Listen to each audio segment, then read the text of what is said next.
we can appreciate our companions and appreciate ourselves.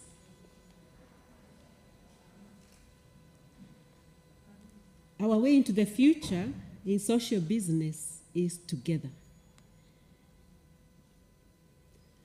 Having done that, and being mindful that we are here, ourselves in the hall and others who will join us in the course of today and tomorrow, just consciously embracing that community, I want us now to be mindful of our aspirations and hopes, especially those ones that drive us into social business. I ask you to, for a moment, be very present to yourself. Think of the needs that drive you, the needs of our society, of our world, that drive you to do what you do. And think of the resources that you recognize, including the people.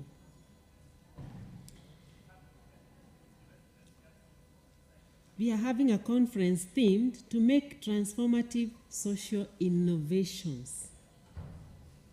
To do that, we need those dreams, we need those aspirations, we need those hopes, we need those resources. And you know, they are in your heart because God planted them there. There is a line in the Christian scriptures, the Hebrew scriptures that we share with Christians, that says, "The joy of the Lord is my strength." You know that line? The joy of the Lord is my strength. Those of you from other traditions may not be happy saying, "The joy of the Lord is my strength." But whoever you aspire to, whoever you admire, whoever inspires you, whoever you would call the Lord, I want us all to say, mindful of our dreams and our hopes for this continent, for this world, "The joy of the Lord is my strength." Together? The joy of the Lord is my strength. Again. The joy of the Lord is my strength. But sometimes we are not connected to that joy. We are not connected to those hopes. If we go to the next slide, we can say that though we are people to be in social business, to build community, to want to transform the world, we are people who are aware that there is so much abundance. But sometimes we are filled by the spirit of scarcity. A spirit of fear can sometimes embrace our lives. There are times when we see opportunities as being few and far between. That sometimes is me. Is it you sometimes? And we want to refuse to go that path. And during these 2 days, to embrace the thought and the truth that opportunities are endless. In embracing that, let us say, "The joy of the Lord is my strength." And there are times when we think that there is only so much, and therefore we don't want to share, and we are threatened by the successes of others. Try and think concretely about those your competitors whose successes you feel are a threat for you.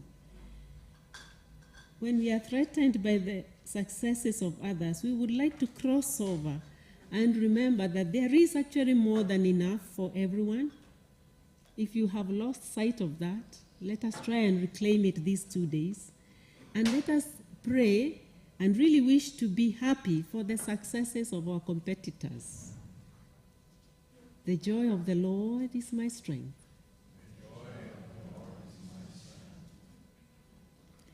And then there are those others, maybe some in the room that you saw, or others in your neighborhood, in your business milieu, in our world where we are studying. There are those other people with whom we treat with varying degrees of respect because they are different from us, or we think they don't know as much as we do, or for whatever good reasons. We have difficulty sharing with them or recognizing what contribution that they can make. Or we are afraid of them because we think they are so much greater than us. The pendulum swings from one end to the other. But all these things wear down community and make us less able to be people of social business. Let us reclaim our true spirit. We want to treat everyone with respect, to treat everyone, invite them on the table to bring their contribution, respect their needs as well as their contribution. The joy of the Lord is my strength. And sometimes we have even difficulty sharing credit and recognition with our co-workers, with our employees, with our parents, with people who give us ideas. Because we feel that our self-worth comes from being greater than others. We are in competition rather than in collaboration. Such a spirit that wears people down, that wears business down. Let us reclaim our truth as social business, as ACOSE, together with our collaborators. Ours is recognition of credit of others so that we work together, and the inner sense of personal security and worth that enables us to know that just being there and our most sincere self is the best gift we can give. The joy of the Lord is my strength. And now I want to share with you my final risk. I took a risk that you would know this hymn. I think it represents very well what we are about. So I hope that some of us will risk singing it. It's an old hymn. And it says that at the moment we are receiving mercy drops because we tend to think of scarcity. We tend to have a culture, general culture of scarcity, but want to receive the showers of blessings that are available. So if we go to the next slide, maybe you're already there, we should be singing the hymn, There Shall Be Showers of Blessings. And I want to take the risk to sing it. Let's claim it as we build a better world together. There shall be showers of blessing. This is the promise of love. There shall be seasons refreshing, sent from the Savior above. Showers of blessing we need. Mercy drops round us are falling, but for the showers we plead.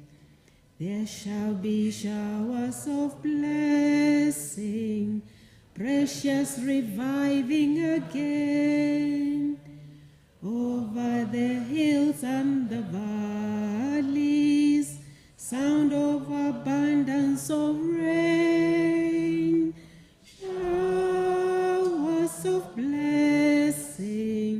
Showers of blessing we need.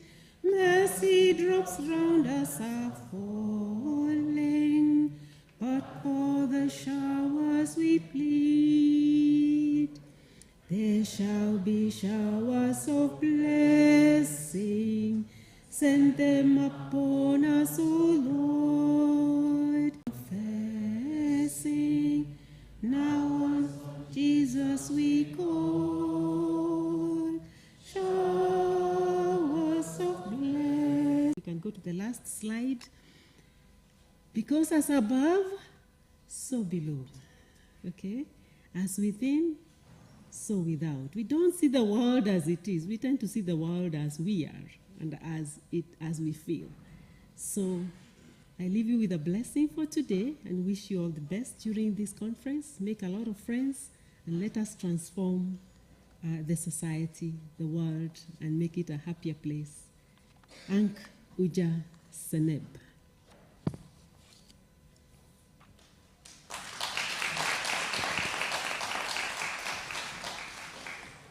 Thank you, Irene. What a beautiful reflection, and thank you all for joining in as well. Now we'll have to welcome the welcoming remarks from our conveners, and that is Brother Jonas and Vincent.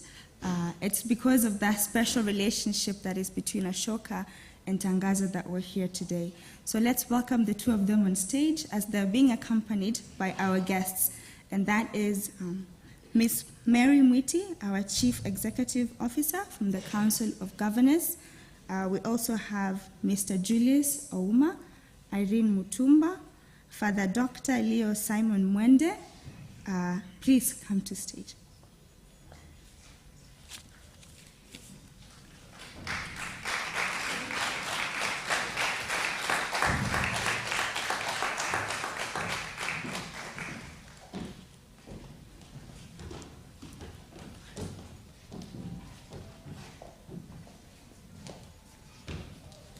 Thank you so much. We can have the opening remarks from, or the welcoming remarks from Brother Jonas to start.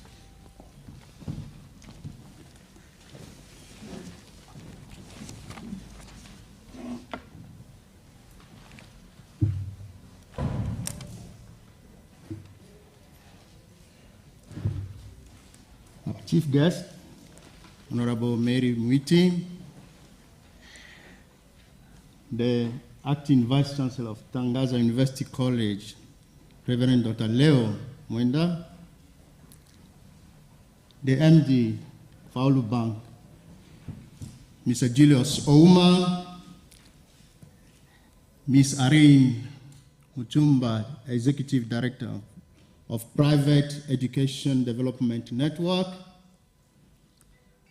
partners, delegates, students, friends, good morning. Good morning again. Good morning. It's an excitement to gather here again for a course, to gather physically for a course. And we are really excited and happy to welcome you to this 6th annual Africa Conference on Social Entrepreneurship. As the name indicates, the inspiration behind this conference is amazing work that the social entrepreneurs are doing on this continent. So, our gathering here also is a way of celebrating the work that people are doing, social entrepreneurs are doing to transform this continent. And also to get inspiration, more inspiration to move forward. How many people are here for the first time? How many people are attending a course for the first time? Wow, good number. Second time? Now, it's right that I just introduce you briefly, considering the majority have not been part of the journey. A course is a journey. We started a course in 2017. And our first theme that year was Social Enterprise, Engine of Africa, Social Economic Transformation. With the conviction that, yes, that social enterprise will contribute to transform this continent. Out of the discussion, the next year we discuss the theme of contextualizing and shaping social entrepreneurship in Africa. And again, another very interesting conversation that happened during that course. On the third course, we talked about the narrative for social transformation in Africa. Then we moved to the fourth course, where we talk about a paradigm for inclusive economic recovery and growth. The fifth course dealt with the theme of scaling social entrepreneurship and change-making movement for resilience and sustainable economies. You can see it has been a journey. Now we are here. We are here to celebrate the 6th course. And we have chosen as a team system change, transformative social innovation. The whole idea behind looking at our journey, we said there are great innovations that on this continent that are contributing to system change. Let's look at that. Let's discuss that. So that's what basically inspired the theme of this year. Something also I want to mention is that every theme is informed by what happened the previous year and the context in which we are living. So our focus this time is, what are the innovations that are fixing the system, the broken system of our continent? It's true, we have on this continent systems that are broken or malfunction. That's why we are where we are. So for that to happen, we need innovators that are designing or fixing the existing system or designing a new one. So that's the narrative of ACOSE. And this narrative, it says that social entrepreneurship or social entrepreneurs are shaping this continent through innovation. Okay? And as they do their work in contexts that are not so easy. So they face a lot of challenges in the ecosystem that hinders the acceleration of the change that we want to see on this continent. You know, something interesting is that many Africans pride themselves to say this continent is full of resources. We are blessed with abundant resources. Natural resources, human resources. I ask myself, what's the meaning of these resources, blessing of these resources, if they're not changing this continent? Okay. So I think that is the challenge that we face. Under normal circumstances, we can say that the resources that we have will make this continent the best place to live in, the best continent. Okay. We are not yet there, but we are reaching there.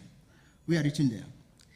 So, even though we might sometimes get discouraged looking at our situation, looking at things that are not working, the resources that are not contributing to the change, we have hope. We have some hope. Okay? The hope is what? Is that social entrepreneurs are creating new path for us. For a long time, Africans have allowed themselves, have borrowed systems, model of development, applied them without thinking, and they continue failing. And when they fail, they repeat. They keep repeating the same thing. Okay, it's like Africans are not even learning from their failures. But what is interesting and what is bringing us here is that we are seeing a different narrative being created by the social entrepreneurs. That, I think for me, that is the good news. That they are showing us it's possible to design solutions for Africa. Africans designing innovative solutions that respond to the problems that we are facing on this continent. They are shifting from the old approach to new ones. And that for me is very encouraging. At the same time, we need to acknowledge that it's not an easy journey, it's not an easy task for them. Sometimes these social entrepreneurs have to swim against the tide. We have seen over the year remarkable growth of social entrepreneurs and their work, but we are far from seeing an acceleration of system change on this continent. That's why it's become important to have this conversation. And what is important is that we have to connect. We have to strengthen the collaboration in the ecosystem across different sectors so that we can support better the work that the entrepreneurs are doing to reshape and rebuild this continent to be the continent we want to see. I strongly believe that for the future of this continent, we need to create a critical mass of social entrepreneurs. We need a critical mass of social entrepreneurs. And I have to say that that is one of the work that Tangaza University and Ashoka are doing. First, Tangaza as an academic institution has designed specifically programs that try to build this critical mass of social entrepreneurs. I think there is no other university that offer a full-fledged program in social entrepreneurship apart from Tangaza. We need more university to do that. And this critical mass will come from young people, who are really passionate about this change. So we believe that ACOSE gives us the opportunity to have conversation that will help accelerate change on this continent. It gives us the platform to be able to learn from each other, to connect with each other.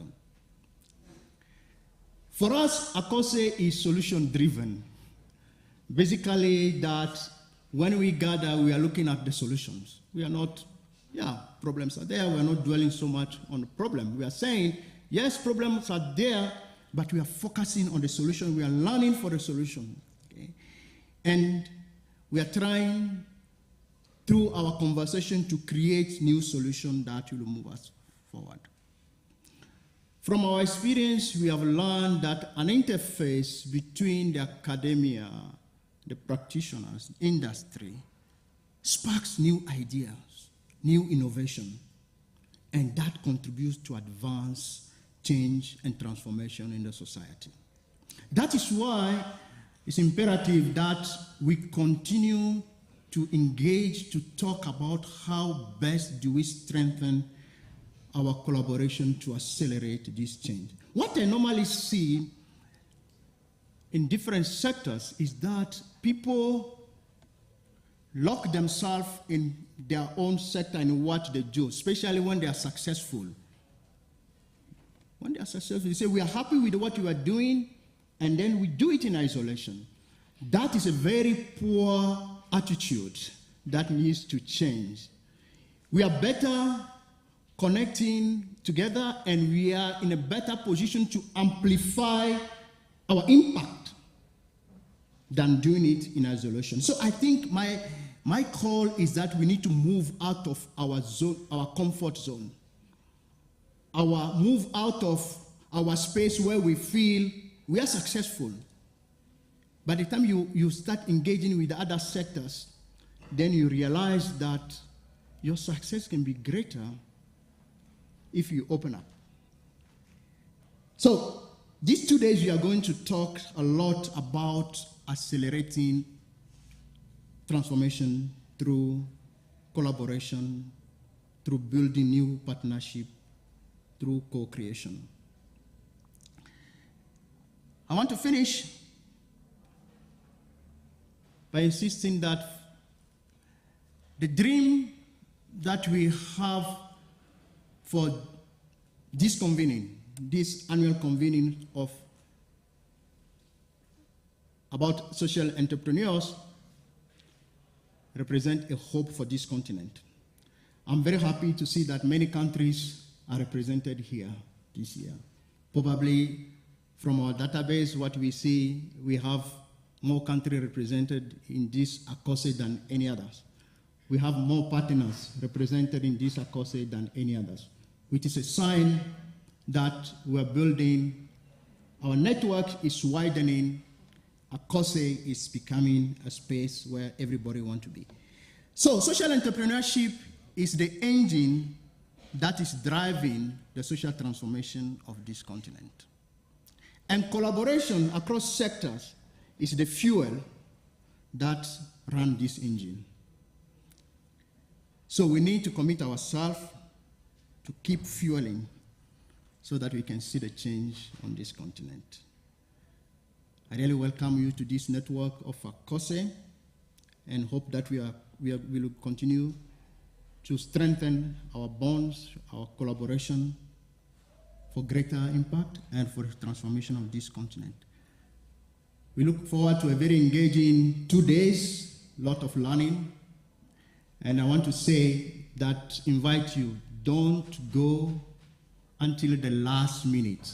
There are big things that are going to happen tomorrow, the last day. Even if it's finishing at 8 p.m., remain to see those big things that will happen. Thank you. Welcome to Akose and enjoy.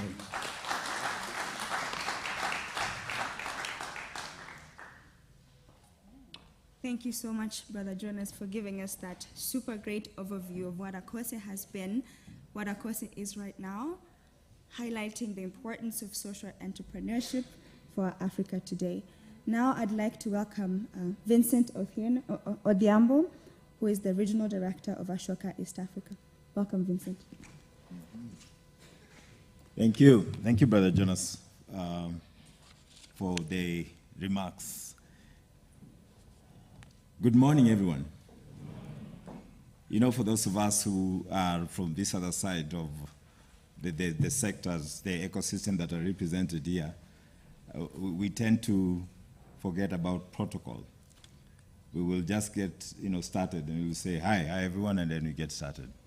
But because we have the realization that we have in the midst of us, and all of us who are here, really very important people. And the importance here I'm emphasizing because of what Brother Jonas has also said in terms of we are seeing a lot of changes happening across the world. We are seeing so many challenges, be it economic, social, political, cultural. And in the midst of us, all of us who are here, I hope, men and women who are fully committed to finding solutions for these challenges. So my first protocol is to wave at all of you who are here. Can you just wave back, knowing that you all have given yourself the permission and have the confidence that you want to find solutions for Africa's most pressing challenges. True or false? True or false?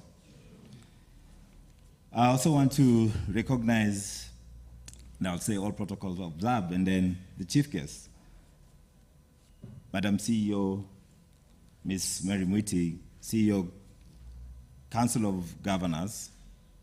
Thank you for sharing your time with us, because you, on a daily basis, have to share your time also with 47 other, governors. You have a focus that is basically split in so many different directions. We so much feel honored that you've honored our invite. I want to say just a few things, because Brother Jonas has really done very well in terms of articulating what Akose is all about. The rate of change is accelerating, and what was working many years ago no longer works, and probably that's the reason why we are seeing so many systems that are broken. And in some cases, some of the challenges that we as humanity have been trying to solve for the last so many years have persisted. And in some cases, they have not only persisted, they have mutated into so many other things. But what we have seen across the world, and I know you will agree with me, is that the most innovative solutions for these challenges have not been found in the hands of government, if government have hands, or in the private sector, and I know there are people in the private sector. The most innovative solutions have actually been found with social entrepreneurs. The most innovative, sustainable, system-level solutions have been solutions that have been advanced by social innovators. And that is why we see more and more, many players are beginning to look towards social entrepreneurship for solutions, for ideas. And the annual Africa Conference on Social Entrepreneurship is that forum that seeks to give not only recognition to social entrepreneurs for the work that they're doing, but also to provide this very unique opportunity for these two major ecosystems, that is the ecosystem of academia and the ecosystem of practitioners, to meet with the corporate players, to meet with the government, to meet with funders, to meet with every player within that entire ecosystem to build big, better ideas. That's why we're here. But as you all know, because I am sure we all attend conferences, we go for different convenings, most of these convenings tend to be conceptualized the same way. We are thinking, what is it that we want to do? We want to bring people together, we want people to network, we want to share, learn, and also find ways of collaborating. Spending 2 days here, you will begin to see the difference between ACOSE and many, many conferences. One is our long-term vision of what we are doing, and Brother Jonas has given a very good foundation of that. And the long-term vision here is all around collaboration and co-creation. How do we bring in more players? How do we create a platform for more players to come on board to champion the field of social entrepreneurship? But also not just championing the field. I mean, we want to make sure that social entrepreneurship and social entrepreneurs are recognized. We want to make sure that social entrepreneurs and social enterprises have a platform where they can inform the knowledge substance of what is happening outside and also what is happening inside learning institutions. We want to make sure that every other player who, for one reason or the other, may not have interface with social entrepreneurs, gets an opportunity to learn and to hear firsthand from social entrepreneurs what really makes them tick, what really makes them stand out from all the very good work that corporates are doing, the very good work that the government is doing, the very good work that even religious communities and institutions are doing. What makes social entrepreneurs stand out? And I think it is important to mention that, because when we bring social entrepreneurs and we want to learn from social entrepreneurs, the idea that they are all about in terms of their focus is on systems change. So in this conference, you're going to hear from some of the leading social entrepreneurs whose work is basically not just thinking and doing at direct impact level, and not only moving to indirect impact level, but thinking and doing at the systems level. They're looking at the different systems that within which they operate to create, newness around those systems, whether in terms of policy, whether in terms of market dynamics, whether in terms of mindset. And we are going to hear from them. But also we are going to hear from other players who are not necessarily social entrepreneurs, and they probably represented from the corporate world, and they will tell you why they are gradually beginning to see there's a lot of sense in building congruence between social mission or social business and what the business, the corporate world is doing, in terms of meeting not only the business of businesses profit, but also meeting the other goals, social, environmental, etc. And also we're going to hear why is it that this ecosystem also cannot operate away from government, whether at the national level, at the county level, but also because we have representation from across the continent, why should we move closer also to continental bodies? And this is in terms of the policies that also need to be, to be initiated, but also learn from these different players. What is it that they're doing that is now different? And so with those few remarks, I want to say welcome to the 6th edition of ACOSE. We hope that at the end of these 2 days, you will live with a renewed sense of mission, vision, and conviction that Africa's story is not waiting to be retold in a different way. It's already being retold in a different way. The story about Africa is already being designed by the men and women who are focusing on finding solutions for these pressing challenges, but also by the unique approach that we are doing as a continent, I'd say, but also globally. There is a unique approach that we have embraced as a humanity, and this approach is in knowing that which is very obvious. You cannot go far alone. You have to go with other people. So, as I say in Swahili, when it comes to social innovation, social entrepreneurship, and finding these solutions to these challenges, kama si sasa ni, sasa saivi. Kama si sasa ni, if it is not now, it is right now. If it is not now, it is, thank you. Thank you very much, Brother Jonas and Mr. Vincent. Good people, as you can see, the weather is dim, but you can turn to your neighbor and the smile will light them up. So turn to your neighbor, affirm them that they are in the right place. Okay? The conveners have told us why we are here. Someone is not smiling in the hall. Smile a little. Thank you. All right. So we are now changing gears. As you can see, the mix of collaboration and the connections we have is also represented on the stage here. I'd like to invite our platinum sponsor, Mr. Julius Ouma, who is the CEO of Faulu Microfinance Bank. Now, the women in the house know a lot about Faulu and the work they've been doing at the grassroots. I cannot afford to preempt what he's about to say, but we are delighted to have you, Mr. Ouma. Please come and share with us your remarks.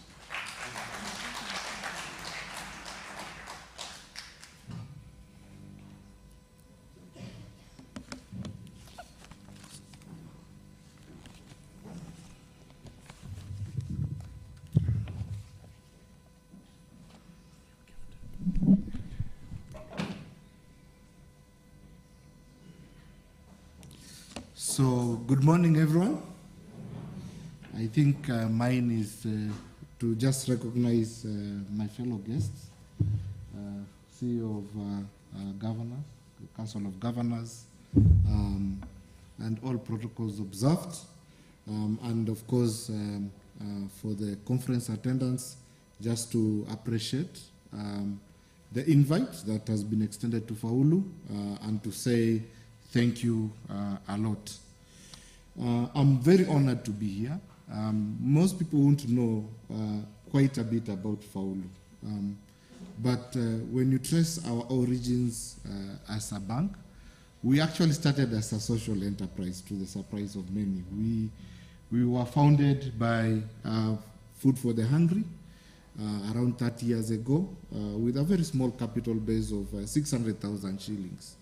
And it was more about driving financial inclusion, supporting small groups in the slums of Mathare, and through that journey up to now to become a fully fledged bank with a capital base of more than 30 billion shillings.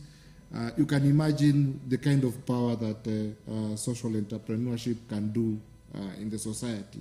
So definitely entrepreneurship that actually makes a difference to fund and support a lot of these entrepreneurs as they start. And definitely our role in terms of funding, supporting micro-enterprises really intertwines with the spirit of social entrepreneurship in this country, in this continent. And therefore for us, attending the 6th conference, we are very proud of the partnerships we've had, the engagements we've had with the different players in this sector.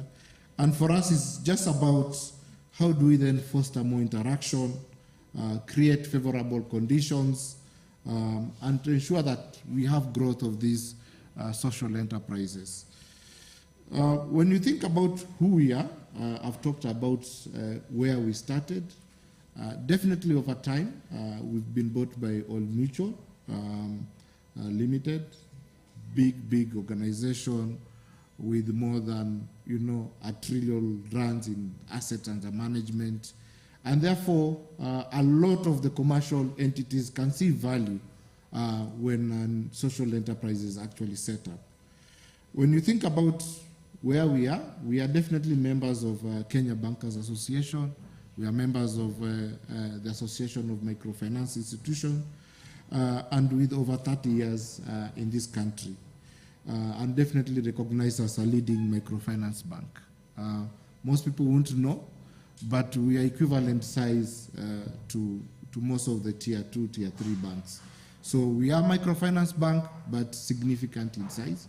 In terms of thinking about what our ambition and our aspiration is, our vision is actually being our customers' trusted partner, passionate about helping them achieve their lifetime financial goals.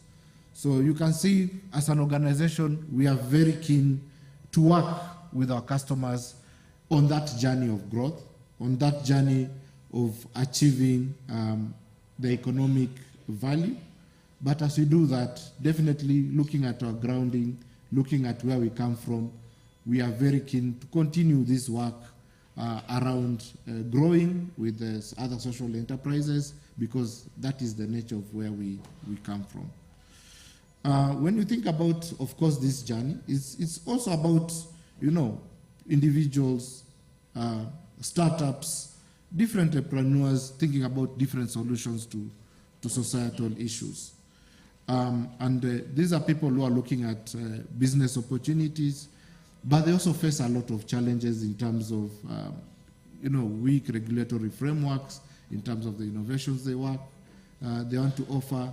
They face challenges around financing and capital solutions, and also a significant role in terms of how we support and fund a lot of these entrepreneurs.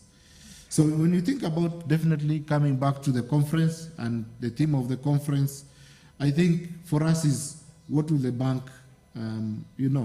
work as a partner? For us is to think about, how do we then transform people's lives by supporting these entrepreneurs who provide relevant solutions to customers, and most of these customers are ours. When you think about some of those innovations that Paulo has supported, I'll be able to actually tell people that what also people don't know is some of these big innovations like Mpesa, they were actually trialed, the ones who are reaching out to actually the unbanked population. And when Safaricom was trialing it out, they felt that Faulu was actually the right partner with the right profile of customers. Of course, many things happened after that, but it just shows the willingness for us to support a lot of these innovations that are happening in the continent that have a big impact, and we believe that we are really placed in the right place to support that. We are faced with a lot of challenges, environmental, social challenges, as a country, as a continent. We are facing a lot of, big branch of the, global warming, and we are facing a big challenge around food availability, especially in this country, a lot of inflation. And as a bank, we think about some of these challenges that are facing the economy and the role we play, and therefore we are keen in terms of participating even around the agricultural value chains, looking at how we finance a lot of players in the chain. And the whole idea is also looking at what are those alternative technologies that are being introduced to actually just drive better food production, better living conditions for everyone, and in that journey then enable these entrepreneurs to create economic value. And definitely I don't want to take so much time. It's just to say, as we do that journey, we are also thinking about the banking of the future. There are a lot of new technologies. There's a lot of evolution in terms of what is happening in the marketplace. We are noticing quite a lot of changes around, artificial intelligence, around, different solutions, Internet of Things. And all these things, a lot of entrepreneurs are coming with solutions to actually harness, create better accessibility to more opportunities. Some of the barriers that were there around education are now being broken down. When you think about some of the solutions around improving literacy levels, a big challenge has been, the barrier to entry, the capital that is need to be deployed How many teachers do you need to actually avail to these students? And when you think about the solutions, they actually break some of those barriers. They provide personalized teachers at no cost, but at big scale. So we are thinking about how do we then also face and support in that journey into the future. A lot of people are not willing to play in that space, but we are open to having those conversations to play and support these conversations. So in closing remarks, definitely I want to thank Tangaza University for their good work in setting up this conference, for the training and competence that they are providing these entrepreneurs to enable them to actually have impact and transform society. I would also want to thank Ashoka, a good organization that supports a lot of these social entrepreneurs to be change makers globally. And definitely a big thank you to the rest of the partners, the participants for this conference. And I'm positive that a lot of these conversations, deliberations, connections, networking that will happen here will play a big role in the next steps around addressing some of the challenges from systems and therefore accelerating the work around social entrepreneurship and impacting the society in a better way. So thank you.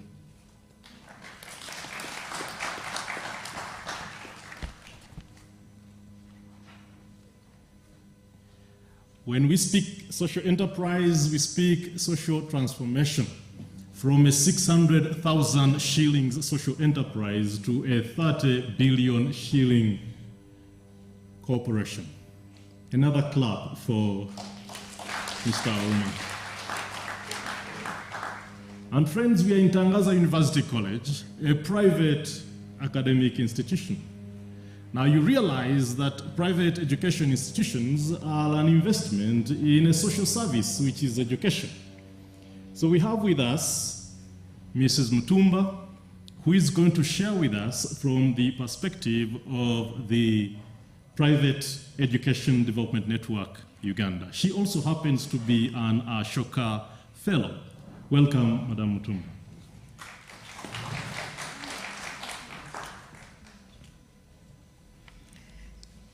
Thank you very much. Good morning, everyone.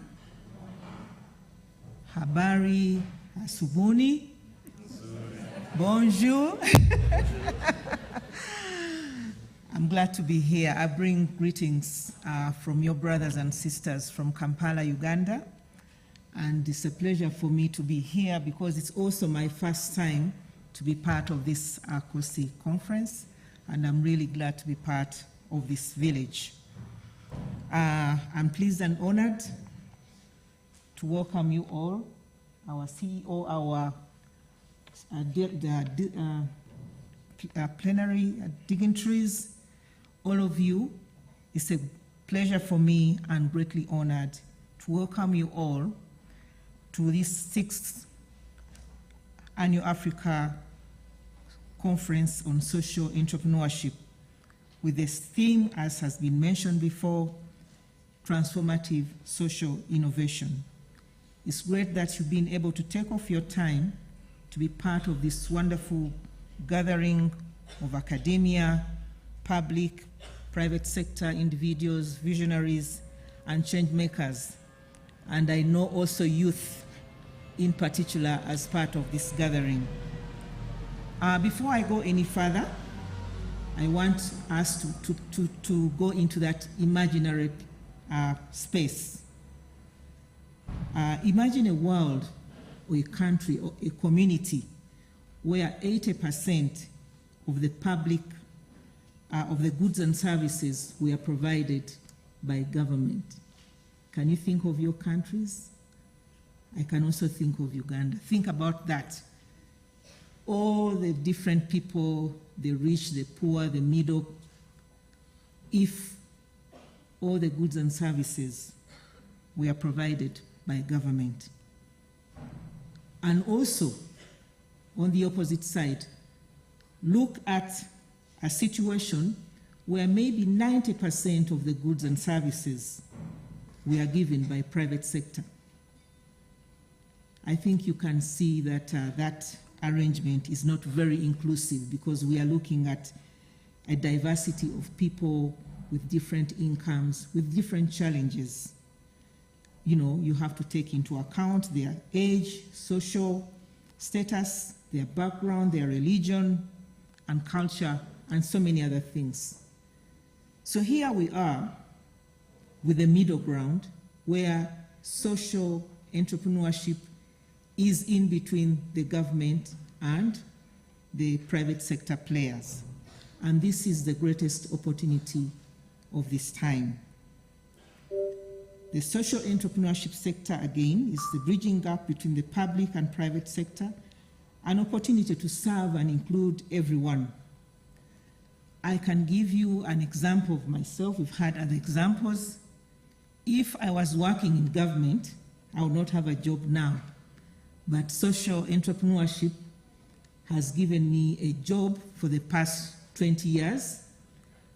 And now I can call myself retired, but not tired.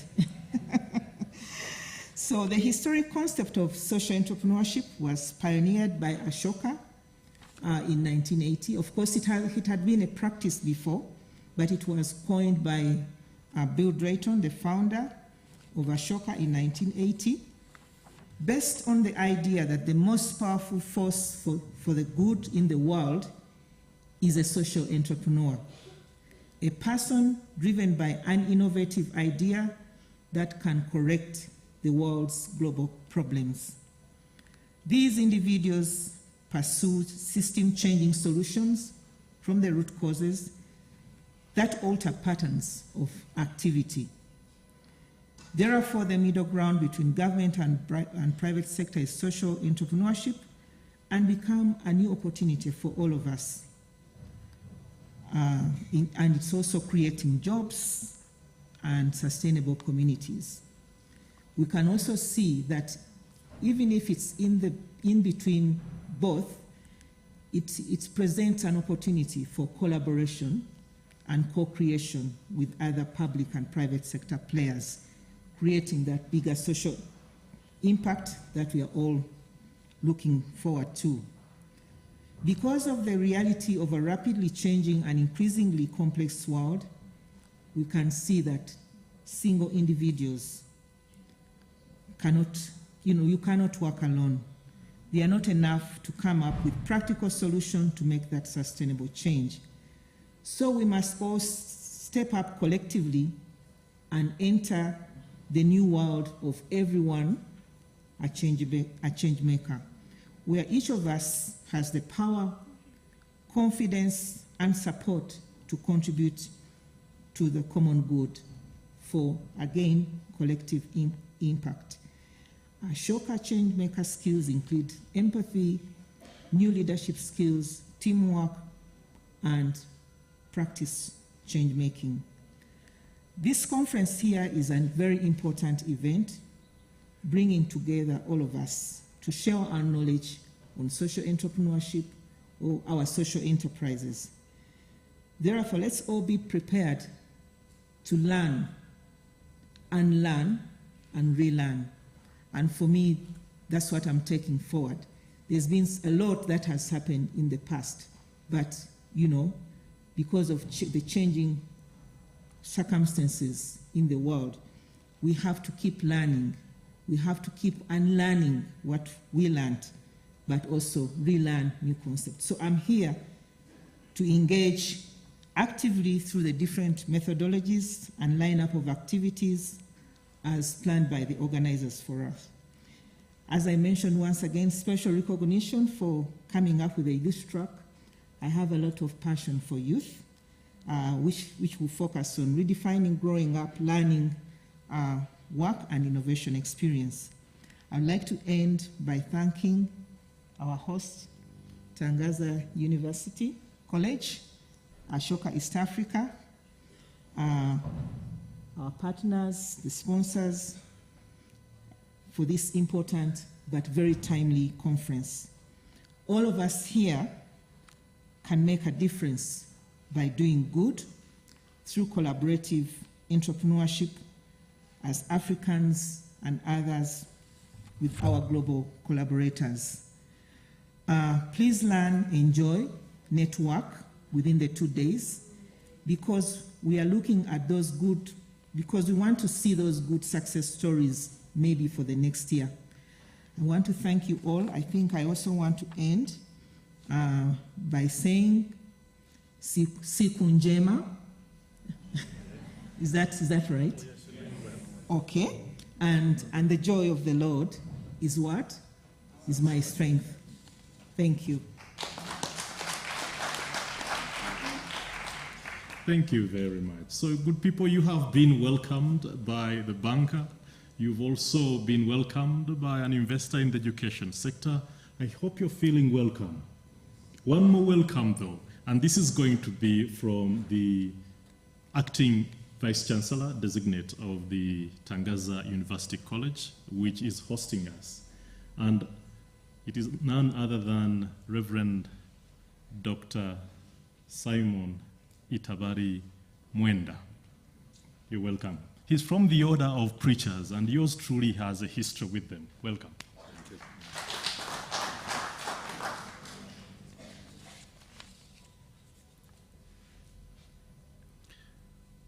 So, Honorable Ms. Merimweti, who is the CEO of the Council of Governors, Mr. Julius Ouma, the MD of Faulu Bank, Mr. Vincent Odhiambo, Director of Ashoka. Where are you? Good man. Sponsors of Tangaza University College, our DVCs, management, our administration staff in Tangaza University College and the faculty, our invited guests, ladies and gentlemen, good morning. It is my pleasure that I welcome you on behalf of Tangaza University College in this 6th annual conference of social entrepreneurship, ACOSE. Allow me to start by saying thank you to God, because by the grace of God, we have been enabled to hold and host and make this conference successful for the past 5 years without fail. So clap for yourselves. Very good.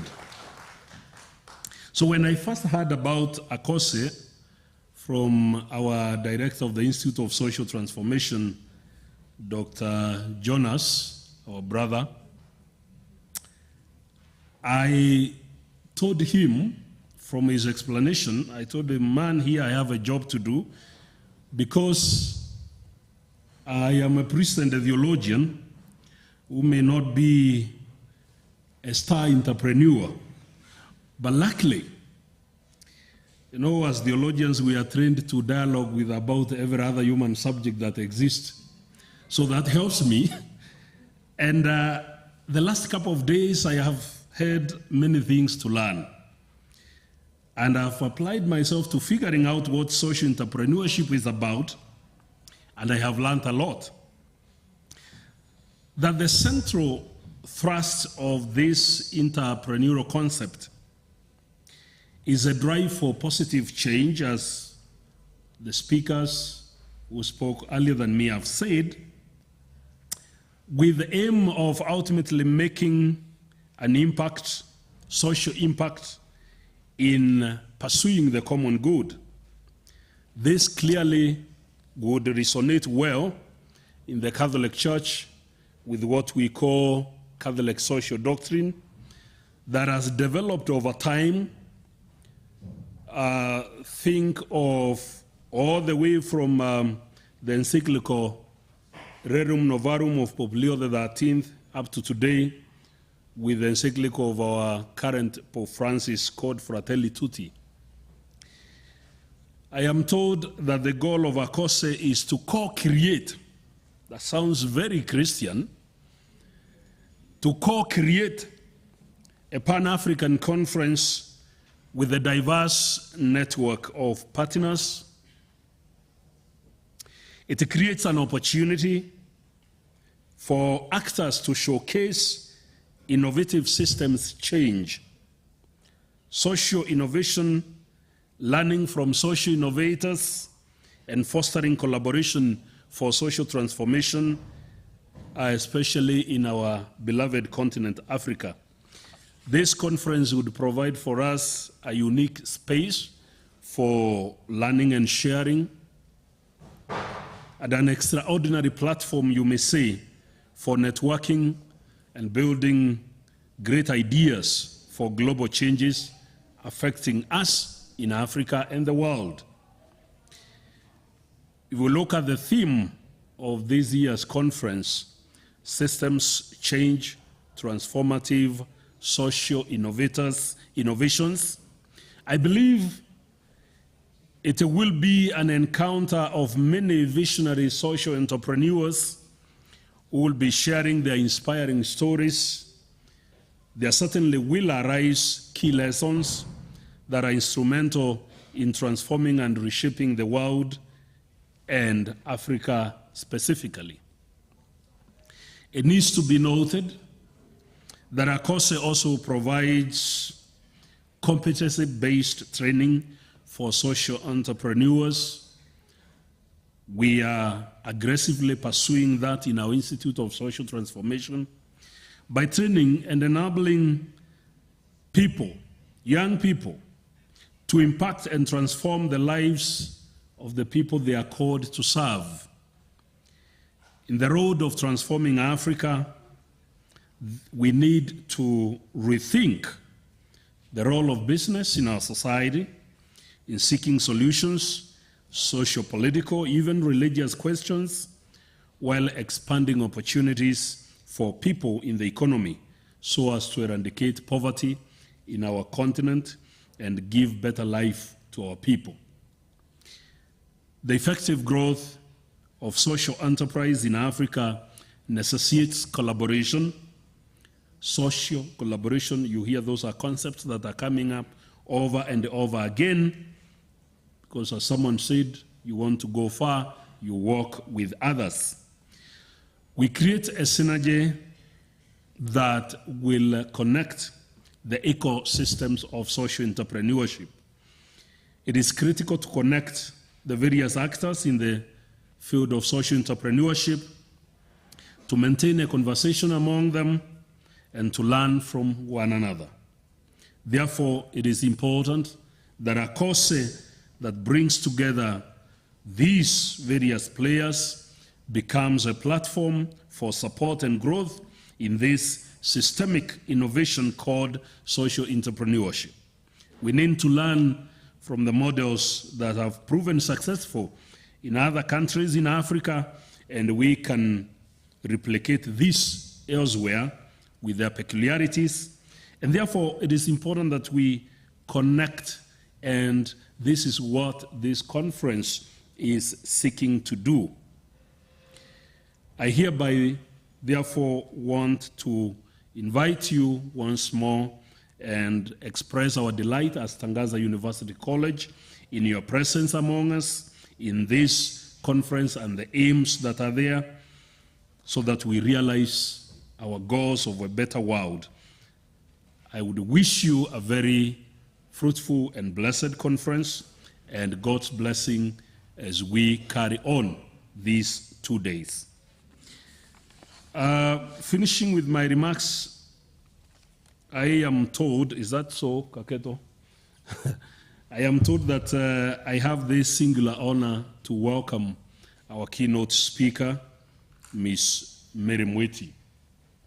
Ms. Mary Mweti is the current CEO of the Council of Governors with a proven, successful track record of administration and governance in both in government governmental and non-governmental organizations, with a history of working in UNESCO, UNICEF, and now with various other bodies that are concerned with transforming the lives of people, being an alumni of our very own Jomo Kenyatta University, with a very strong passion for working towards the welfare of women and children and vulnerable people.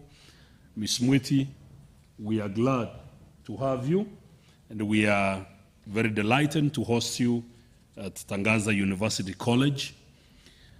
We are glad that you are also the CEO of the Council of Governors, because we want devolution to succeed. In 2010, the Kenyan Constitution changed, and the concept of devolution in the governance of our country became a game changer in bringing services and bringing the government closer to the people. So we have many problems, definitely, Kenyans know that, but it is the right way to go, and we are happy that we have you, Ms. Mwiti, and we want to welcome you to speak to us, because what we are doing here is related to your job. Karibu. Thank you very much.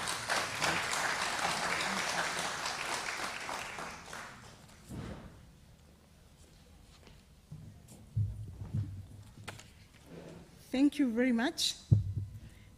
And as opposed to what Vincent said earlier, that they have no protocols and the like, government is a house of honor, it's a house of protocols and rules, but we are told that when you go to Rome, you just do what Romans do. And I believe right now, I'm in the midst of Romans, and for that reason, I will not observe the protocols that we do in government. Otherwise, in government, if you do not observe protocols, you will be announced by the time you leave that podium that your job is gone. However, today, just allow me stand on already established protocols, because this is what the Romans seated in this room prescribed to. My name is Mwiti Mary. I'm the current CEO of the Council of Governors, and the slogan for this government is actually 48 governments, one nation. The 48 governments comprises of 47 governments, those are the county governments, and one national government. I am privileged to be the CEO of that institution at a point at a time like now. I say privileged because of positions of authority are privileged and actually not a right. Having said that, I want to say hi to all of you. Good morning. It's a great pleasure to be here to participate in the 6th edition of Annual Africa Conference on Social Entrepreneurship, ACOSCA, whose theme is Systems Change, Transformative Social Innovation. Social entrepreneurship is a remarkable phenomenon in which individuals, both men and women, work tirelessly to address the most pressing challenges of the society. They are the driving forces behind transformative social innovations, bring about change at systems level, including changing policies and industry norms, shifting market dynamics and value chains, and promoting social entrepreneurship. A good example is the Ashoka Fellows. They are among the trailblazers in this field, breaking new grounds and pushing boundaries to create sustainable solutions for social change. Their outstanding work serves as a model for other work, for others who seek to make a difference in their communities. And I believe this is why we are here, so that we can make a difference in a very small way that we are in the spaces that we are in. As the Council of Governors, we are extremely very grateful and take the earliest opportunity to thank the organizers of this event for extending an invitation towards our participation. And we really do not take it for granted. And in the spirit of collaboration and networking, we cannot work without the government and the corporate world, so that we can be able to make the change that we so deserve. The Kenyan Constitution 2010 ushered in a devolved system of governance with the main goal of bringing government and services closer to the common citizen, commonly referred to as Mwananchi, among other things, and has had a tremendous impact on the lives of all Kenyans. We can feel, we can touch, and we can see devolution across all the sectors in this devolved system of governance. Devolution has clearly been a catalyst for better distribution of resources to the country's lowest levels. It is on the basis of these that the county governments welcomes partnerships and collaborations to uplift our communities. And I believe this is what you're advancing today, seated here, so that you can network and make the society better than we found it. A good avenue for partnership is through the well-established structures of the Council of Governors, which we had at this time. The Council of Governors plays a significant role in this country in advocating and the driving social change initiatives in their communities. This is evident through the transformative change across all sectors within the 14 devolved functions. Already we have 14 devolved functions that the 47 county governments champion and create a social, accommodative aspects in the 47 counties. The Council of Governors comprises of governors of the 47 counties. The Council has been strategic in providing a forum for consultations among county governments, sharing of best practices, discussing issues of common interest in the counties and beyond, and providing capacity building for governors through the Council of Governors Secretariat. The Council continues to carry out its responsibilities under Section 20 of the IGRA, and it serves as a vision spokesperson of the interests of the counties of government. That's why we clamor for ensuring that devolution works. And I believe had it not been for the Council of Governors, devolution would not be where it is right now. It's because of the concerted effort and the voices of the 47 governors that devolution is standing as we speak today. We live in a world where the challenges we face are increasingly complex, and as such, traditional approaches to problem solving are no longer sufficient. We have been told today by Tangaza Institute that we are not here to advocate on challenges but to offer solutions. Therefore, we need to challenge the status quo through social innovations. This calls for not only the creation of new products and services, but are also the changing the underlying structures, values, and norms that drive our societies. ACOSI is a special and unique event that brings entities of common thinking towards supporting social entrepreneurship and change making. And I believe the people seated here are confined to ensuring that we have social change in the environments that we work in. This is evident through the important role played by Ashoka and Tangaza University College. In the world today, solving the complex challenges we face requires crucial skills such as empathy, leadership, teamwork, and problem solving. These are skills possessed by social entrepreneurs who play a vital role in addressing these challenges. ACOSI is an opportunity for young people to network, share ideas, and collaborate with like-minded individuals to make a positive impact in the society. It is not just a conference, but a community of change makers committed to transforming the society. To achieve sustainable and transformative change, systems change needs to be implemented across all sectors. A good example of system change is the governance structure in Kenya currently. The introduction of county governments in Kenya was a transformative social change because it challenged the traditional centralized model of governance and changed the system, and the changed system is a profound ways that we all embrace today.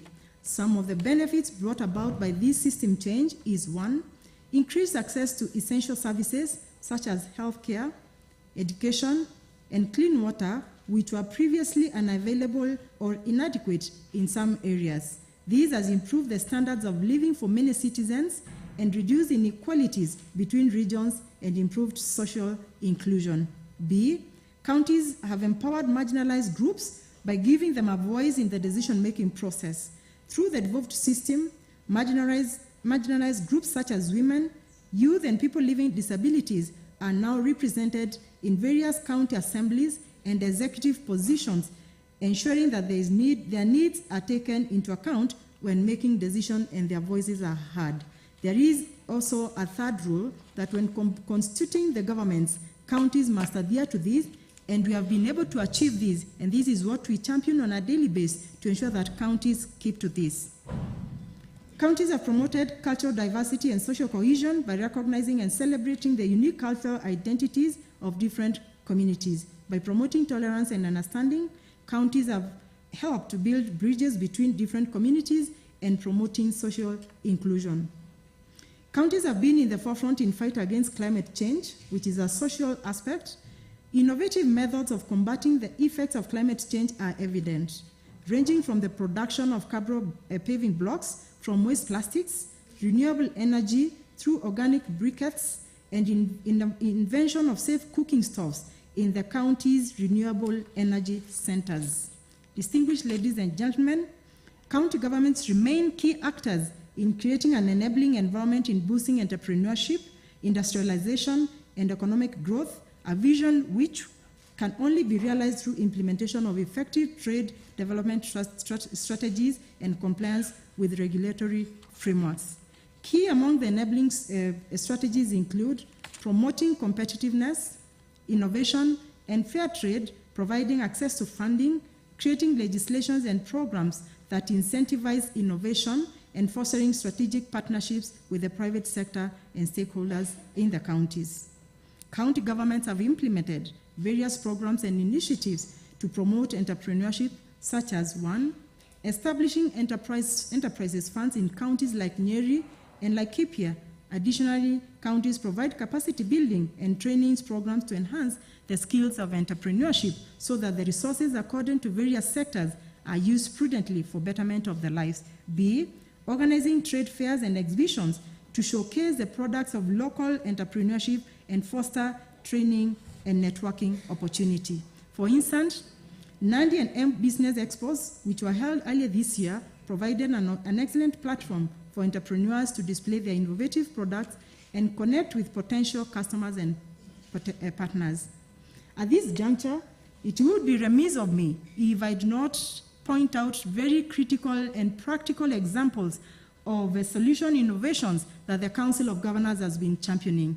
And I believe we have a lot of youth in this conference that should be able to partake of this. During the 7th Annual Devolution Conference that was held in Makueni last year in 2021, the Council provided an opportunity for the young people to showcase their social enterprises. It was amazing to see how much the youth can do if provided with an opportunity to showcase their innovations.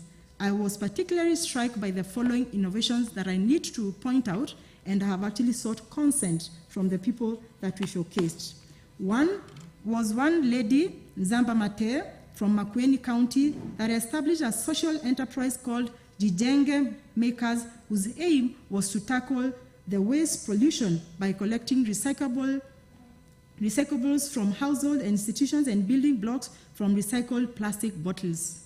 As a result of this far, she has been able to recycle 100 tons of plastic wastes.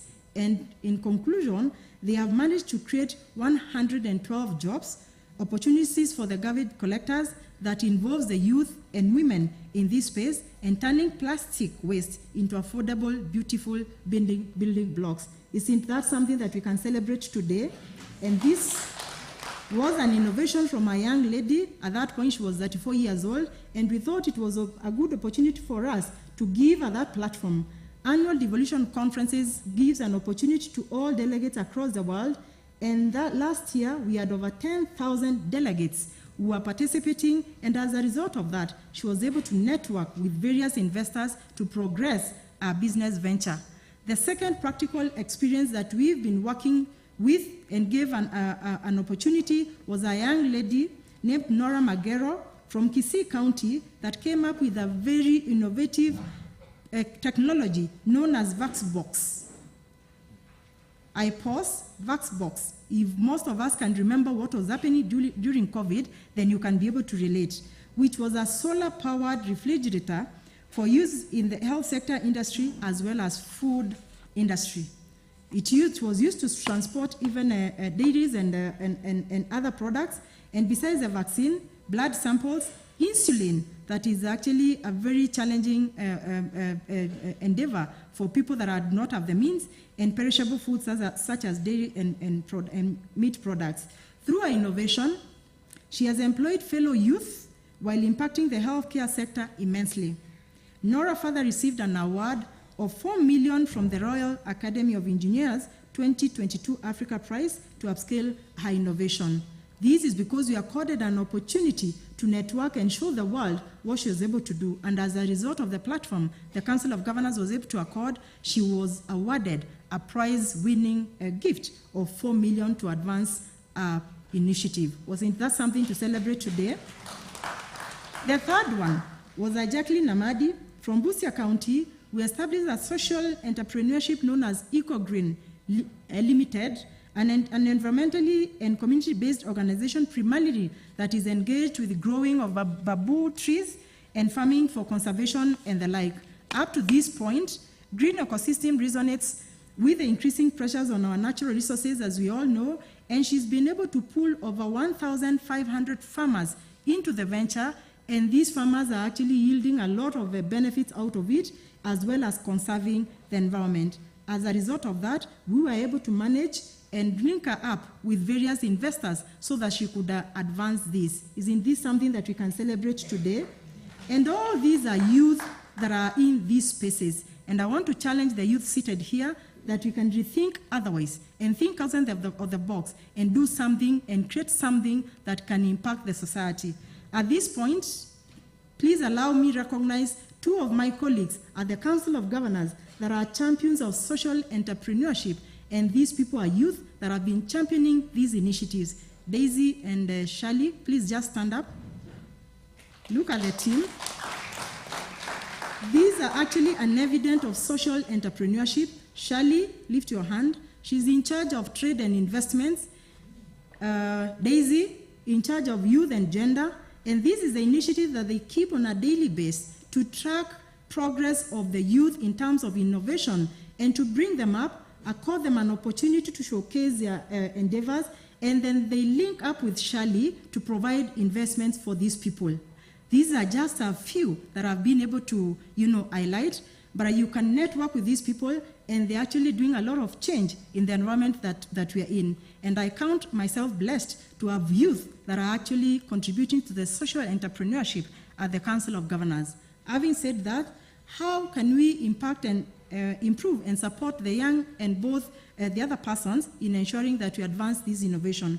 One is by creating policies that are responsive and, of course, providing tax incentives and the like to ensure that their business thrive, providing them with a platform that they can showcase these endeavors. And at this point in time, I want to say that coming August 15th to 19th, we will have our first biannual conference meeting in Uasin Gishu that attracts delegates from across the world. And this is an opportunity for the people seated here to come and showcase your innovations, and then we will be able to follow through and link you up with investors so that you can make this world a better place.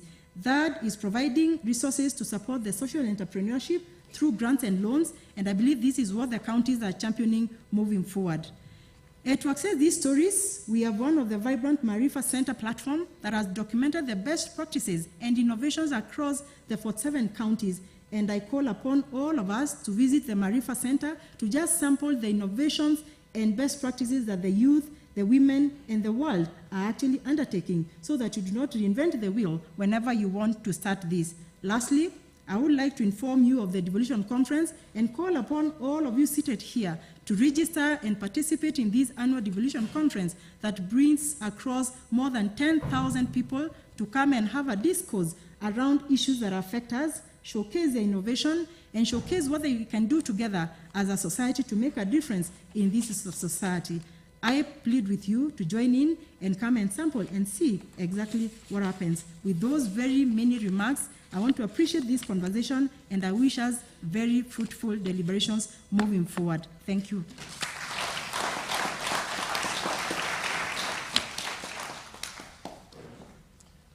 Wow, how insightful it was for the conveners to request Madam Miti to come and share with us.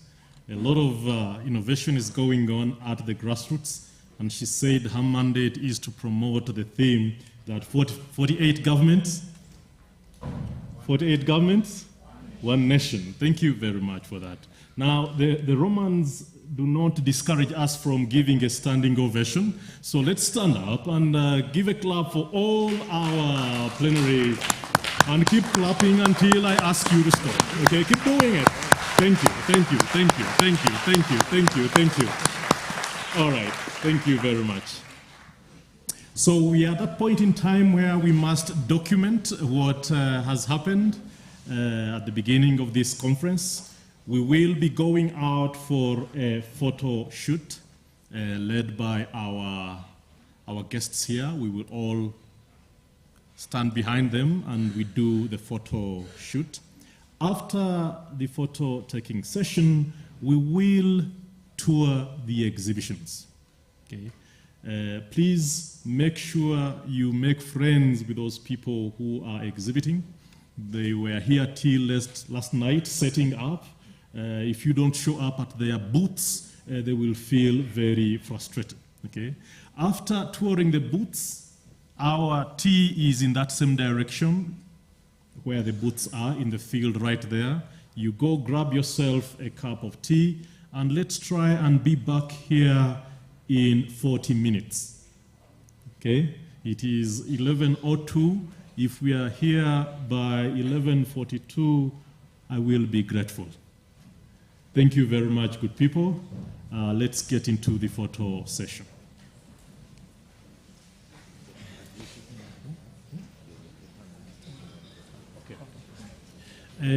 The photographers, the panel is going to take one photo while they're here. The rest of us, let's line up out there and wait for our guests. Photographers, are you in position, please?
Bravo, bravo, bravo, bravo. Thank you, thank you, thank you, thank you, thank you. So friends, thank you for keeping time and thank you for returning so that we may continue with our next session. Our next session starts with showcasing on this question of social innovations. So we will invite our first presenter, Susanna Farr, who is the CEO, Gold Youth and Gold Youth Enterprise, and also happens to be an Ashoka Fellow. So Ashoka, you're doing very well. We are glad to be partnering with you. So welcome, Susanna. I hope your slides are running already. After Susanna, we will listen to, come Susanna, to the podium. We will then listen to Dr. Kibret at that time. We will not have any questions after the showcasing. We will embed the questions within the panel discussions. We are trying to catch up with time. So welcome, Susanna. Thank you. Good morning, thank you. I've got an angel apparently doing my slides, so we hope that we vibe. Kevin, you can put the slides on.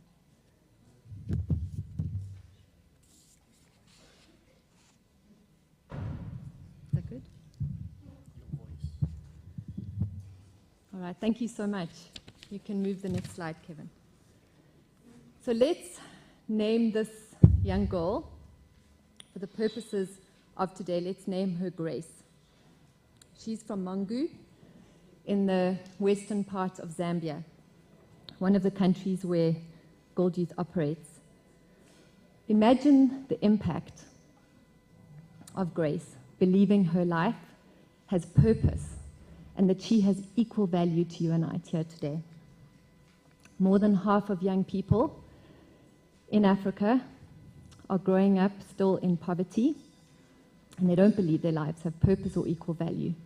They don't have role models journeying with them in life. And this reality is very raw and real for over 200 million young people right now. Next slide. So if we don't solve this challenge, there are three major consequences, resulting consequences, and in no particular order. The first is not just unemployment, it's unemployability. Last year, the average age on the African continent was 20 years old. So 40% of Africans under the age of 15. So I live in Rwanda, but I was born and raised in South Africa, which is now the most unequal country on earth. With the youth unemployment rate, I think measuring job seekers between the ages of 15 and 20 years old, it rose 61% in the fourth quarter of last year. So with young people like Grace having very little prospect of employment in their lifetime.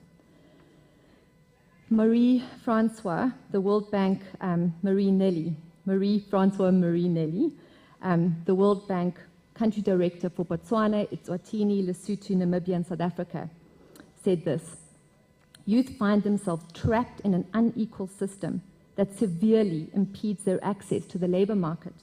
We need to urgently effect system change to alter the trajectory of youth unemployability in Africa. The second consequence, and this is a major consequence of not just unbroken cycles of poverty, but youth anarchy, this lack of citizenship, the lack of stepping into the agency and your nation-building potential. In 2022, last year, Hikam al-Habti, the president of the Mohammed VI Polytechnic University, wrote this: "Much has been said about Africa as the land of promise and opportunity, precious natural resources, geostrategic positioning, and great investment potential. While true, these insights forget to consider our continent's most valuable asset, the most by far, and that's its young Africans. Only through embracing their drive can Africa truly reach its potential." So while it is true that if we have the right investments, we can harness this extraordinary youth dividend and we can accelerate economic growth. But it's also clear that if we fail to do this, we're going to have an unprecedented youth burden, exasperating youth social unrest, and a dependency on government handouts. Lack of financial and emotional support only results in just this higher and ever-increasing personal needs, and that leads to its own whirlpool of different psychosocial and economic problems. And that impacts on our stability. And we already have many fragile societies. And just the escalation, we saw what happened in COVID, of reparation. It can take decades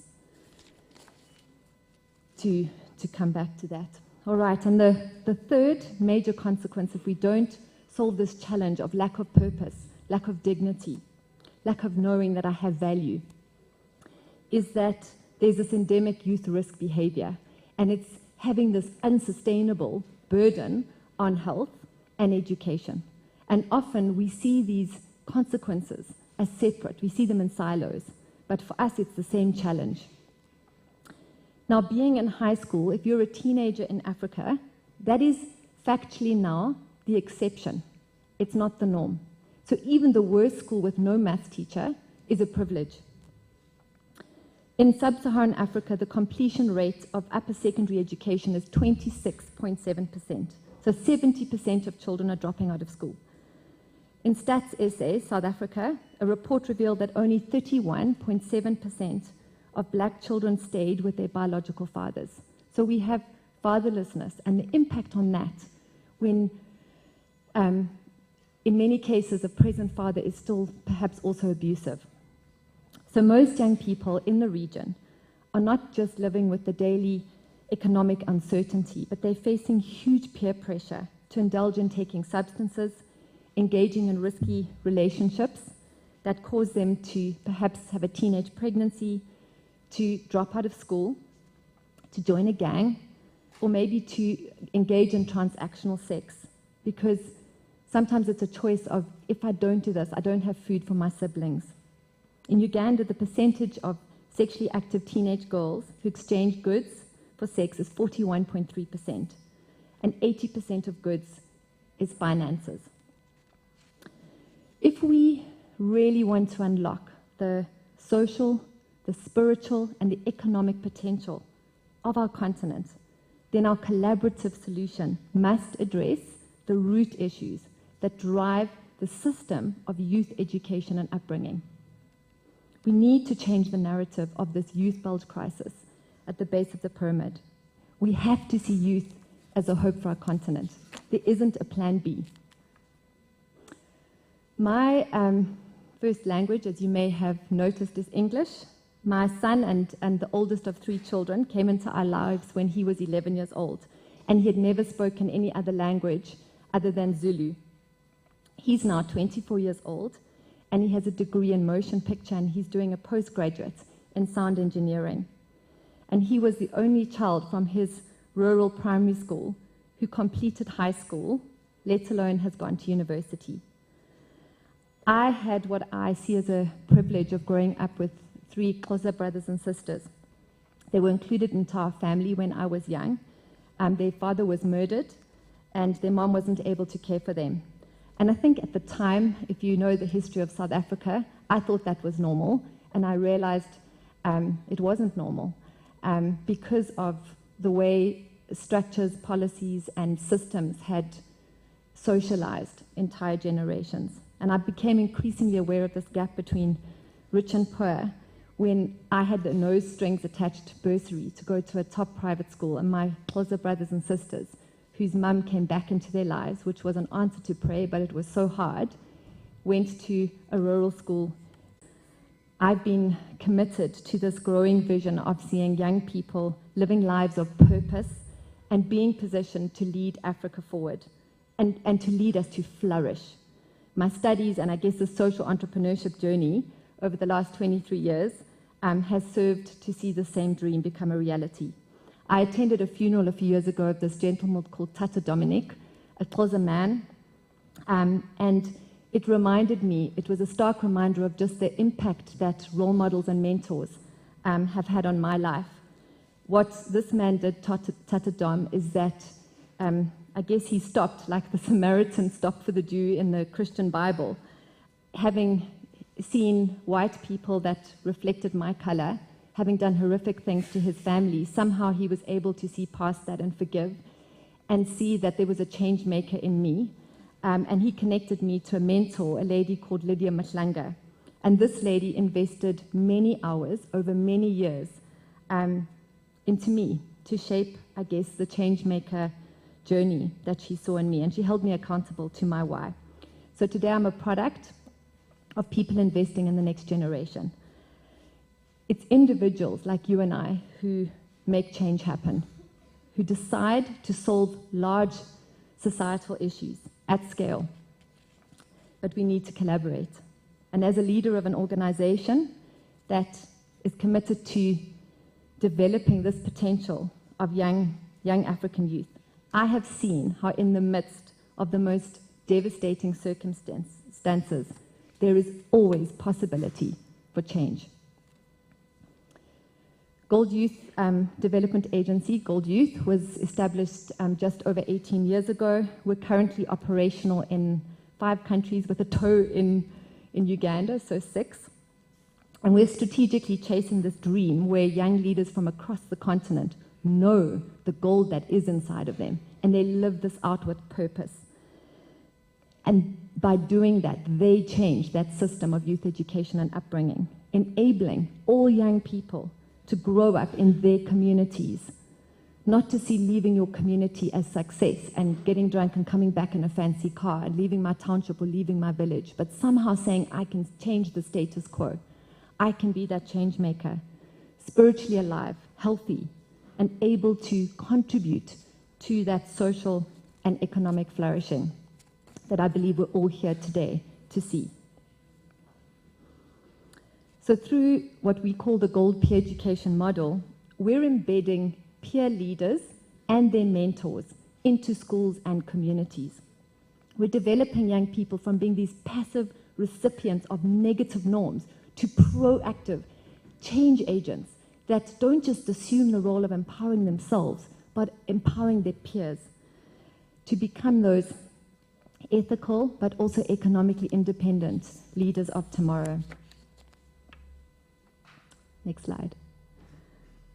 So we have really from the get-go sat to answer the question, what works at scale? And I think it's very different how we, as social entrepreneurs or people in the ecosystem that want to back ideas that can scale, how we design it from the get-go. Not everything that works scale. And so if we want to see evidence-based, scalable solutions shared, it's key at that design phase. So I would say we're still in a proof of concept after 18 years. We've seen 107,589 young people finding the gold inside of them. And this has been across strategically selected, very diverse communities, rural, peri-urban, different countries. Those of you who've been to Rwanda, it feels like a different planet to South Africa. And yet there's so much that a big economy like South Africa or Ethiopia or Egypt can learn from our smaller brothers and sisters in Africa that are leapfrogging, that are doing extraordinary things. I just was engaging with someone recently who they're producing coders in some communities in Kenya, and these are young people that will never finish high school. and yet somehow we're developing demand-led skills because we're thinking differently. We've enabled over 4,185 connections to jobs, opportunities, learnerships, internships, and entrepreneurial ventures since 2015. And we're testing, and we're learning. And we are encouraged. We're encouraged by the evidence of thousands of changed lives. We've seen concrete improvements in social mindset and behavior change, improved educational outcomes, both in terms of school performance, but also perspective to school, dropouts, attitude towards numeracy and literacy. We've seen amazing ways where we've seen maths and literacy bettered, where the facilitator is an unemployed young person who's just passionate and committed to the person, but maybe not the content expert. There's evidence and there is hope. But we've just scratched the surface of this system change, this each one reach one system change that is so urgently needed between now and 2042. Next slide. Oh yeah. Our experience over many years shows us that people don't change with information alone. They change when those closest to them change. The message giver is the strongest message. And sometimes we don't like that. I know in my household with my kids, I'm like, we don't shout in the far family. People look at who we are. And this is powerful. So we didn't invent peer pressure, but it works. And when we find the right young people who are already leaders and already influencers, and sometimes the most negative young person in the most desperate circumstances, when they're given this opportunity to stand up and be part of, they're a force for positive change. And that agency, that gold inside of them, that change maker arises. We have two modes of delivery to scale and roll out what we call this gold peer education model. And it's both deep and wide. So we partner deeply with grassroots youth organizations. We are intentional. We want to get better and better at finding those leaders that are passionate and committed. They're a different breed. And we have what we call social franchising, where we can provide them with support, capacity building, and services and connection to each other. We go wide by providing capacity building to governments. We've created a do-it-yourself product suite. We've packaged the best practices of the peer education model and lessons learned for organizations to use on their terms and their contexts. And we know that governments have that access. They're not always innovative, but can scale. So how do we really work together to shift the dial? We create employment for unemployed young people, often seen as the problem, and we're saying they're the solution. They're mentors, role models, and education support agents. And they are placed full-time in schools and communities. They're between the ages of 18 and 26, and they're developed and they're mentored to, in turn, walk alongside and develop and mentor adolescent opinion leaders, peer educators. And these facilitators, they're from the community. They understand the hardships.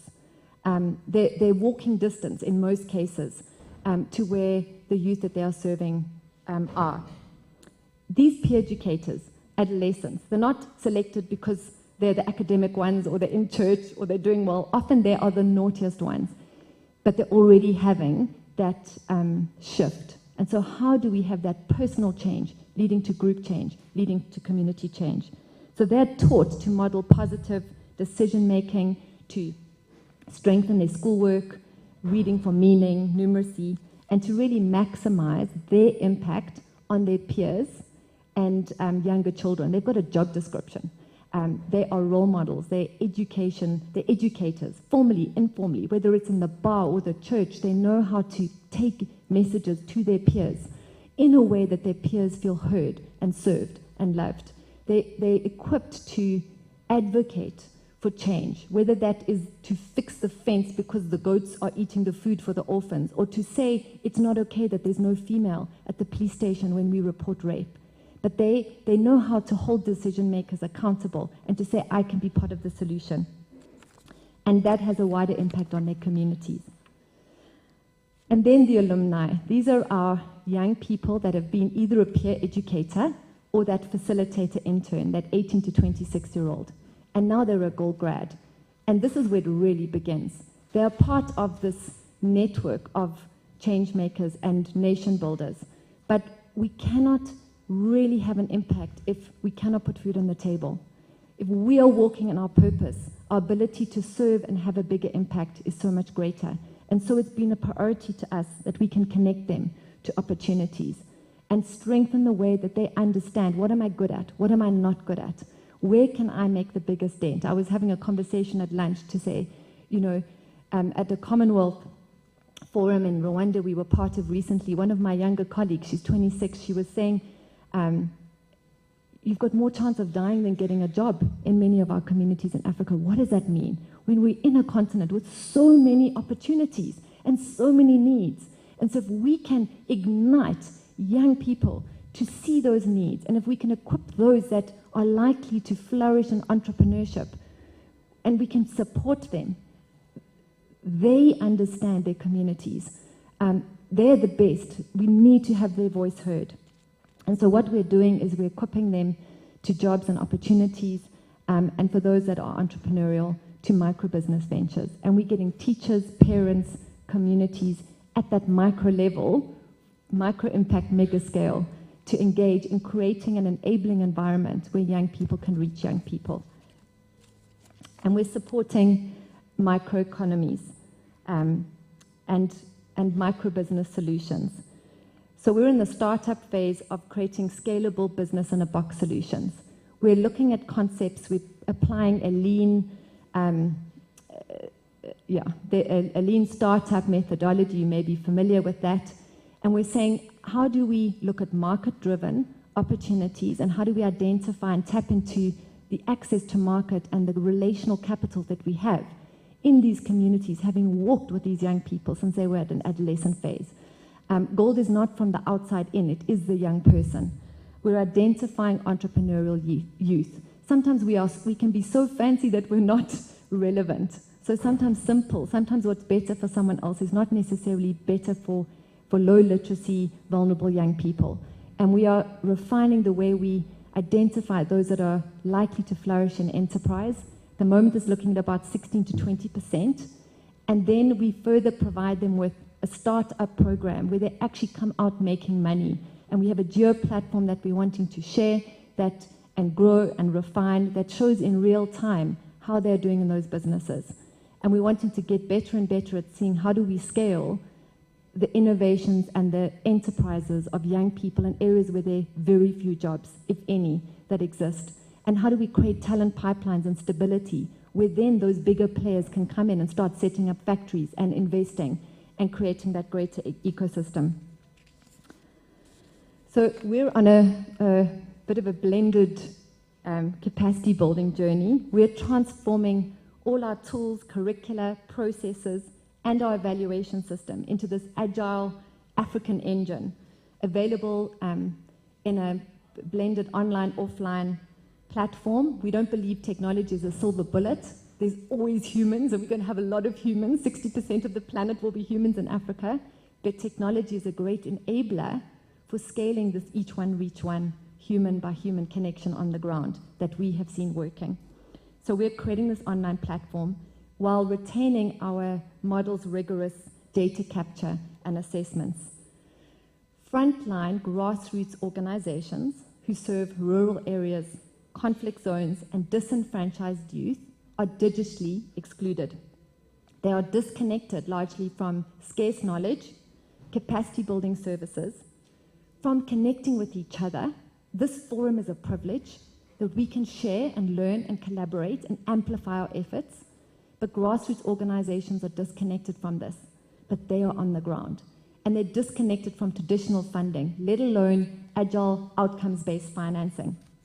So we are committed to building this. We're in phase 2 of a 6-year process, building this platform and technology-enabled scale engine. We want to make it less challenging for grassroots youth replicators and creators to form, launch, and implement and participate and co-create in a model that we want to see in thousands of communities across this continent.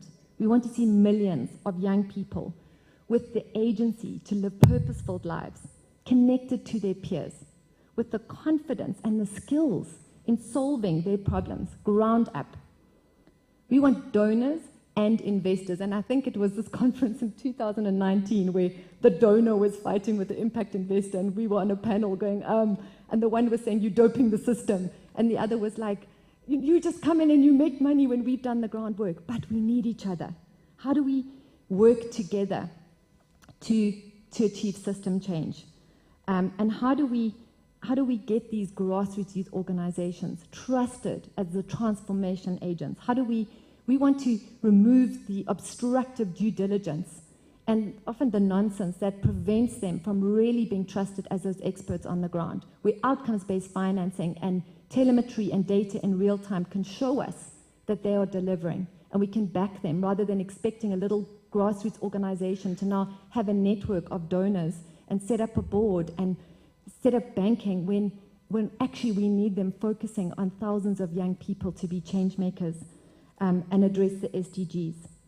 So this platform will allow grassroots organizations to quickly start using the program, demonstrate their progress against key outcomes, grow their credibility, and build digital trust. And we want to unlock an outcomes-based financing model to scale it. We're not there yet. We're focusing on 6 countries as an African scale proof of concept.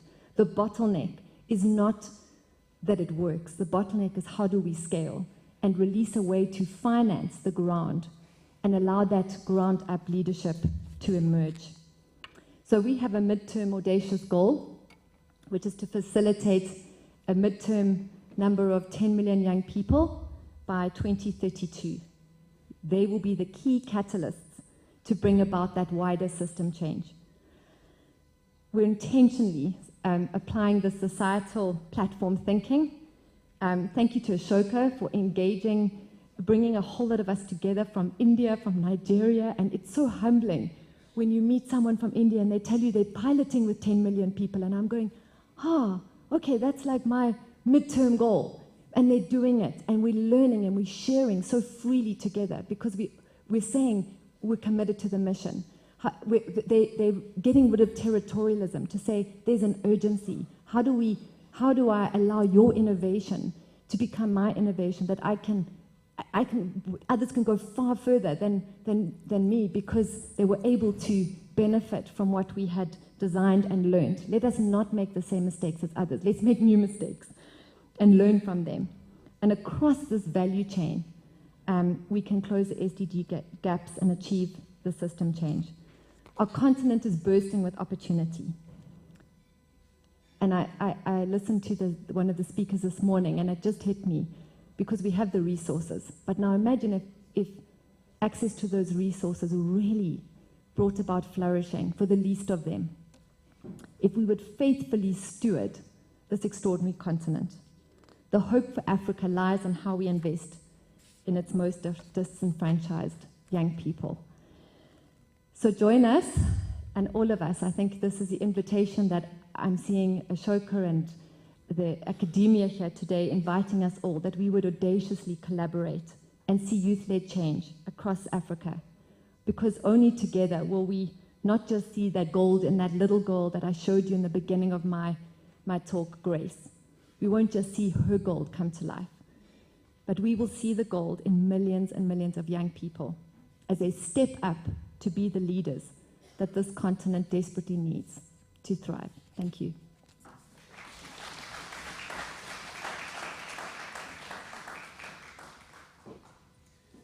Thank you, Susanna. I now invite Dr. Kibret for his showcasing some serious work is happening in Ethiopia. Welcome, Doctor.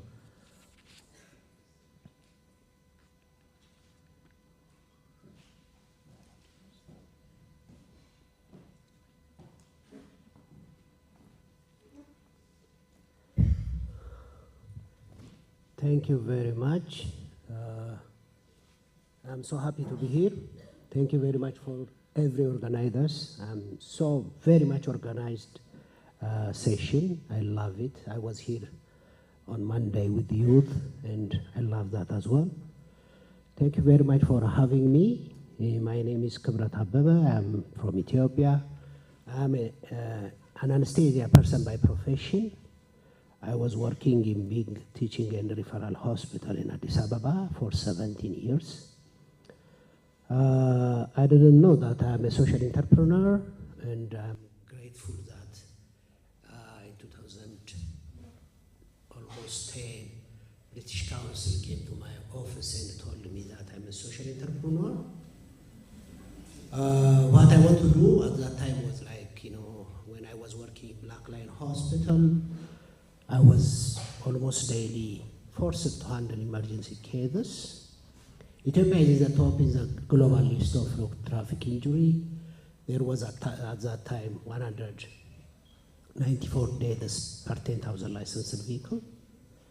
From these victims, only 4% of the victims were coming to the hospital with ambulance. The rest are coming with personal car and taxi without any life-saving measure.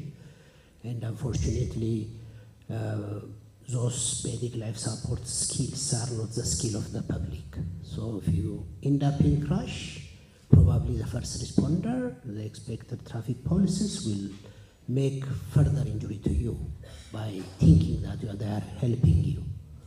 So I was asking my fellow friends around me, big surgeons and statisticians like me and nurses, what can we do about this? And almost everybody was against me. The very typical thing in Ethiopia, unfortunately, that whenever you think outside the box, everybody jump in and say that, who do you think you are? So I was seriously thinking about it, read about emergency medical service system, and I called my company called Tabbita. Tabbita means an Amharic word that means a drop. When everybody was trying to challenge me, I tried to challenge them back by saying that, what is my drop of contribution on the topics that I am well versed? And what is yours? Let me tell you something, unless and otherwise, Africa, especially Africa youth, think about their drop of contribution on the topic that well versed. Aid will never be a solution. So with this challenge, I was contemplating how to start the first ambulance service system in Ethiopia. And luckily, in 2007, I get a chance to evacuate one diplomat from Addis Ababa to London.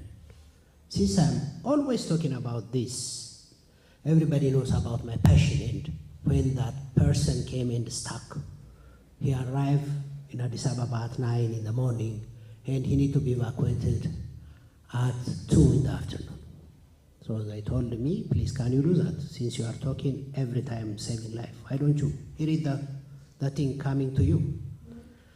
So I have never traveled out of Addis Ababa, probably out of Ethiopia, so, I can do it. So I evacuated that person from Addis Ababa to London successfully, the first travel to Europe. And when I come back, thank you. When I come back, I a bit emotionally, without thinking further what an investment looks like. A very typical entrepreneur.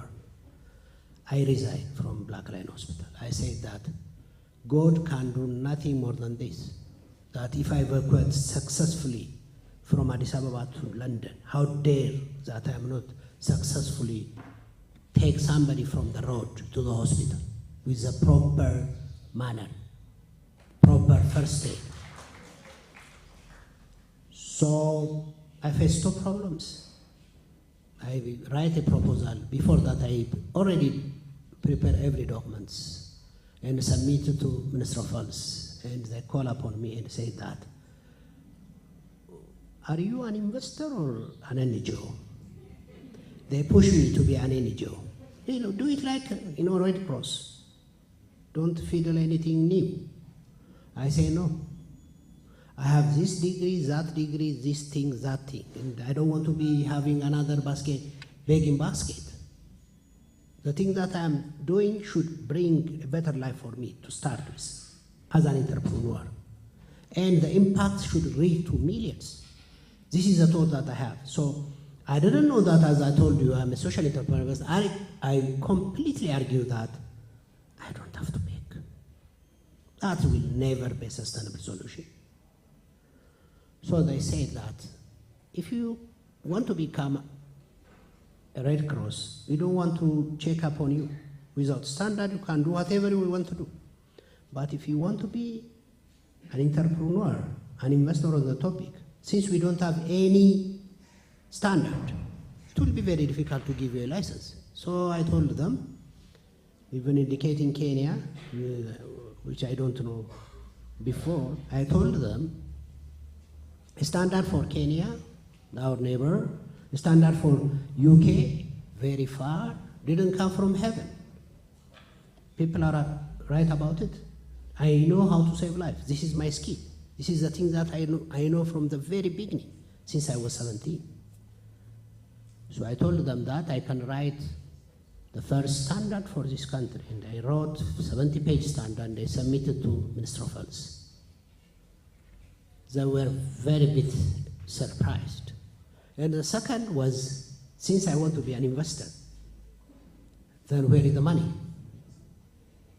I try to confront, I can say, with some of our private banks to let them just what I'm planning to do. And no bank were at that time, even now, were willing to listen to my whatever impact that I'm making, saving life. Okay, Africans are dying, one or another.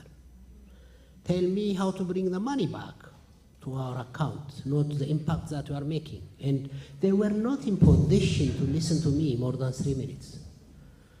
So I go back and look myself, where do you think that I can bring the money? So for the last 17 years, I was having a special account that my family, especially my wife, doesn't know about it.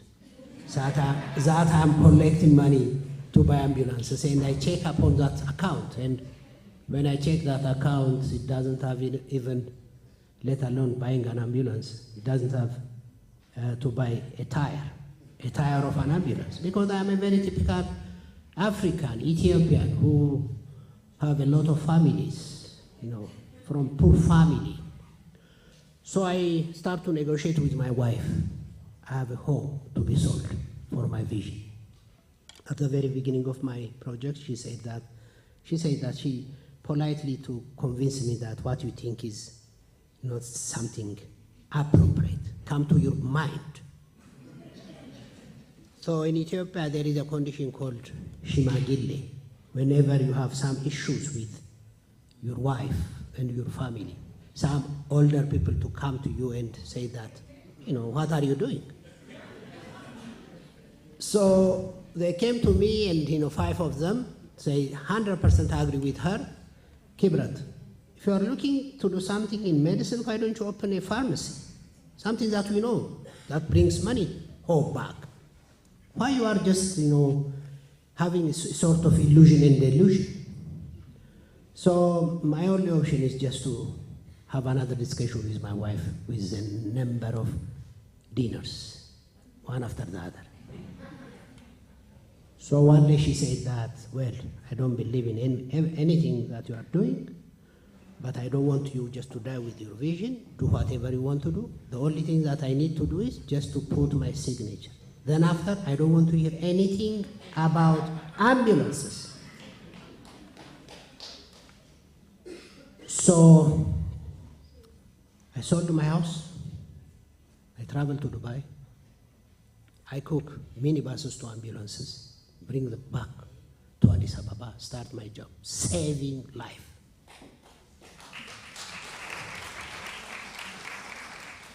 Currently, I'm the happiest chap, frankly speaking. I travel tremendously throughout the globe, sharing my ideas. I travel more than 54 countries. I debate in so many this type of forums that Africa needs entrepreneurs. The fate of Africa is the youth, especially the youth entrepreneurs in agriculture, health, IT, housing, name it. I'm a very strong person in believing in social enterprise. I'm leading the social enterprise ecosystem of my country, Ethiopia, as a president for the last 7 years. We are cooking laws to come within, I can say, within few months or years.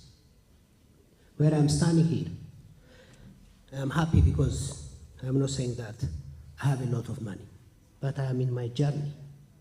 I'm happy because I'm facing every challenge and modestly grow by saving life. We grow from 3 minibus ambulances to 20 advanced and basic life support ambulances. We save more than 150 casualties, especially road traffic injury. We conclude and we show to the world that social enterprise is the big vision for Africa by our model called cross-subsidy business model. We save life across the board. We don't care whether we are being called by poor or rich. We are there to maintain the airway, to save life. We are very much focused. We give an employment opportunity for more than 100 people, even though it doesn't make me happy. At this time, after 15 years, I want to talk about thousands of employment. I have 5 very clear visions for myself, for my employee, for my country and Africa. 1, to have a ground ambulance service system throughout entire Ethiopia. 2, to have an emergency medical service system training center that serves the entire East Africa. 3, to have a manufacturing company to manufacture everything in Ethiopia that potentially supplies for East Africa. The 4th one is a trauma center, and the 5th one is air ambulance service system. Currently, we are building 8 stories building at the heart of Addis Ababa that have helipad, which is one of my vision for Ethiopia and for Africa. So, my conclusion is like, in addition to what I'm doing as a CEO of my company, I am being involved as the president of Social Enterprise Ethiopia. I am one of the board of directors at Addis Ababa Chamber of Commerce because I believe in private sector. Never ever think that the government and the NGOs will give you sufficiently the product and service that you are looking for, but the private sector. The private sector should be responsible in delivering that. So in the next 2 years, I want to be the president of private sector in Addis Ababa. I'm working on that.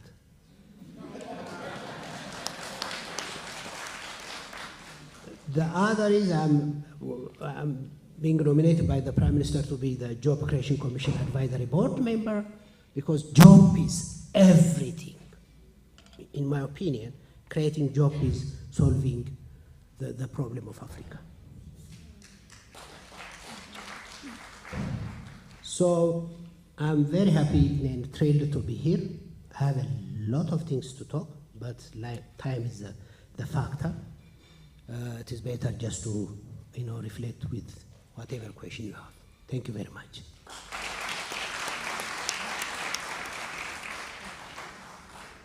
Thank you, Mr. Bibi. Can we give them another round of applause? So the next session will be a panel discussion. And what we're doing there is just really delving deeper and having a conversation about how social innovations can create a more just and equitable world. We're also looking at whether we can focus or we should focus on social impact or commercialization. With that, I would like to invite one of our panelist members as well, Anne Lawi. She is the Managing Director of Africa Impact. Anne Lawi, kindly come to stage.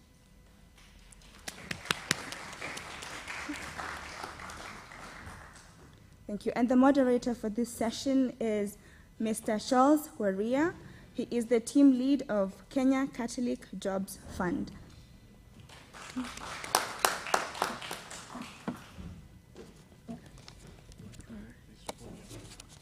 right. Mr. Waria, you can come and continue.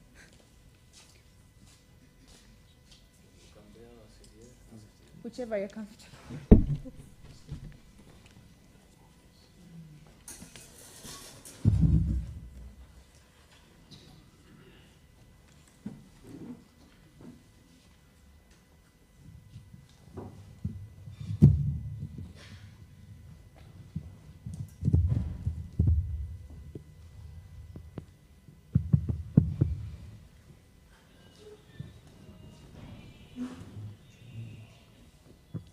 Good afternoon.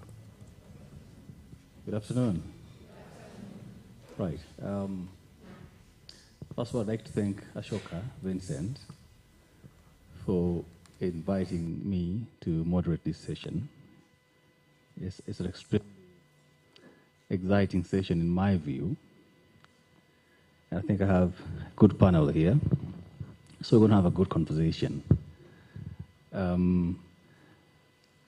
I must confess, this is the very first social entrepreneurship conference that I'm attending. I haven't been to one of these before. This is the sixth one, and I haven't been to one of these before. And it shows a kind of a disconnect between the private sector where I work and the social sector. That there's not much of cross-pollination and linkages between those two sectors. And I think this panel will shed a bit more light into bridging the gap. Bridging the gap. I totally love the topic about social innovation for systemic change, but looking at it from a commercialization perspective, which is what's been missing. So this is going to be a very interesting session. Now, I'd like to also appeal to the audience that as we deliberate on the panel here, and as you listen keenly to what the panelists are going to be talking about, that you may find the one thing that you take away with you, or the two things that will matter to you from what you do. I like the faces I see. These are faces of change. You know, I love social entrepreneurs, people who look at problems not as problems, but as opportunities to invent, you know, opportunities to innovate, to create a solution. So I like it here. Now, to set this on, I've loved the two presentations by the two people who did the showcase. Beautiful, beautiful. Development discourse has been here for a while. It's been here for a while. You know, since 20th of January, 1947, inauguration of President Harry Truman of the US, you know, coming just after the Second World War. And he said the burden of developing the so-called underdeveloped world, or the third world at that time, rested on the shoulders of the West. And so Western countries took it upon themselves. They defined the development discourse. They actually defined what development is. They defined what development is. And soon after President Harry Truman's speech in 1962, Reverend Thomas Kuhn wrote his book, The Structure of Scientific Revolutions. And he was a great proponent that development is about the paradigm of things. If you want to be considered developed, show your roads, show your rails, show your airports, show your buildings, your structures. And Reverend Kuhn saw development as things. Soon after that, Robert Chambers tried to counter that and said, no, but what about people? Don't people matter in development? And he continuously began to propound the idea, the paradigm of people. And right there, development had two dichotomies: development of things and development of people. Okay? So you look at development and say, yes, there are people who sit and say, if you don't have roads, it doesn't matter how educated your people are, but if you don't have the roads, the infrastructure, you can't develop because you can't move things from one point to another, and therefore you can't access markets. You know, if you don't have internet infrastructure, you can't communicate, and therefore you're not developed. If you have poor ports and you can't import, export, you're not developed. These two dichotomies have taken a shape of what we call today the World Economic Forum, where we continue to propound the development of things in the loudest of manner. We have the G20s, the G7s, and everybody else coming together to talk about development of things. And then we have the World Social Forum, where the social innovators are coming together to say, no, but you're leaving the people behind. You're leaving the people behind. What about the people?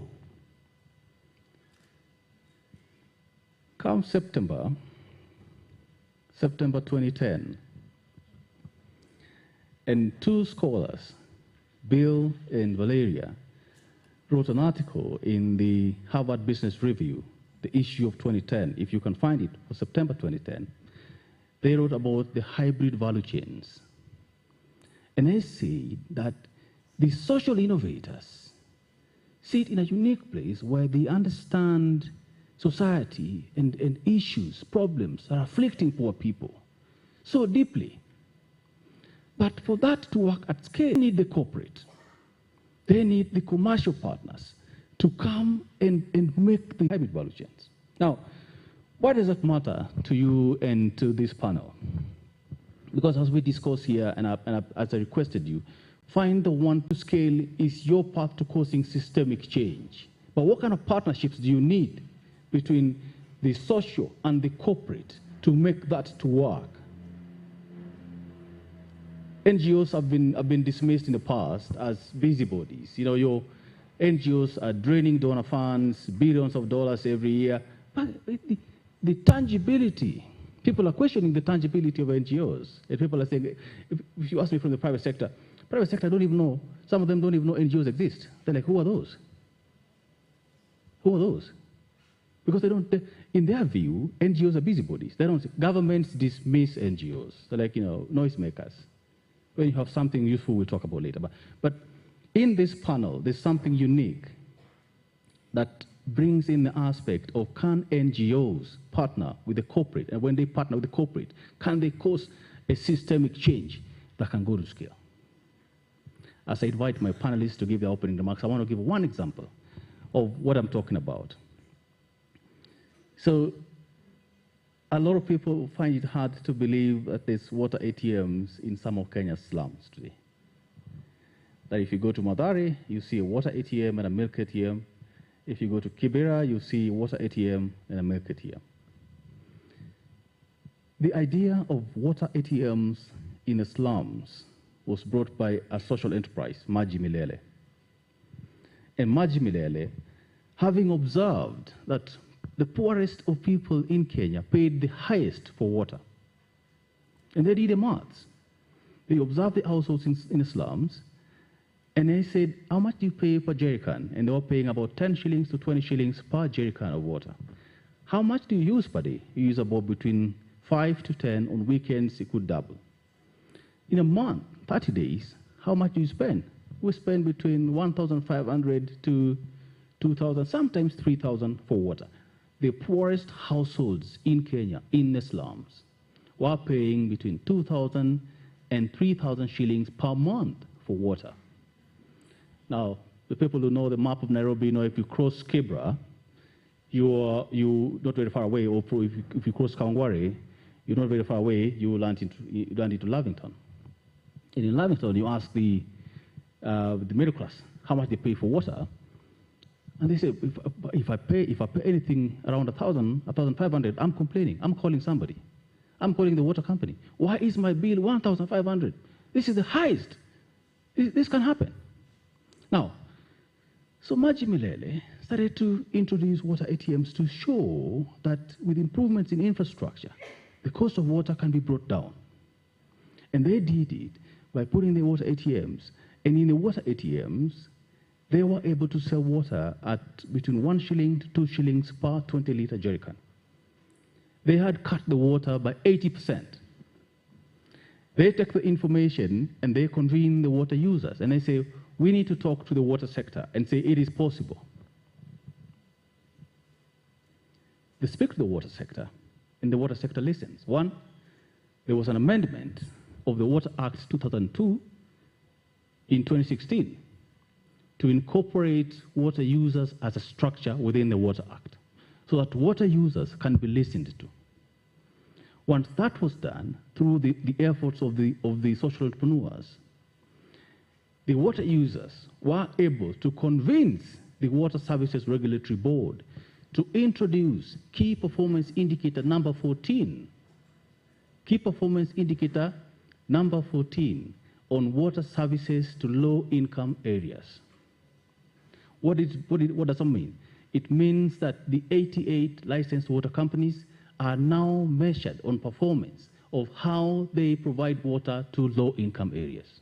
Services regulatory body worked with county governments, I wish Mwiti was here, to have them to introduce what we call a pro-poor tariff. A pro-poor tariff is a tariff meant for poor households, that a certain use of cubic meters of water, you get it for free. Now, many of you probably won't see it in your water bills because you're not considered as poor. So you don't live in areas classified as poor areas unless you live in the slums. If you live in the slums, yes, you're benefiting from the poor tariff. If you don't live in the slums, your zone is not classified as a low-income area, and therefore that tariff doesn't apply. But today, the tariff not only applies, residents of Kibra and residents of Madare and other places get weekly water bills, not monthly water bills. They get weekly water bills, pay as you can. That's a product of a systemic change championed by a social enterprise, working together to address issue of access to water and realizing that not everybody has equal access. Now, as I implored you, find your one thing that you're going to take away with you to see how your solution works. Now, I will start with Anne and Lawi. First to give us a brief introduction about herself, but also in terms of what does social innovation and commerce mean for Impact Africa?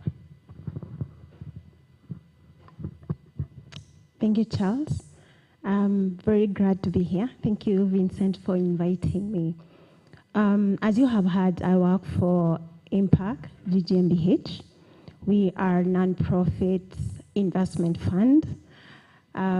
We unlock philanthropic capital and we channel it to social-driven entrepreneurs across Africa. I'm also the vice chair for ASEC. ASEC stands for Association of Startup and SME Enablers of Kenya. Like one of the speakers said, it's very important, even as you support social entrepreneurs and you're driving social entrepreneurship conversation, it's important to embed yourself in private sector and have voice and discourse when it comes to social and entrepreneurship discourse and conversation in the country. And that's why I am driving the conversation of a common voice for ASEC in the country. What does social innovation or social entrepreneurship mean for Impact? As an investor, and our philosophy of why we started it because of development aid. And as we have had as part of the background, there's so much that have happened, but one key area that has a big gap is funding that need to go into the social-driven businesses. And you will find that as in the last couple of years, there is increased funding towards businesses, that are profit-driven businesses, and it continued to increase over the years. But when it comes to social-driven businesses, there's still a huge gap. And for us, we wanted to join and make sure that we're able to address that gap by one, providing de-risking mechanism for these businesses, and also invest very early on the journey for social entrepreneurs so that they are able to unlock follow-on funding, provide de-risking mechanism for them to be able to unlock the follow-on funding and scale, and also provide them the networks and open doors for the next funding. And that's what we are doing. We know the social entrepreneurship is very important, and social businesses are key to social change. The biggest problem we see in our society, be it in education, be it in health, be it in manufacturing, you will need a social-driven businesses to make the social impact. For us, what is central is the job creation. So our biggest metric is how many number of green jobs are we able to generate from the investment or the capital that we inject? Thank you very much. There we go. Thank you very much, Anne. I'll come back to you. Next question I want to put to Dr. Abebe. And I like the passion you had for the ambulance, and the decision that you had to make to do what you have to do to save lives. And that's, you say that's what Africa needs. That's what Africa needs, being able to make the decision. But I have been leading a fund that funds social innovations as companies. And it brings me to this question I want to put to you. This aspect of we want to do it by our own. We want to socially innovate by our own, isn't it? We want to create social enterprises, but we don't have the money. We don't have the money. So we have to keep looking for the money elsewhere. And the money comes in terms of investors and these kind of things, and then it skews what we initially intended to do, and we start chasing after the interest of the investors. Now, as the president of the Ethiopia Social Enterprise Ethiopia, you want to be Ethiopia's private sector, president. How can social enterprises in Africa find the financial sustainability, the locally grown financial sustainability that enables them to really grow their ideas and take them to scale without feeling beholden to investors?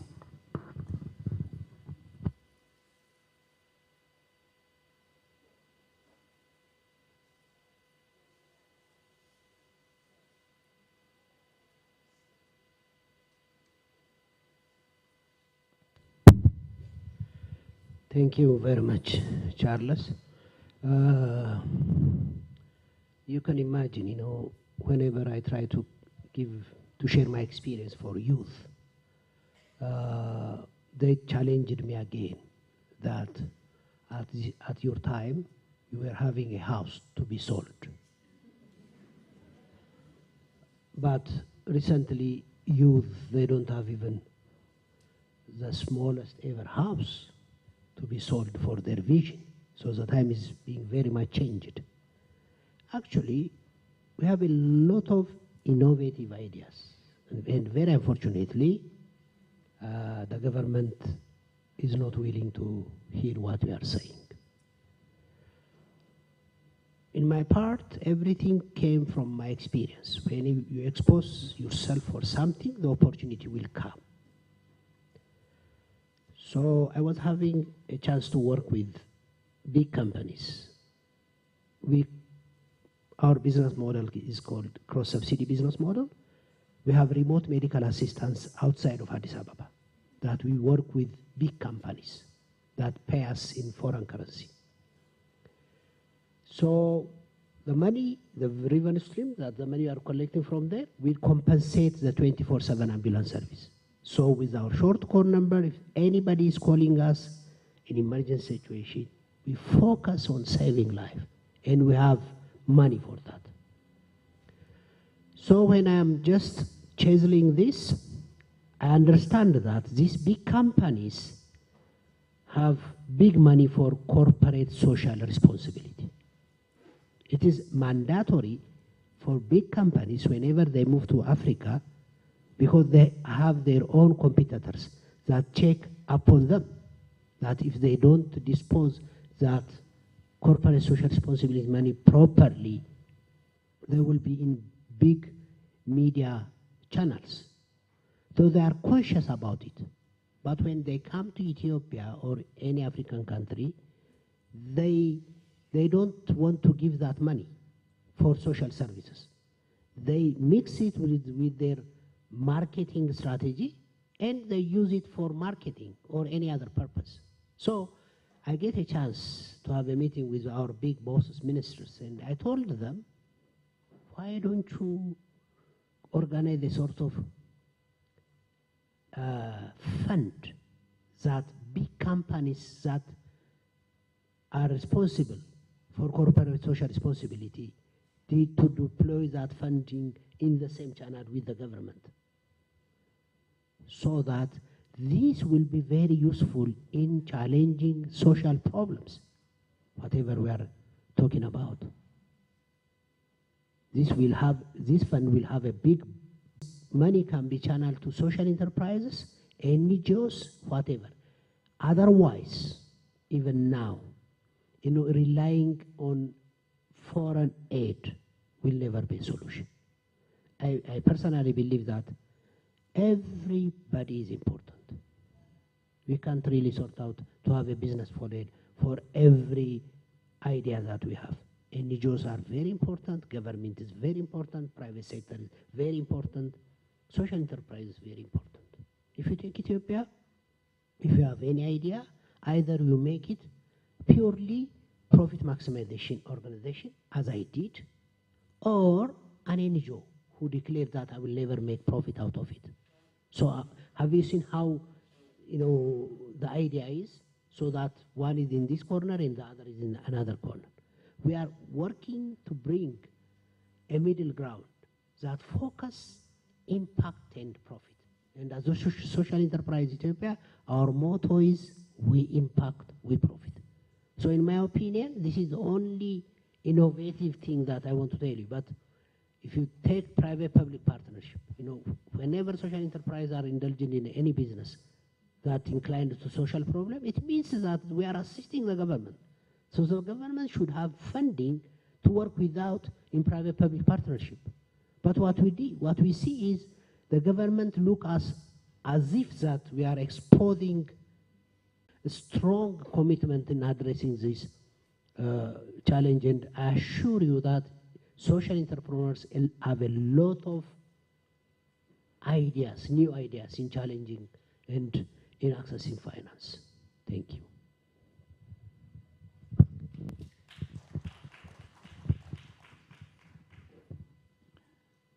A couple of days ago, I was talking to a friend of mine in the private sector, and their motto is, cost transformation, make money, repeat. Cost transformation, make money, repeat. That's their motto. It's pretty simple. And I asked him why. He said, if whatever we do, if we're not making money, we pivot. We stop it. We're not in the business of, just social. If we're not making money, we stop. And I want to put this question, just remind me, Lucy? Susan, yes. The social sector and the private sector. And the distrust is more on the social sector. That if there are ideas with the private sector will commercialize them and run away with them and make money and forget about the whole impact agenda. But for commercialization to work, then it needs to happen. There needs to be this partnership, how social innovations are taken to the market, as created, that people expect stuff to be given for free. And that's the whole idea by buying social. From where you sit, I want to ask you to commercialize the solution. That's the first question. Second question is, have you seen this happening anywhere else here in the continent? This partnership where social enterprise partners with successfully partners with a private company, and they take the product to the market, and they both benefit. Can you hear me? Okay. It's a loaded question. So, would I partner with the private sector to commercialize a social innovation? So we are a hybrid organization. Our structure is such that we have non-profit organizations established in some of our countries, and then we've set up a for-profit entity in 2 of our countries. Just because of the structure, there's different laws, but they're 100% owned by the non-profit. But what it allows is those for-profits to function commercially in that way. The challenge is however you see it, is that no one person at the top gets super rich, but the stewardship of those commercial activities is, in a sense, housed in that overarching vision and mission of what the non-profits impact sets out to be. So there's an intentional tension because the rules of philanthropy are different to the rules of investment. But in the value chain, in our work, to really go into a hard-hit, poorest of the poor community where you would, it's the opposite. We go into a community. So my short answer is yes, I would, but not at the expense of impact. And for us to say that we are compromising scale or we're compromising impact by not having it commercial is also not true. It's not true in every case. There are certain things that I think the challenge is that we're not collaborating. In the non-profit, you're given like piecemeal.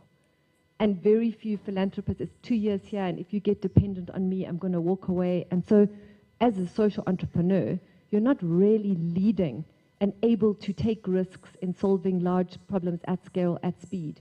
Now imagine if your philanthropy or your social investment pot of money could go bigger, quicker, and really develop that, and then your investor come in and look at how to commercialize it, and we're sharing on the same why. But what happens is the power struggle gets in the way.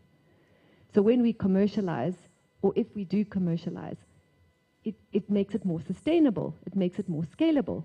So if that innovation can be commercialized and there's a market, it would be unwise to finance that through philanthropy or through a non-profit, because at the end of the day, you want more people to benefit from that service to have greater impact. And I think we have to be using both. And there are times where grant funding may be more effective than a loan in a startup situation because it's more fragile or it's a conflict zone. I think to say that you are undermining business by giving someone a grant, it's not always the case. In some patient investment things, sometimes we need to fix a broken system and address mindsets and do things that cost a little bit more, but the hunger and the dividend of that young person who was going to drop out of school that's now a coder, the hunger they will have as an entrepreneur because someone saw that and built that in, that is the hope that we have. And yet how we work together, we're missing these opportunities to have sustainable, scalable innovations because somehow we're not letting these two capital pools work together with the same why. I don't know if I answered your question. You did. I have been politely requested to invite Geoffrey Nyamu, if he's in the audience. Please raise up your hand wherever you are. Yes, yeah, he's the head of SB at Faulu. I've been asked to request you to come to the panel. As you walk through the panel, I put the question to you as you walk through the panel. From a corporate perspective, and lately, Dr. Abebe mentioned that the corporates are getting into the space of the social enterprises through their CSRs. And the question that begs is how are the corporates balancing the push for profits and the creation of impact, because they're moving towards support social enterprises and social, community-based programs. From where you see it and from where your peers see it, the CEO in the morning talked about how you're now going to play in the second tier, first tier banks. So you're seeing yourself as able. How do you see the dichotomy of profits and impact coming together, in this space of social entrepreneurship and commercialization? Thank you so much. That's a very good question, and I think Susan spoke to this, and the president of he said that at some point he had a challenge with his bank. Yeah. So in terms of social impact and commercialization, for us we look at it in terms of having them married together, because ultimately when you focus on social entrepreneurship and as a way of impacting society positively, then consequently commercialization plays in. So in terms of the various activities, and I would tell you, for example, most corporates and Faulu in this context we are keen on, building capacity, and, one of the things that we've done, we've partnered with many institutions, learning institutions, to identify, as a way of building capacity, financial literacy, in those specific settings, so that ultimately, as we do that financial literacy, then we are building capacity, identifying, innovations that have social impact, so that ultimately we are able to scale up. As we do that, then we are building, a pool of, entrepreneurs that will be able to impact society. I mean, one of the things that we also focusing on, in view of that, then we have so many partners. We are leveraging also on strategic partnerships. So many players, government organizations and government organizations are coming in to also, get funds, so that then we're able to scale up, some of, the innovations that are coming, and social entrepreneurs would take advantage of that. So that, for us, we see that as a way of, scaling up and supporting, different, entrepreneurs that are in that space. Something else that is also key for us is we are also looking at, players in, the agri, space, because it's really important for us to ensure that we are fully secure, as a country. So we are looking at, those entrepreneurs that have come up with, innovations in that space. We connect them with aggregators, so that then they're able to scale up and ultimately have, a positive impact in terms of commercialization of some of those, innovations that are really, really critical. So, as an organization, we are keen to partner with social entrepreneurs, so that ultimately we're able to grow them, to the next level. Thank you. I think that's good news for the social entrepreneurs in the room. To, do you have your cards? Absolutely. You can give out your cards, so that. In the interest of time, I'll pose one question to Anne, and then I can offer the mic to the audience to put in some questions. But Anne, this is for you. As someone, now heading an organization that's talking about Africa Impact. And believe it or not, aid is dwindling. Aid is dwindling, and with that, it provides an opportunity for the rise of the social enterprises to provide affordable solutions to the problems of our times in our continent. From your perspective, what does Africa need to do? How would you, this is Africa, you see, this is an African conference, so this is Africa, you see. What does Africa need to do to scale social entrepreneurship to a level that is meaningful, that can cause the change that we want to see in the continent?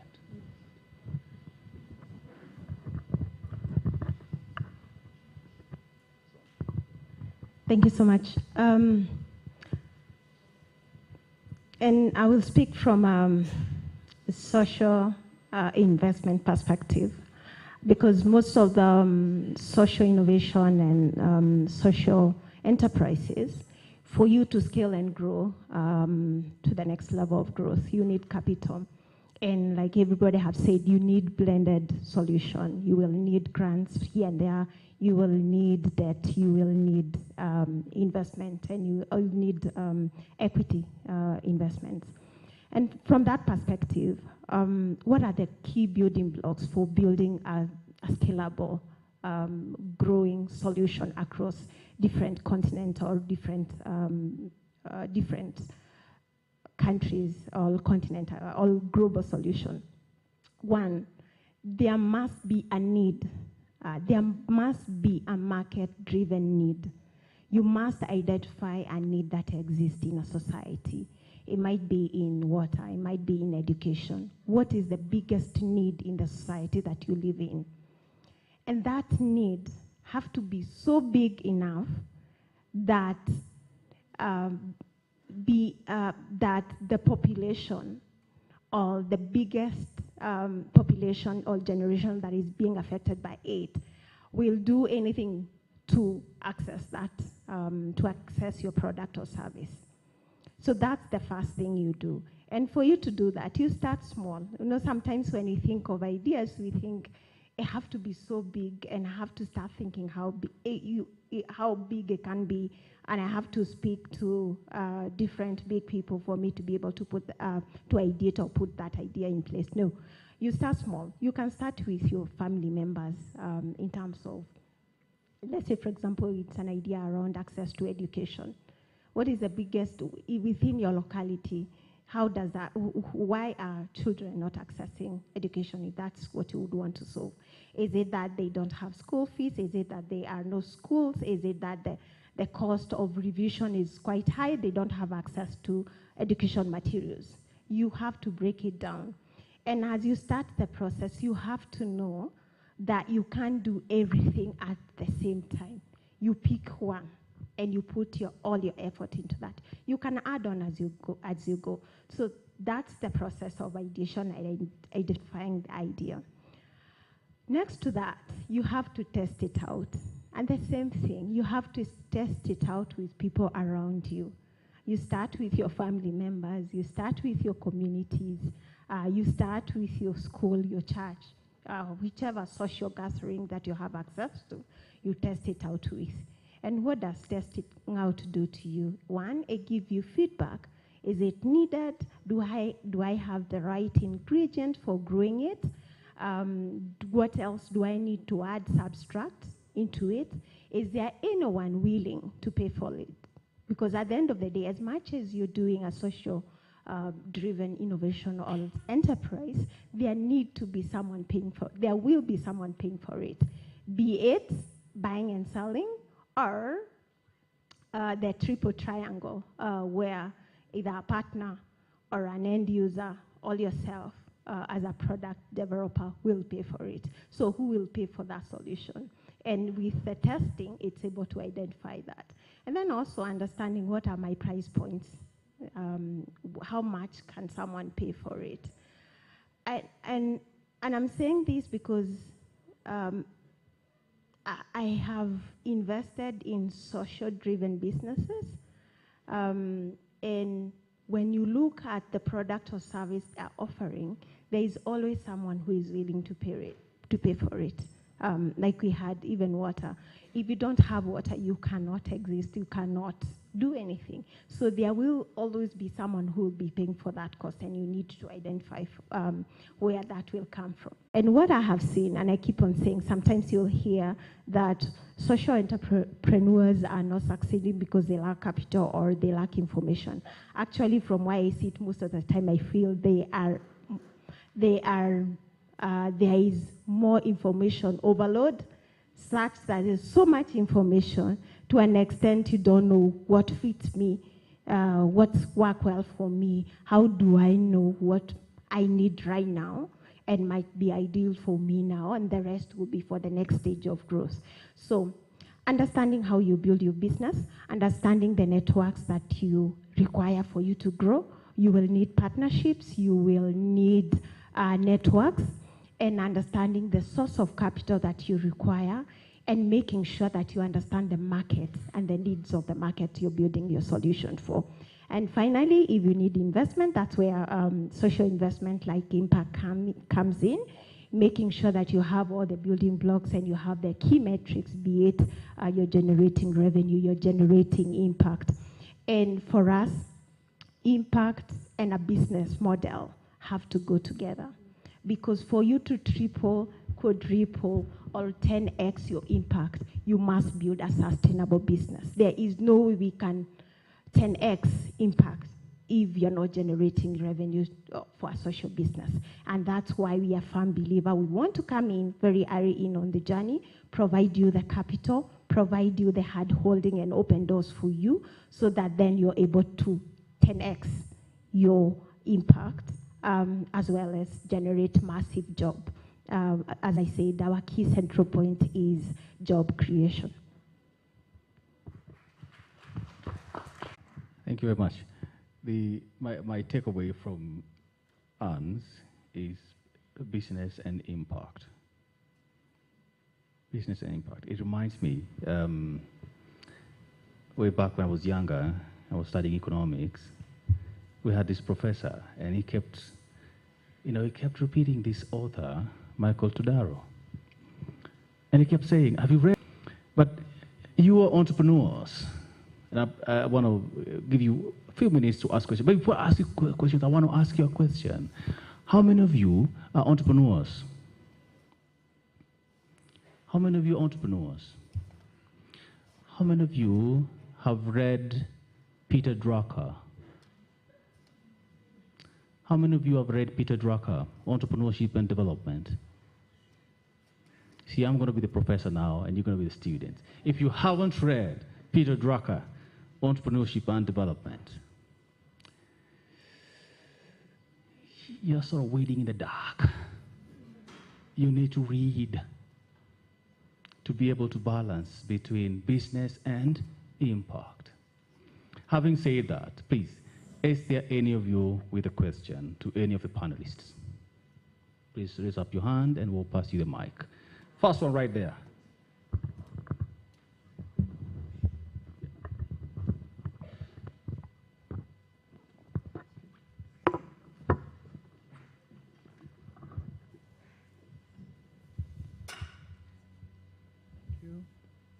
Hello.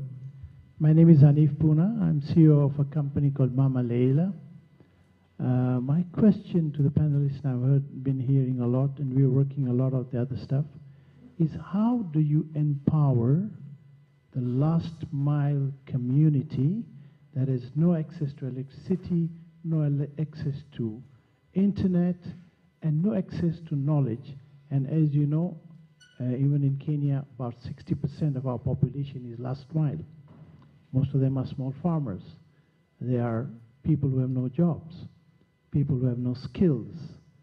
How do you suggest that we go and empower these people? Don't forget, they are 60% of our population. We can be talking of empowerment in the city, which is not real. According to me, the empowerment is the people right down there. And those are the people we need to talk about. Those are the people we need to work with. So how would you do that? And why I'm saying that, and I would like to put it to you, is we also have a solution, which I will not talk about, but we are outside with the standard media and our company, but we have a powerful solution to empower the last mile community. But with all the knowledge you have, I'd like to put the question to you.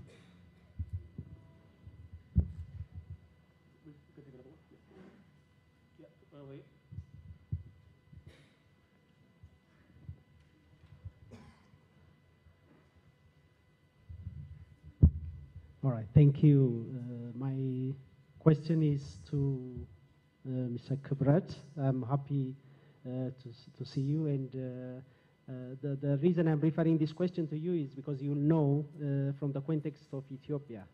My question is in terms of supporting entrepreneurs, and from the challenges you had, we tend to bring systems or supporting mechanisms from other countries. But you know the environment in Ethiopia, the market challenge we have. How do you see the lack of adapting the support provided to entrepreneurs? Because the context differs from country to country, and I know the challenge we have in Ethiopia. So if you can say something on this point, we'd be happy. Thank you.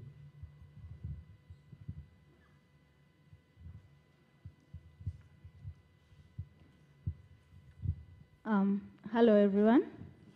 My name is Jenanet, here representing Amani Institute, an organization that basically empowers people and organizations for social impact. So my question is for you, Charles. You mentioned that at times social entrepreneurs seek funding, which is important to, scale up their ideas and all that. But at the same time, at some point, they sort of lose the draft, or they get carried away, by what the investors want and what the donors want.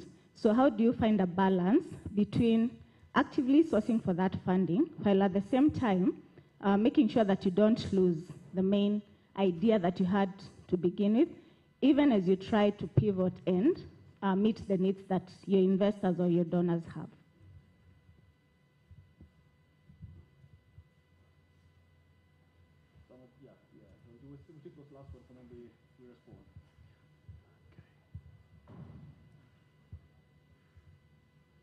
Yes, my name is Peter Kunyada, representing the mango tree. Actually, mine is just to top up what you said. We had last year a very practical example whereby we are putting up a secondary school for girls, and everyone knows that money is a problem. So we have this donor who was willing to do the furniture, but the building is not complete, and he said, that's it. So we're in a dilemma. So this is a practical example that maybe will help us think through. We come across that I can buy this, but I can't do that in our work. How do you go about it in order to win the society? I mean, to help the society as a social entrepreneur, at the same time, not upset the gods. Thank you.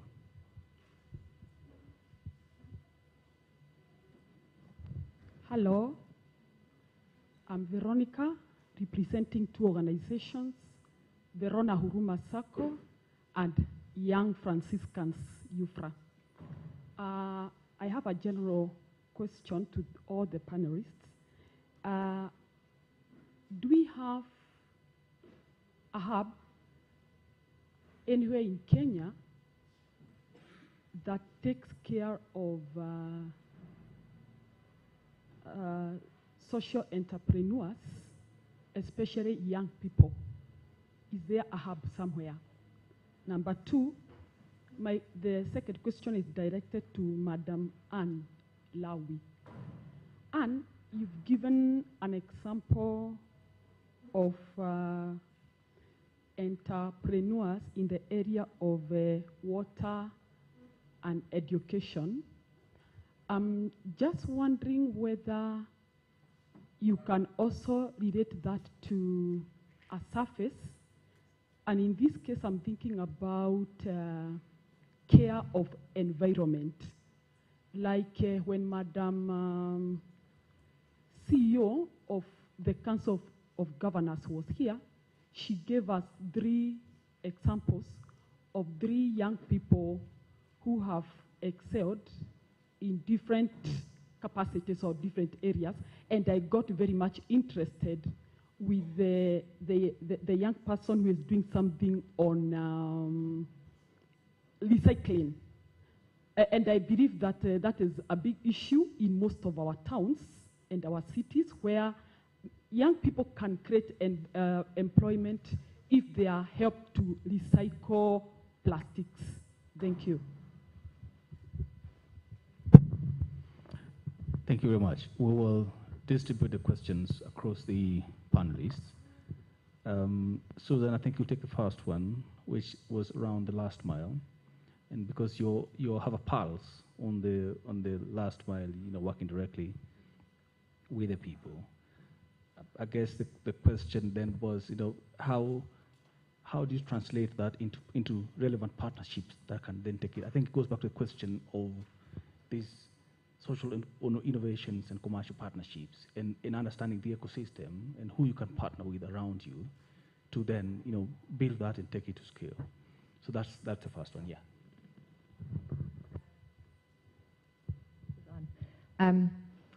So I guess, and touched on in my sharing our work in our talk, we are seeing base of the pyramid or last mile being empowered, and we're encouraged. I think it's how do we scale that? And I think where the disconnect is that perhaps commercial partners or many of us want a quick fix. And so what we may do is we'll go and focus on school leavers with good English that have done maths for job creation, rather than go to the 13-year-old that can't read for meaning, that is dropping out of school, and build, dig deeper and empower from there, because that takes time, because we're not going to benefit from that young girl. It's going to take maybe 3 or 4 years. But if we see millions of young girls at that level, genuinely, first and foremost, you can't teach maths or English or stay in school or even get that young person to now be a leader amongst their peers if she doesn't even believe she has value. When you feel you have value, you fight for what's valuable, and you you say no to what isn't. So empowerment is holistic. And I think if we can go into areas and have a long-term view, the impact will be long-term. It costs us more now, but it's going to cost us way more in the next decade if we do not empower, and the solutions exist. I think the question is not how do we empower, it's why are we not prioritizing empowering last mile as an urgency.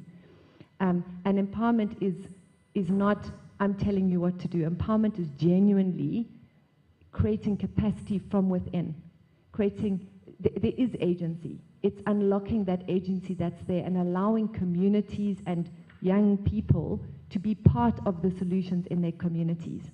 And when you are strengthened to see yourself as someone that can give back, and you have the skills to do that, to act on that, your confidence increases, and you become what was a challenge or a problem, you now become a dividend that's been harnessed. And it's how do we build on that?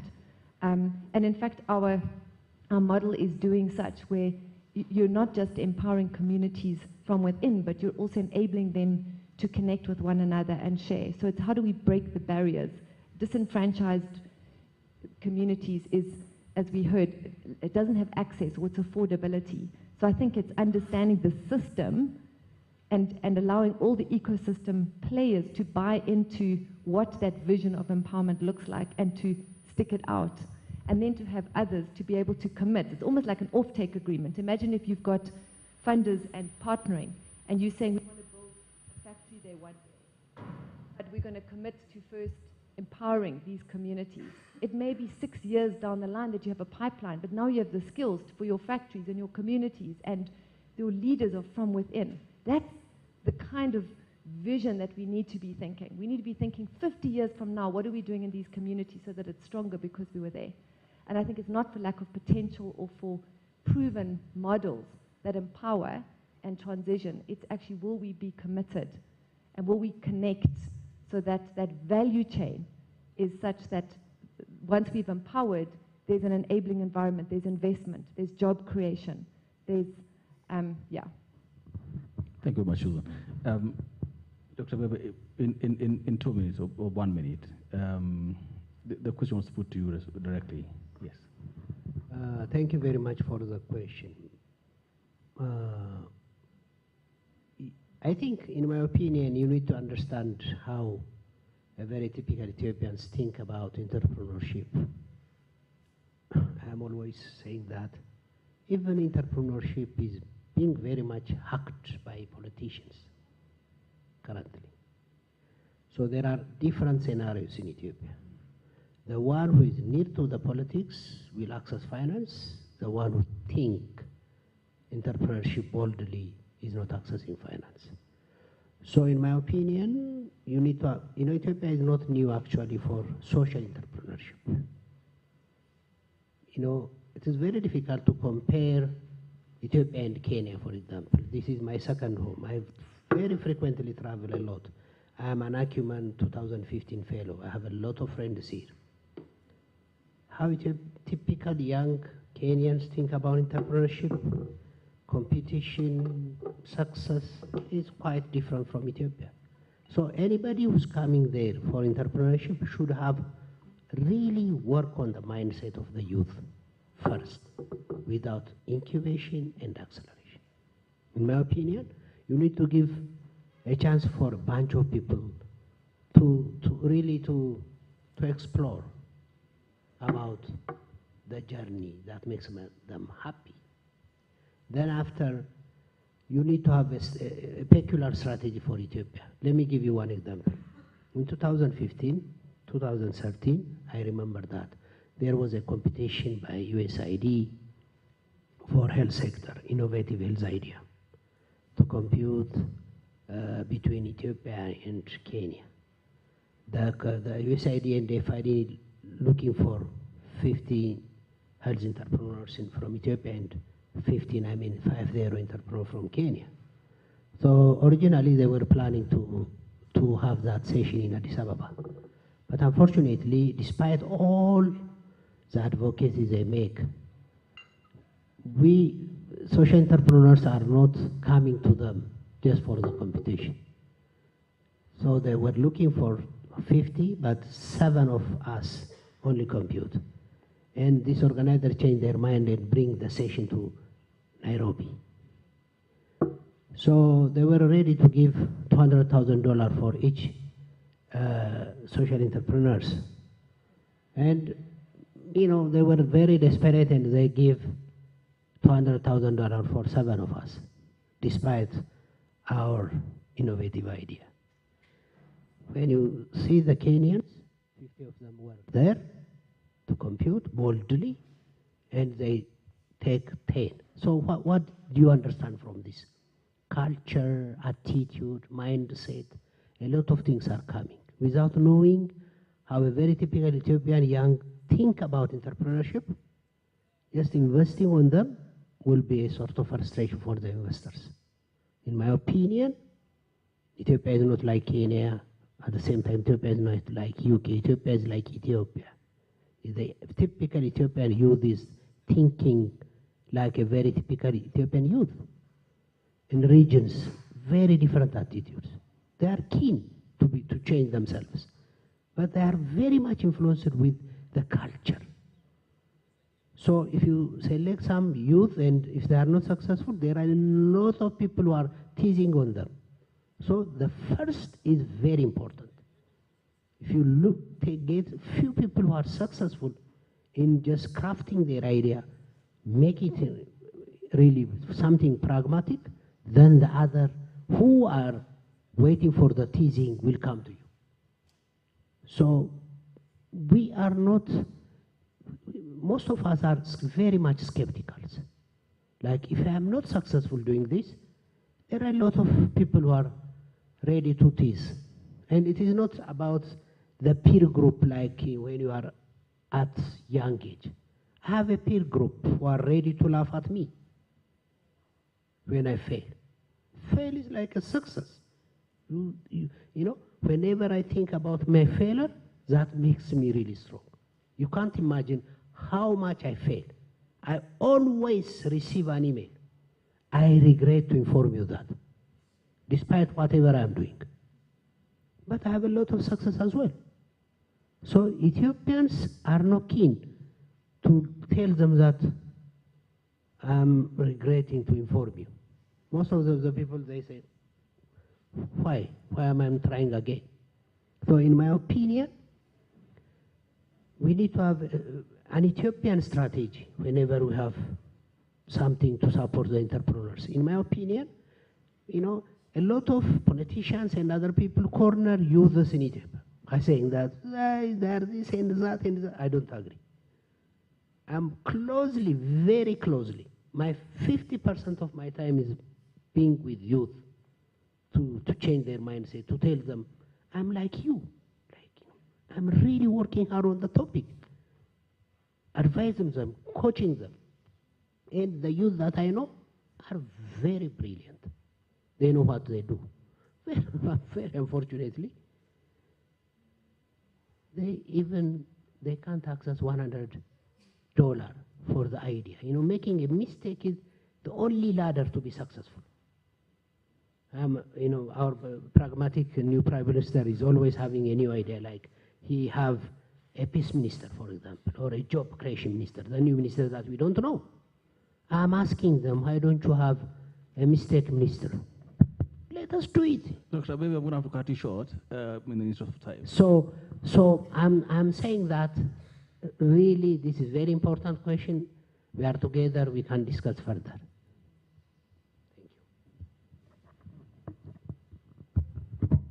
All right, there was a question directed to me. Do we have hubs in Kenya that can support social entrepreneurs? Yes, there is. Actually, there are hubs and social investors. I'll start with hubs. I seen Synapis are here. They support social entrepreneurs, so they are still in the room. Ashoka, they have Ashoka Fellow, which support entrepreneurs. They may not have the name of a hub, but they are programs that support social entrepreneurs. We have E4 Impact. We have Growth Africa. We have IBIS Incubator in Strathmore University. We have Shadaria Incubator in KU. We have, there's so many hubs. Sorry, I can't remember all of them offhand. But I can tell you, I see there is Derek. Derek also from ASEC. He runs a hub in Mombasa. And Red Cross, yes. And we, in ASEC, it's an association of hubs and SMEs enablers. And what you can do is just Google ASEC, and you'll be able to see all the hubs that exist in Kenya. And if you're in Mombasa or any other region in Kenya, you will see which hub or programs that are near you. So those are some of the examples of hubs or ESOs that exist in the region. And across the region also, if you're not from Kenya, there are programs across the regions that you can be able to find from. I'll be around, you can ask me, and I can direct you, I can point you to the right direction. Examples of water and education that exist. I don't know anyone knows Synergy. It's our water and sanitation solution. It's doing so well. We have invested in a not similar, but water and sanitation in Ghana called Washking. They provide by the last mile sanitation solution to the informal sector. And what they do is pay as you go model.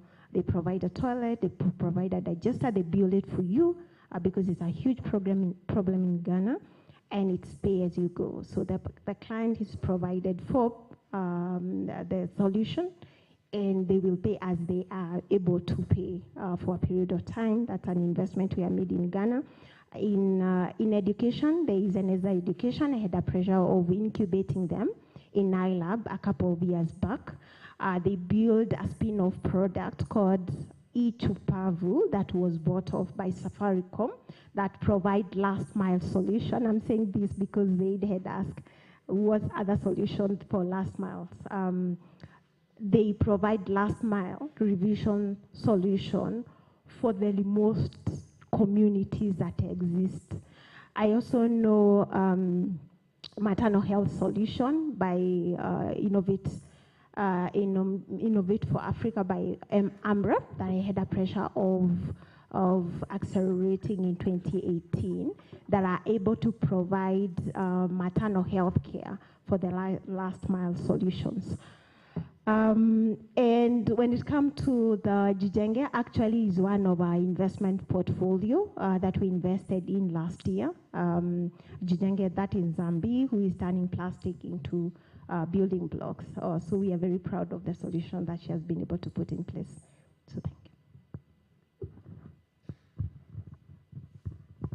So thank you. Thank you so much.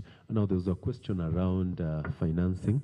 I think it's important, as social entrepreneurs to build very good networks. We have, financial, institutions. For example, Faulu is one of them, where would work very closely together because we are keen on sustainability.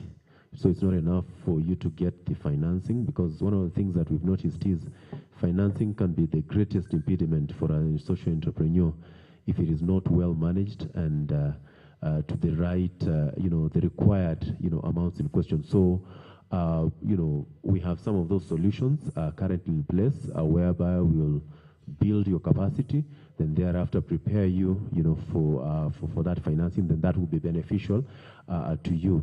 That's one. Secondly, in terms of reach, one of the things that we are doing is really important, especially to just because one of the things that we do as Faulu is we have a segment that looks at that heavily borrowed on the Grameen model, whereby getting down to those groups within those informal settlements and all that, then we build their capacity and ultimately support them in terms of financing and ultimately ensuring that they're able to also get the information that is required so that then they're able to scale up in their businesses. Yeah, so I think for me the most important thing is let's maintain the networks, the connections, so that then those opportunities, as and when they arise, then you're well positioned so that then you're able to benefit from the same. So for us, we are keen on looking at the impact that, the financing has on you, as a social entrepreneur, so that then you're able to scale and grow your enterprise to the next. Thank you.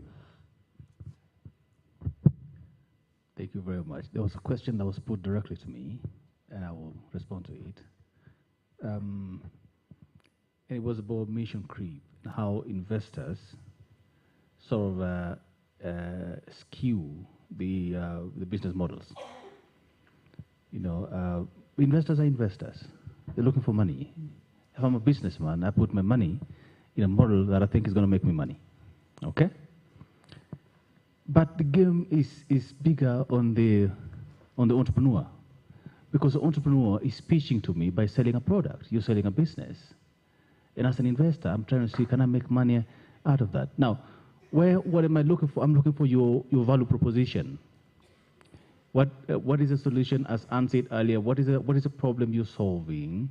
What is the solution you're bringing? How are you costing that solution so that I can make money out of it? Okay? What you need to bring in the game, and in the last 4 years, I have listened to pitches and pitches and pitches and pitches by social entrepreneurs. And some of them, at the end of the day, I just want to go home and sleep. I'm like, we're not there yet. As Africa, we're not there yet. And it pains me a lot when I have to approve funding, and I'm seeing that 70% of that funding is expert-led. 70% of the funding is expert-led. I'm giving local company here, but 70% is expert-led. They are founded by expatriates. And I'm like, why can't the African person just pitch the solution?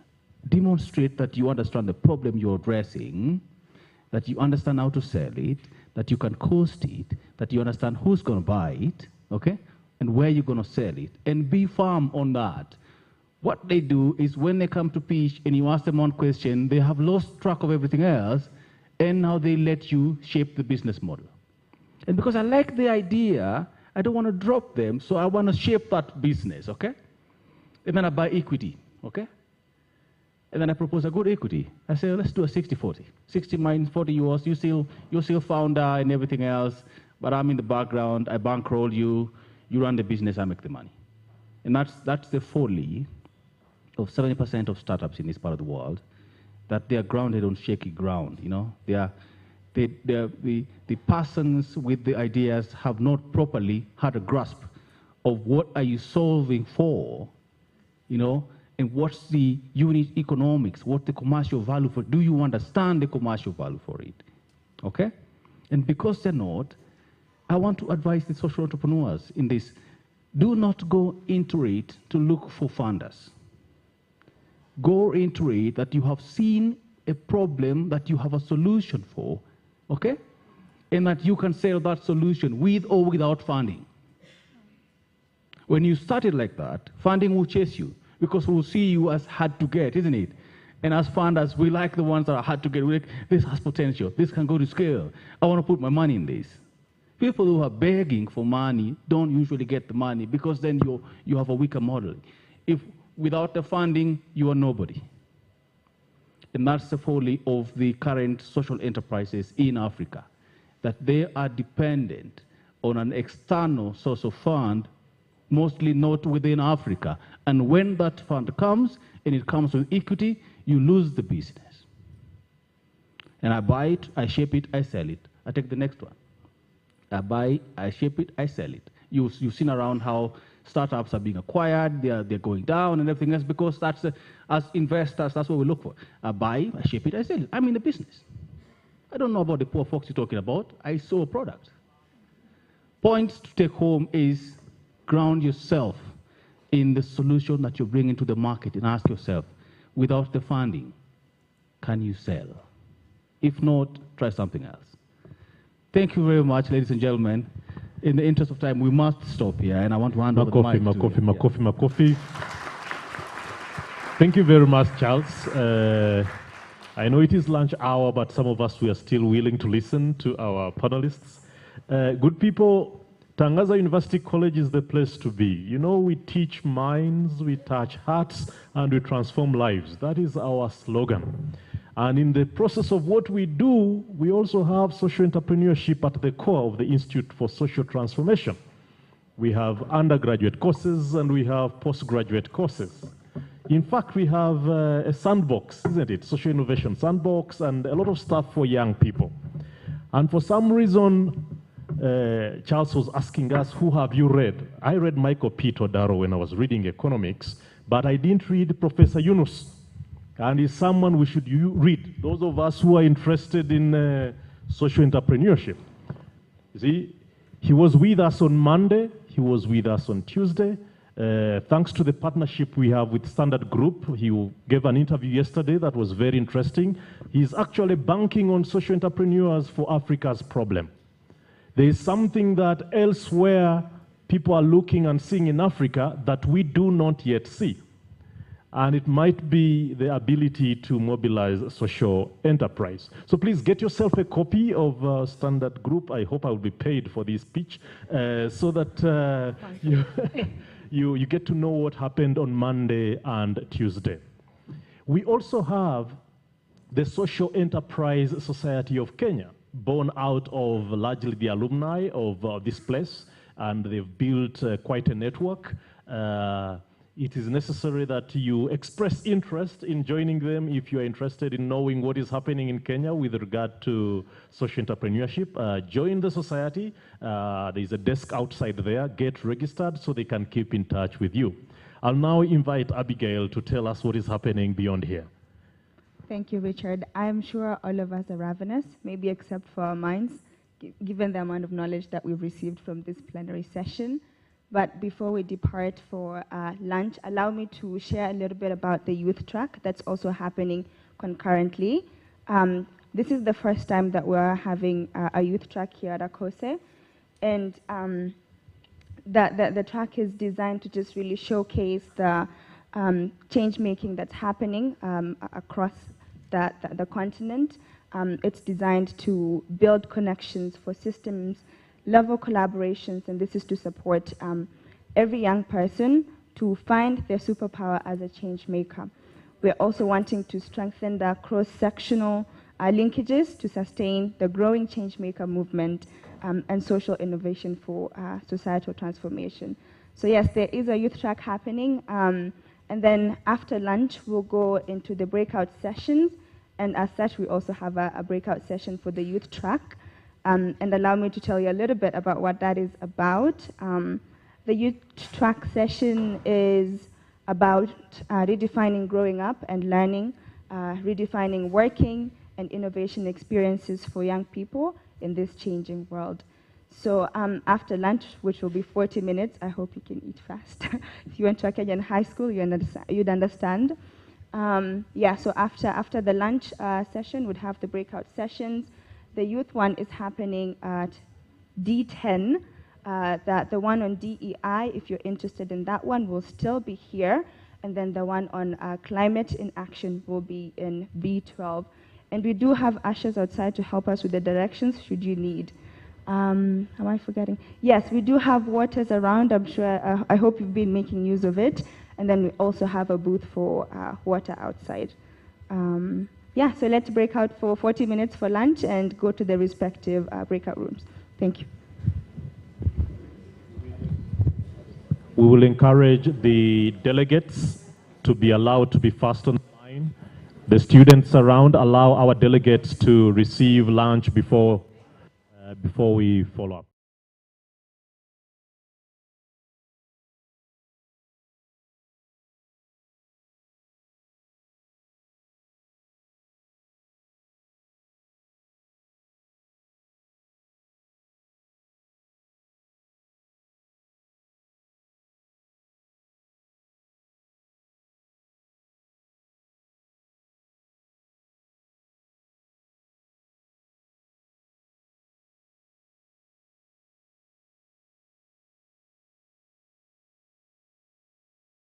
Resource or talent, appreciate the fact that I actually have a talent, or I'm qualified, or I've gone to an institution of academic. It's only Tangaza that might know that I actually was here for an MBA class. It's only maybe University of Nairobi that my cognizant that I was there for a BA class. But when I go to look for work, they find it really difficult to connect that this person on a wheelchair, this person who's blind, this person who doesn't talk like you do talk, deserve to be interviewed.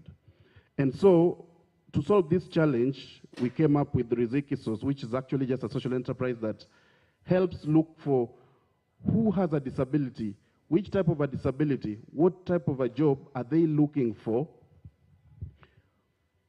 help them navigate that particular barrier of talking to employers and communicating about their qualifications so that they can be given an opportunity to be employed in a workforce and contribute their skills just as anybody else in exchange of?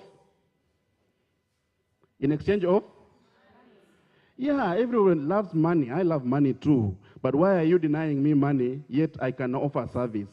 So we realize that instead of you finding majority of us on the streets, not because we want to be on the street, by the way, it's not only person with disability on the street, everybody else is on the street and then they're lying that it's person with disability.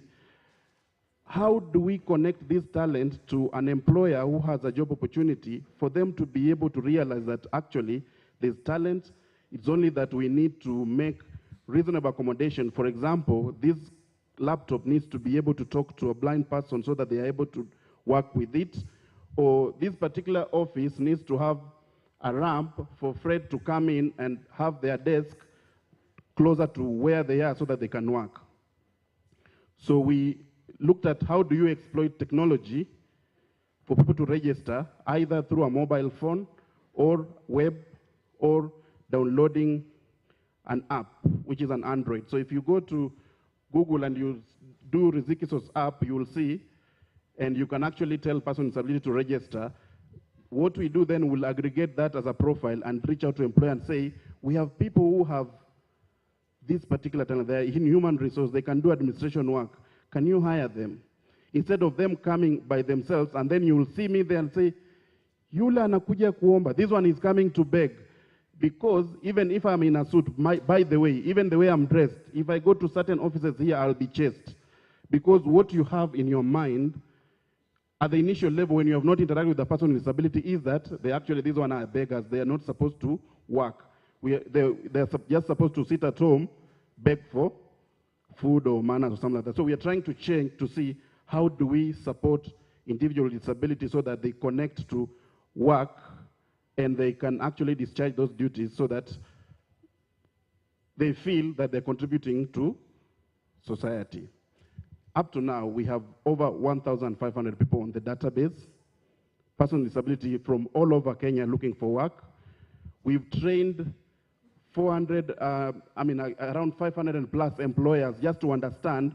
And by the way, tomorrow, we're having another training for employers, HR people. So if you know one, you can tell them to Google Riziki and then they can sign up for search in the future so that we try and change their mindset that they are receptive to talent from people like us. That people admitted to various programs can actually use. Oh, thank you. I just lost it. Yeah, thank you. Yeah, so we wanted to find out what are these particular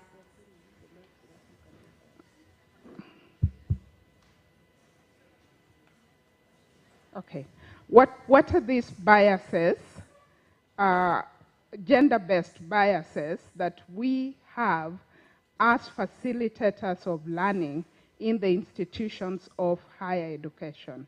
And we wanted to understand the entrepreneurship ecosystem of education and training. And we sought to test a strategy that had been used in Canada and elsewhere, other developing countries like Kenya is, just to find out, are we aware of these biases when we are admitting students? When we go to class, what does the content look like?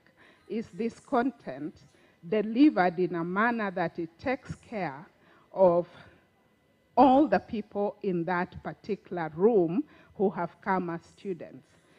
And we applied that scorecard, And in applying that scorecard, these were some of the findings. When we are admitting, people have the qualifications to be admitted to programs. However, we do not have specific criteria that we use to admit people to go into an entrepreneurship program.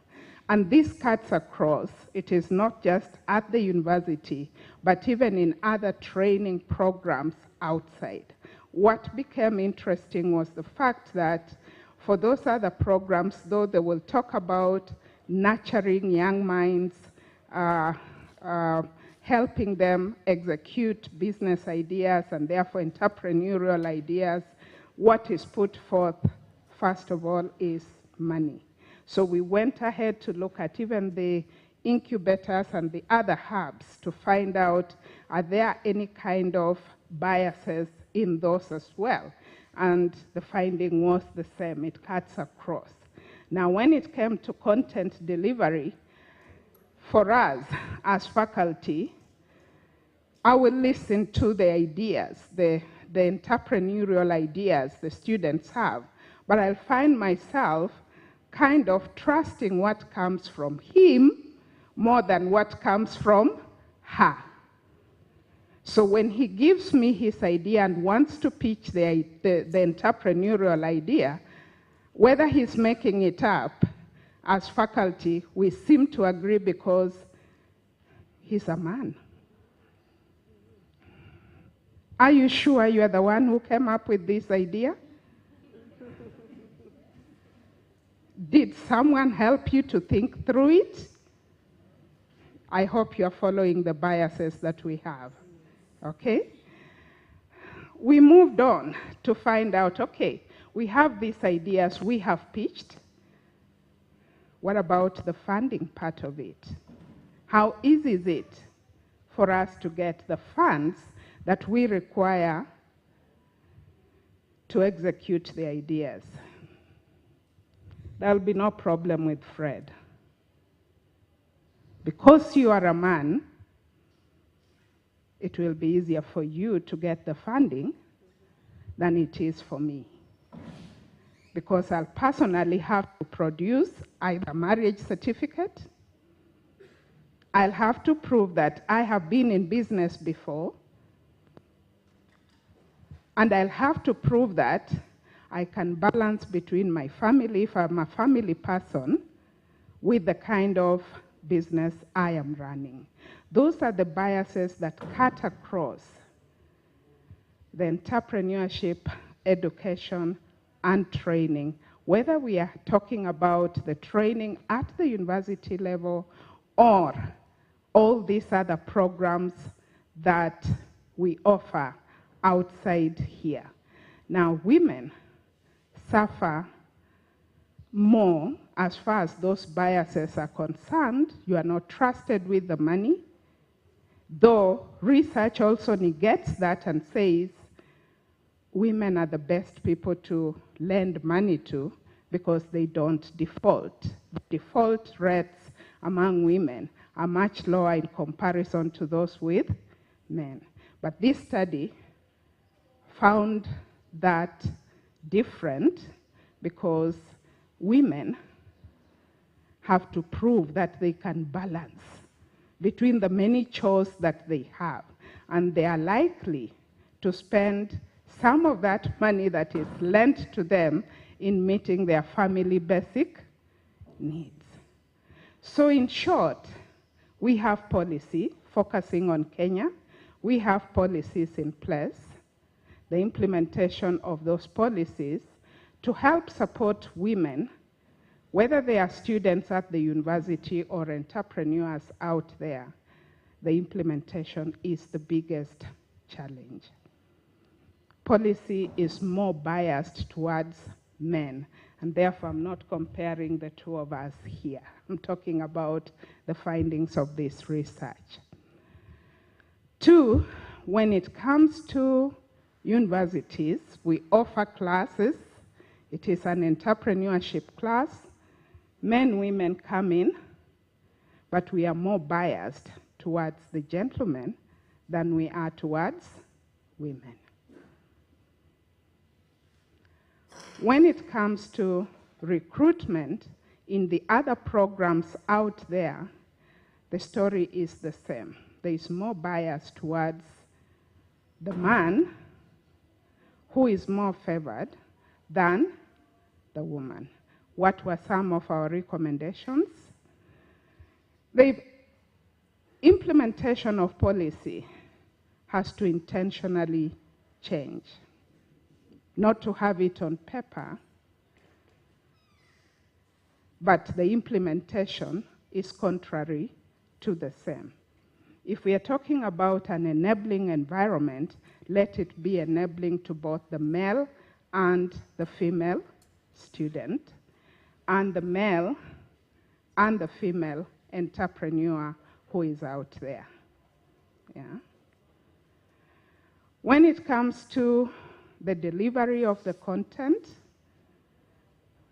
we need to have that mindset that accepts the ideas from both male and female students. When it comes to balancing, that supportive environment must ensure, because even our husbands doubt us. Yeah, when you are starting, it is more of that thing that she's doing there. I don't know what it is she does. Yeah?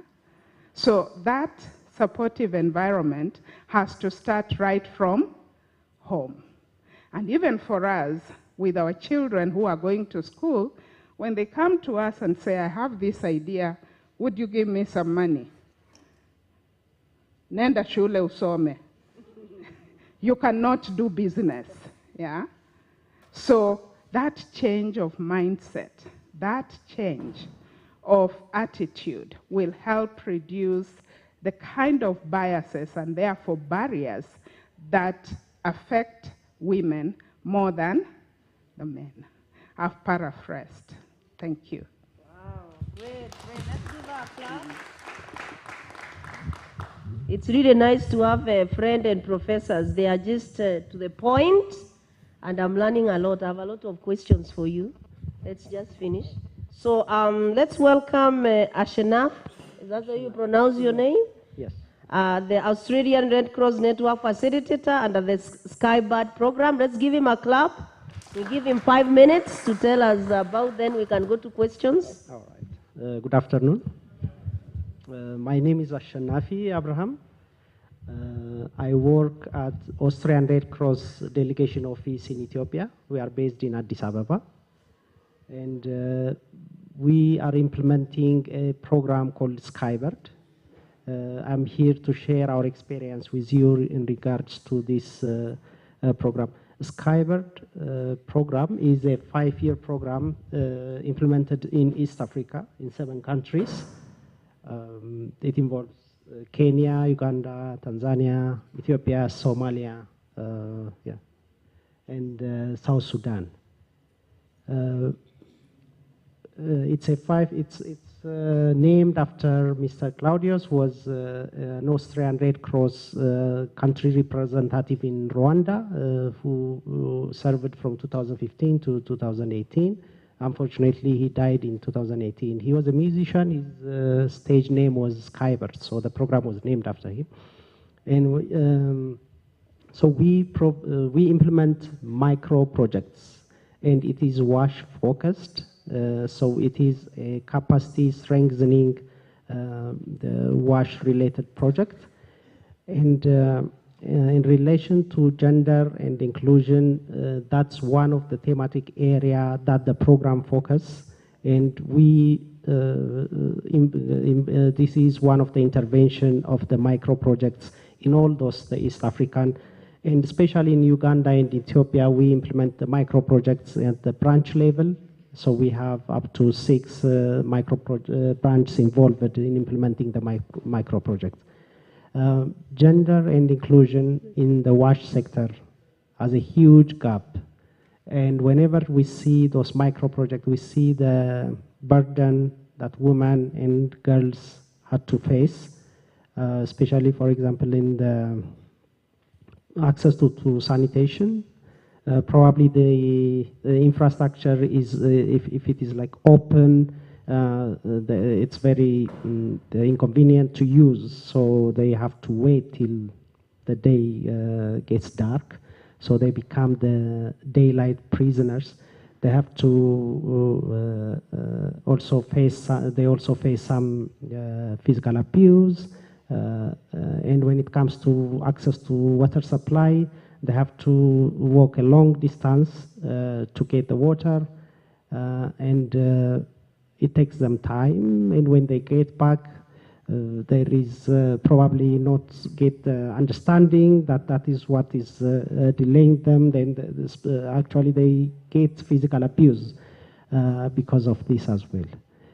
So in Skybird program, we provide trainings to the community in relation to gender and inclusion. In all of the water supply facilities that we implement, we have the water committees. We make sure that there is a balance, and we wanted the gender balance to be there, and it includes providing technical trainings, for example, in maintaining the water supplies. So those are focused in the program. Now, currently, the 5 years program, the Skybird program, was running from 2019 till 2023. Now we are going to have the Skybird 2, and we are going to implement. It's not like the project indirectly try to be inclusive, but directly is related. The projects are going to be developed to be gender focused. That's the plan. In order to help us in developing the Skybird 2, we have now conducted the gender gap analysis in Uganda and Ethiopia. So now we are waiting for that outcome, and the Skybird 2 is going to be developed and will be involved more in gender related projects. So I would like you to check out the Skybird program on websites. Also, we also have this monthly Skybird newsletter. You'll find it in that website, and you can subscribe so you can receive the updates of those micro projects and related activities that we are implementing. Thank you for having us. Thank you. Thank you. Thank you so much. Finally, not the least, we have Elena. Is it Elena or Helen? Helen. Helen from Women Social Entrepreneurship Institute to give us a story, and then I'll invite the panelists, and then we move on. Thank you. Hamdiambo. So I'm Hélène. I'm from French Red Cross, but I'm based in Mombasa. I work on the Women Social Entrepreneurship Institute. I think this session actually could have been about gender equality, kind of, because there are other kind of diversity also, but today we cover a lot gender equality, so I will also talk about this topic. And to refer on what Professor Damaris has stated, women entrepreneurs face specific challenges, yeah? So you mentioned lack of finances. I saw a study that shows that only 51% of women in Kenya have access to an account compared to 75% of the men. Especially also when you apply for funding as an entrepreneur, it's harder because there's some bias, but not only that. And I work on the coastal region, Mombasa, and I also observed a few other inequalities related to the big amount of unpaid care work that women can also do that is not necessarily recognized. And also, when they are entrepreneurs, usually it's also secluded to the home space, yeah? So they are kind of, it's easier to become a baker or something that you can do from the home, but when you have to get out and actually get out there and leave the kids, it becomes harder. We also observed through a ground analysis that we have done that there are also other breaks, like for example, cultural breaks. You're not expected necessarily to be very successful economically. Yeah, maybe you have a family and that's what expected of you, but not necessarily to be as successful as a man. So you have to break all those glass transparent barriers that are here, and it's always a challenge. And also, this I realized by asking our entrepreneurs, they are aware that they have a lack of confidence sometimes, lack of risk-taking, and also fear of banks, for example. And also public speaking is not so easy because maybe it's the education, maybe it's just the system that we're in. And this is for all women entrepreneurs across the world. So we are facing those challenges, and we realized that in Mombasa and the coastal region, there were not as many innovation hubs as there is in Nairobi, right? So there are a lot of humanitarian work also that's doing in other areas, but specifically the coast, where there is many entrepreneurs, you don't find as many hubs as you would find in Nairobi or other places. So we decided to focus there. And what we're doing, we developed a very specific approach. I'm from French Red Cross, but I work very closely with the Kenya Red Cross. I couldn't do anything without them. And we have developed a very grassroots approach to support 25 women entrepreneurs. So what's specific of our approach is that it's long-term, so it's 6 months. We meet every week.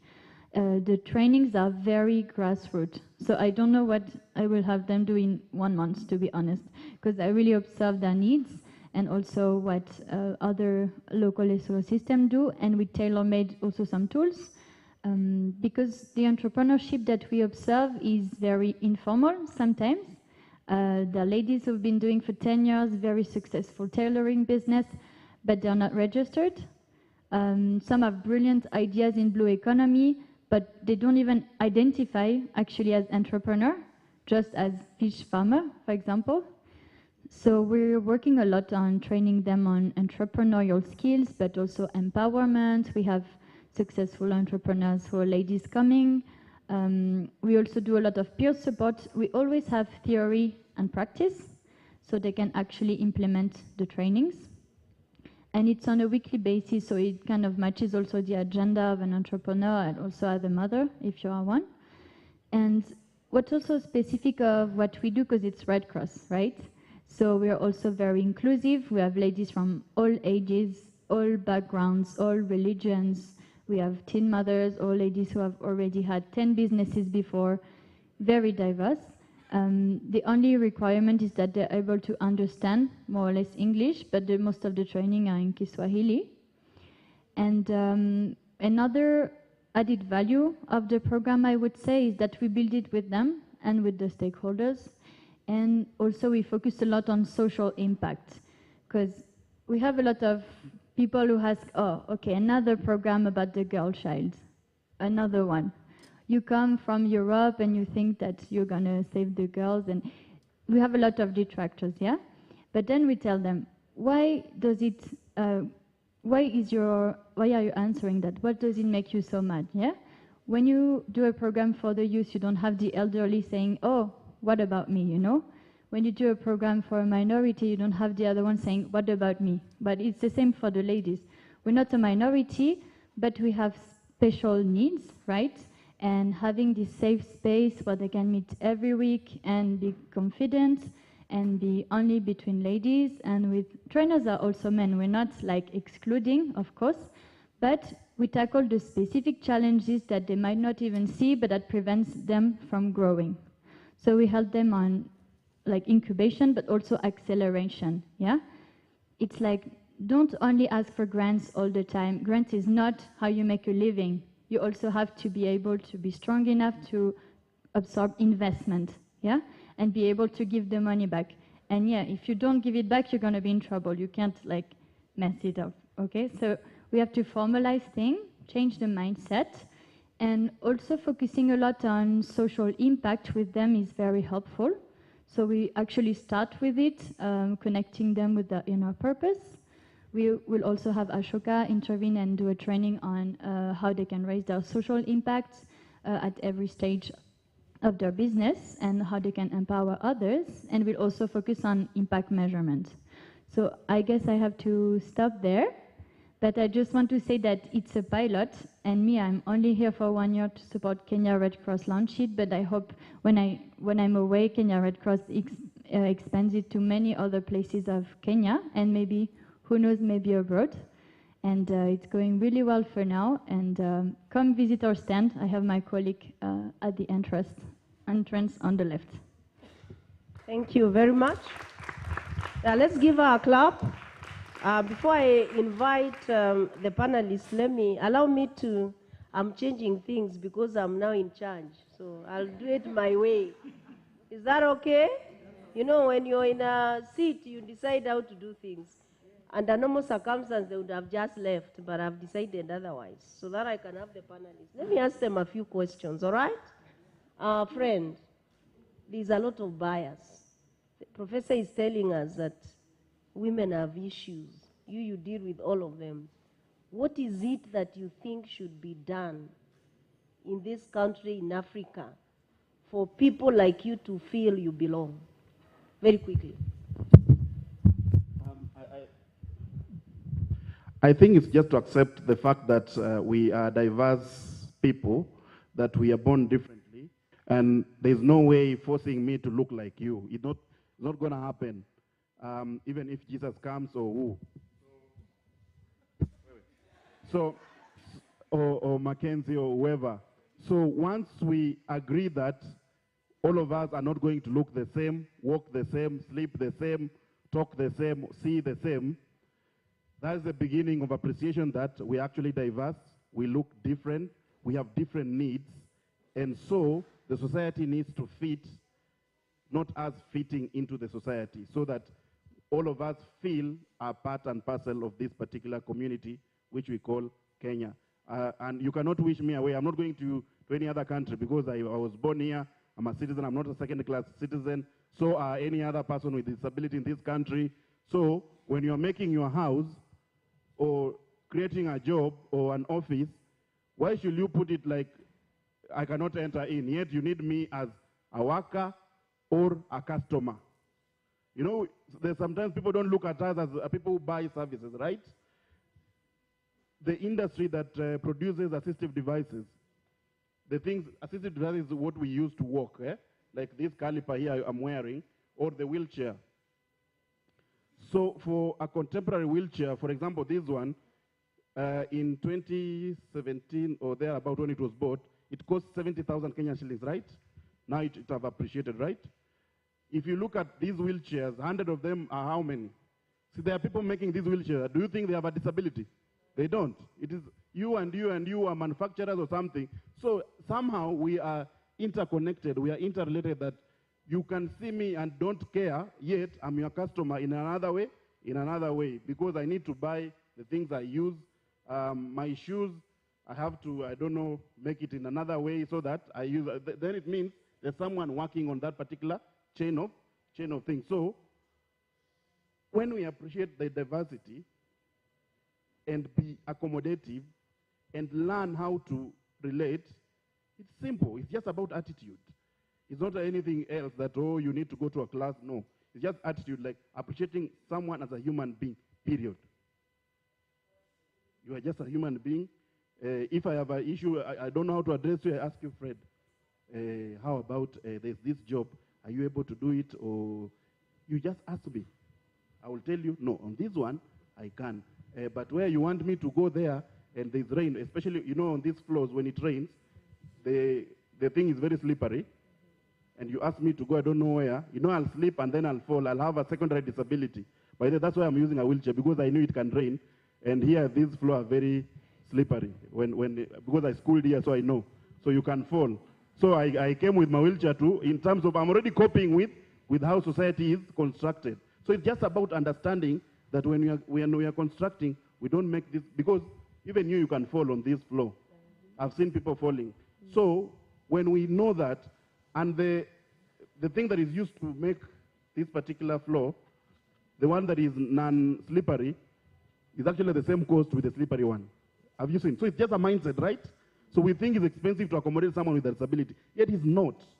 So when we shift the mindset and allow me to come into the work and ask me, Is there anything I can do for you so that you can deliver your role? I'll tell you no, I just want to work. Leave my space, I just work, period.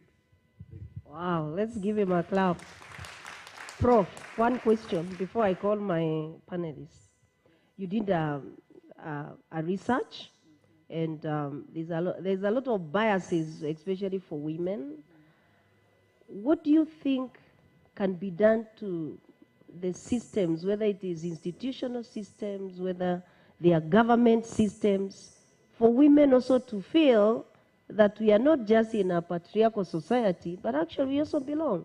And even for women who probably are single, not married, and they want to excel, because I've had people say that sometimes when a woman is excelling, they must have slept with their boss and those kind of nonsense. What can be done to change that? What is it that institutions should do or the government should do for also women to feel we also belong? Thank you. I think it's on. Is it? Okay. One finding I didn't talk about was the fact that the concept of gender inclusivity is not well known. In the institutions, that's universities that we went to, and even in those other training programs outside of the university. So the starting point is to cause that awareness, and I want to believe that is already ongoing. I know of several institutions that are now trying to be gender inclusive. If I speak about my own university, we now have a gender office that we never had before. We are moving that up by sensitizing all the students. That's our starting point. And we are encouraging them to make use of the gender office as much as possible. When it comes to faculty, we have also been sensitized, and we are sensitizing other people from other universities as well. We may not have come to Tangaza yet, so that when we are in class, we are mindful of the language we are using in the first place. We are mindful of the efforts different students are putting in, and we are taking every student for who they are. Now, when it comes to outside of the learning institutions, we are already causing that sensitization in places like church and where we are given a forum like this one. And what is coming out of that is to encourage women to be ourselves. I know there are those cultural inhibitions that come in. You know, that as a woman, I should not do business, yeah? But we are encouraging women, if you have this idea, go for it. And we are providing them with the opportunity to see other role models. Yeah, that's one of the things we are doing. We bring up the successful women, and I think as a country, we have done that on our media stations. I don't remember which one, but I remember they had a show that was running showing some of the successful women entrepreneurs and the change and the impact they are having on society out there. And Professor Mary Okello, among others, was one of those women. So we just need, right from an early age, in our own homes, in our schools, and outside of the schools, to cause that awareness and encourage women to be ourselves and not to be the second citizen in this country. Wow. Thank you. Thank you very much. I think you need to give a clap. In other words, I don't need to be a man to perform. I just be me, isn't it? I'm just being me here, actually. So that's great. My friend from Ethiopia, I want to ask you a question too, then I'll let you go. When you're doing training, I've had one of the Advocates of inclusion and diversity argue that even the education curriculum should give people who are able differently time when they are doing exams, which we don't, by the way. When you do your training, how do you ensure that those people that you're calling gender, because in my experience, most people think gender is women in the university, actually, because I teach in the university. What do you do in your trainings to ensure that people actually understand gender is not about women? Because even when we have, in this country, we've been talking about 2/3 gender, people are talking about women, which is not true. So how do you ensure that happens in a few minutes? Well, it's all about justice, right, within the community. That's all we try to make, because something is not fair in the way the community operates, that we provide awareness creation. And there is obviously a huge gap in the, because we'll be operating in rural, outside cities, and with limited information they have.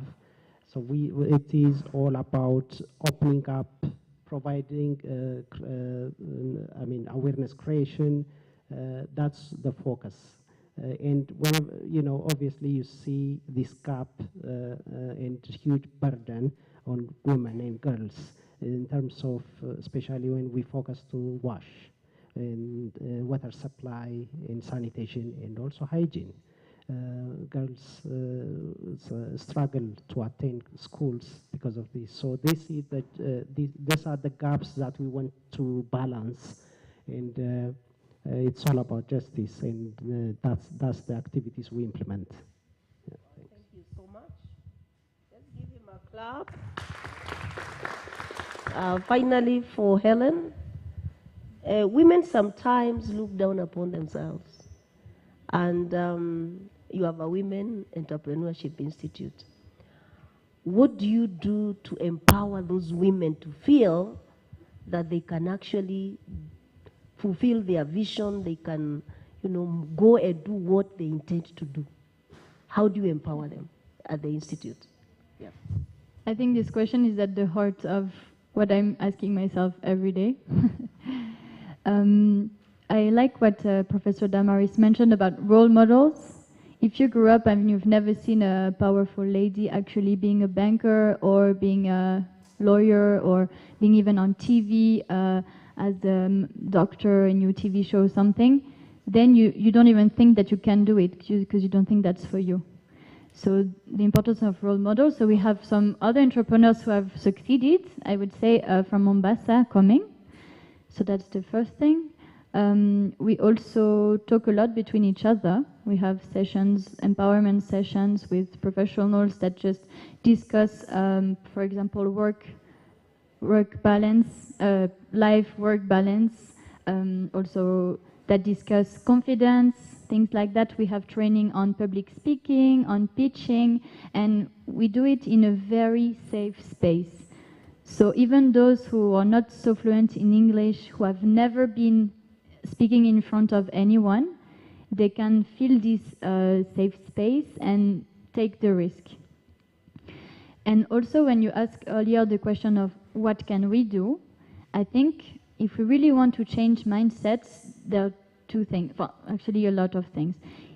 First, we have to stop telling our children that the girls that they need to be pretty. We have to stop telling them that they need to please everyone, things like this. It comes from far, it comes from a very early age, the role that we are put in. So I think there is also this. There is also institutions, what they can do is that punish when there is abuses, for example. Because if you're harassed in the workplace and nothing happens, then you interiorize the fact that it's normal. But if someone is punished for this, then it shows a change of mindsets, that it's not normal and that it's not the rule, you see. And the final thing, I would say that feminism is a big word and sometimes it can be negative, but at least equality will come the day that men are actually advocating for it, you see. that it's not only a woman thing. So I wish that in the future, it's not only the Women's Social Entrepreneurship Institute, but the Entrepreneurship Institute, and that there's not even a need, you see, for these women's spaces, but that the men actually are also advocates. Thank you very much. We learn how to clap. Eh? I think we need to give them a bigger clap, as now I ask them to. Thank you so much. I've given you more time than you are to be given, by the way, because I realized I'm now in charge here. So we'll leave here at 7. Thank you so much. Yeah, let's give them a clap. Allow me now to invite the panelists. Mudhoni Kanga, Ashoki Visionary. Mudhoni ameenda wapi? Alikuwa hapa. Oh, Mudhoni, this is your seat. Nancy Maina, founder Lugha Ishara, please come forward. Dr. Chepkemei, Senior Education Officer, please come forward. And Professor Michael Durumo, University of Nairobi, come forward. And then we can move on. Or should we go up now? Or you are okay here? We are okay here. Prof, are you okay here? Someone?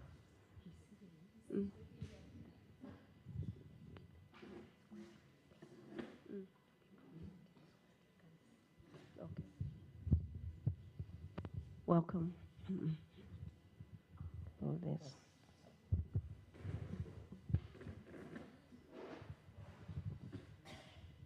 I believe after this session, you'll be seeing someone who is able differently and treat them better, right? Huh? I'm a teacher, so I expect you to talk. Oh? All right? So, yeah, you know, we learn a lot. I like what these guys who are here have said. I mean, if you look at it, they're just human, period, isn't it? They're just human. But now let's hear from the experts who have been doing these things. Because these experts have a wealth of knowledge and experience. And I want us to go, because of time, I'll give ourselves until the rest comes. So we will talk and talk until the next session comes. That's the beauty of being the boss. Yeah, so I think I'll start with Mudhoni, just as part of each one of us to just say something, just to share examples of how your institutions have handled diversity, inclusion, and equity, and the impact that it has had maybe on the people, just as your opening remarks, and then we move on, Mudhoni. Okay, thank you very much. I work here at Tangaza University College. My experience mainly in diversity and inclusion comes in the setting or in a platform for social entrepreneurial skilling, for a platform that encourages and inspires the students to be social entrepreneurs. However, in the university in the last about 2 years, there's been a very aggressive initiative in ensuring that there is diversity and inclusivity, and especially with the students who are differently abled. We actually have a fully fledged department that is manned by one of us here. And also we've seen ramps coming up. We've seen students being admitted who have visual challenges and also other challenges. And we've also seen specific members of staff being put in place in an office that is specifically there to assist them. The other thing is that we have students who have been sensitized on how to support and to help these other students. And so in any one day during our normal running of the university, you are actually going to see many of the students or most of the students assisting those who have especially visual challenges assisting. So the fact that I think the issue of excluding others has to do with lack of experience in that space. So our students have been given a lot of exposure, or they have achieved a lot of exposure by the university admitting these differently abled students to be able to support them and to help them. In the space of social entrepreneurship and inspiring the youth to be social entrepreneurs, I think my experience has been a bit different. whereby I find that this being a private university, and you know, inclusivity is diverse. It means also about, you know, social economic status. So we have an approach to studying in that specific platform called the Social Innovation Sandbox, where we engage in experiential learning. We go out to the field, and you know, it's a lot of experiential hands-on learning and training. And to my surprise, many of our students, and they are Kenyans, they go to a low-income area like, you know, any of the low-income areas here in the city. I will not mention them. And when we come back and debrief, they are very shocked at the quality of life in those places, you know. And I am equally shocked that they do not know that this is, you know, this is Kenya, and there are people who are living in those kind of conditions. So even the social economic status, and when we go there, what they expect and what they find are many times different, because they sometimes expect to find, mostly we are working with the youth, they are probably expecting to find youth who probably are, you know, have not gone to school or do not have skills. And to their surprise, they find there are some who are university graduates or diploma graduates, and they can co-create with them. So for them, that is usually a shocker, and also a point of education, that it doesn't mean that when someone lives in a low-income area that they are necessarily, that's what Fred was telling. So these biases, you know, through experience, these biases are eroded. Thank you. What did we agree? We have agreed that when someone talks nice, like Mudhoni has done, and all will do, you do a clap. Otherwise, I'll call you here to be a panelist. Nancy, Maina. Yes. Tell us. Yeah, so I work with Lugha Ishara, and Lugha Ishara is an early detection intervention outfit for children with hearing loss. The reason you can hear me or understand me is because I'm using a language that's accessible, right? What if I signed? Would you access me? Would you access the language? You wouldn't, yeah? So do you know that there's a study that was done it was a longitudinal study. I don't remember which UK university. It's either UCL or LSE, London School of Economics, and they did a national study in some counties in Kenya around language deprivation in deaf children. And they said that deaf children who are in deaf schools are lagging behind in terms of language up to 10 years. So see, a teenager who is 15 years old, but their language fluency is that of a 5-year-old. So what are the KCP results? You don't want to go there. So that's why Lugha Ishara exists. So why a 15-year-old will have the language fluency of a 5-year-old? Is because all of us, when we were between the ages of 0 to 5, I'm sure our mothers did, you know, all those things, and then we picked language, yeah? So because we had an accessible language that was used almost all the time, yeah? So that doesn't happen to deaf children, because mothers don't expect to have deaf children. In fact, most deaf children, 95%, are born by hearing parents. So if you're hearing, you're a very good candidate to get a child with a hearing loss. So that what happens then is that the child is not stimulated for language. A stimulation for language is just access to any language. And in this case, for a deaf child, it's sign language. So there's a part of our brain that shrinks, maybe psychologists in the house, and that process is irreversible. So that's why in as much as a child gets later to learn the language, that part of the brain never works. So for us, that's where inclusion and equality comes for us. We are saying, you could have a great school, amazing teachers, but if my brain, that language component is dysfunctional, and it's called language deprivation, so you'll always have language disfluency. So like, it doesn't make sense. Like, if you don't have language, you can't go on a date, you can't ask for food, you can't tell your mom, I'm sick. Doesn't make sense. So for us, we are saying, we want deaf children to have full brains. Then if they have full brains, they'll have language. Then they can go to school, they can read and write, they can attend birthday parties, and then they can be part of this community. That's why you see very low scores for deaf students. So for us, that's what equality means, that they'll have access to schools, they'll have access to us, they'll have access to everything, you know?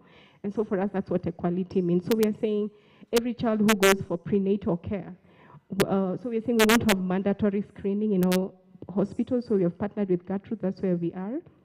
And so we are 5 years old, and we've had impact. And I'll give a story of one boy who I met in 2019. And he was 4 years old, and at that time he was almost stitched to the mother's skirt, you know, because he was scared, afraid.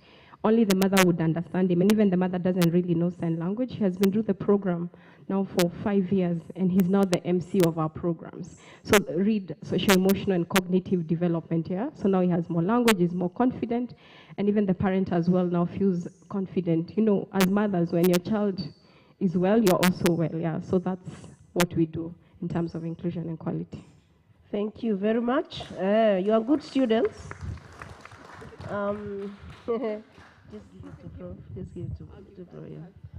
So, Prof is the Executive Director and Founder of Africa Institute for Deaf Studies and Research.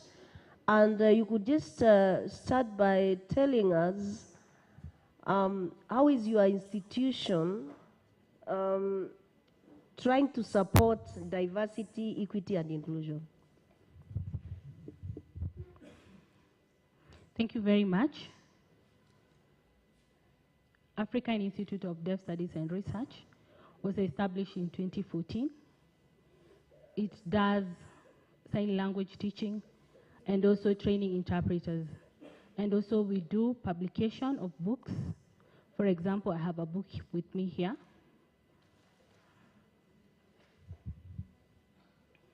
We have this book. It is a textbook based on my experience.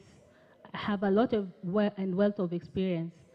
I've worked in different organizations. For example, I started teaching at the university in America soon after my PhD. So I taught there and I came back to Kenya, and I worked at Kenya Institute of Curriculum Development, where I started developing sign language in Kenya. And now sign language is in the Constitution of Kenya as the third language. It was not very easy to start, but here is where we are. And also, I taught at Moi University, where I was the chair of the Department of Educational Psychology. From there, I moved to the University of Nairobi, and I'm now a full professor there. So I have moved very far and have a lot of wealth. But talking about African Institute of Deaf Studies and Research, it is my consultancy, which with my colleagues. One of them is here with me, Jackie Njue. Wow. Hey, guys. Full professor. Full professor. Hey, give it. Sorry. Oh, sorry. Secondly, so the first thing we do is publication. Secondly, we also publish. We publish at the Deaf Annals. It's a journal related to the areas of deafness. We have an executive board in Kenya and in America and South Africa. They help us to share the knowledge. We publish from thesis, master's and PhD. And also we do mentorship programs with deaf youth. And the last one we did was in 2015. We had about 150 deaf students from 3 and 4. From 3 and 2, sorry.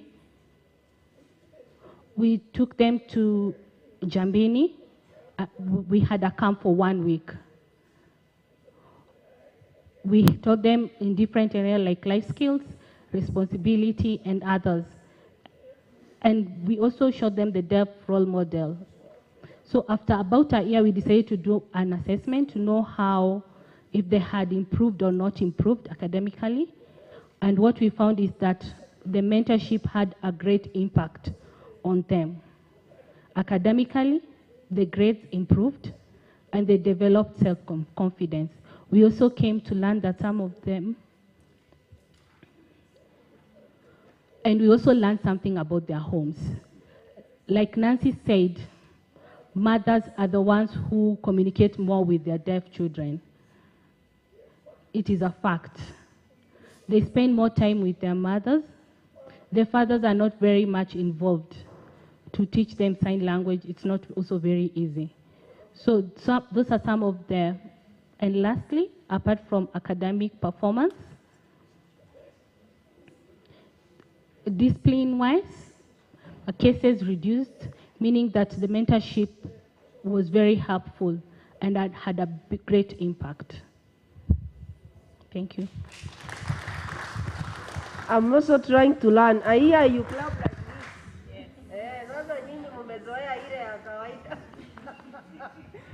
this. Thank you so much. My second question, Modoni, what are the challenges that you have encountered even as you promote DEI, and how do we overcome those challenges? Okay, thank you very much. When I'm thinking about DEI, or when we are talking about it here, maybe we want to, maybe we want to box it to, like to disability or to women, but we know the issue of ethnicity. That also has to do with, that is also DEI, and that is the elephant in the room we must face as a nation. So recently I attended an online conference where they were talking about shifting of power. And they were saying the organizations, philanthropic organizations, are trying to shift power to their beneficiaries or to their clients. And they said that, this has to start within the organization itself. Even the individuals, it starts with the individuals, and then it's for it to be authentic, and then it goes to the organization, and then now that's when they'll take it to the beneficiaries.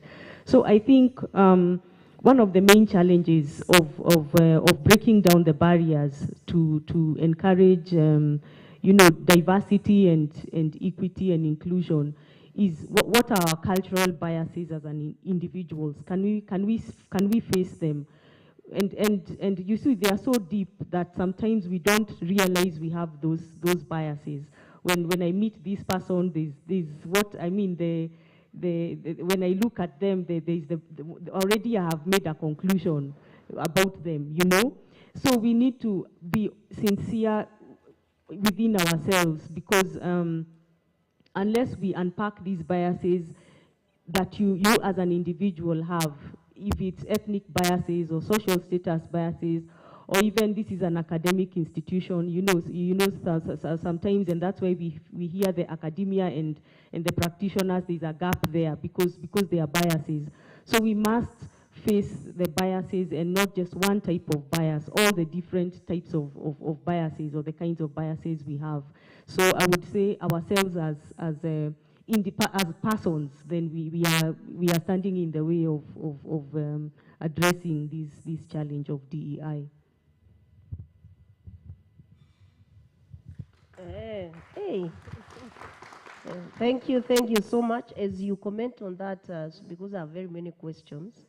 So we said we'll finish when the guys come. Yeah.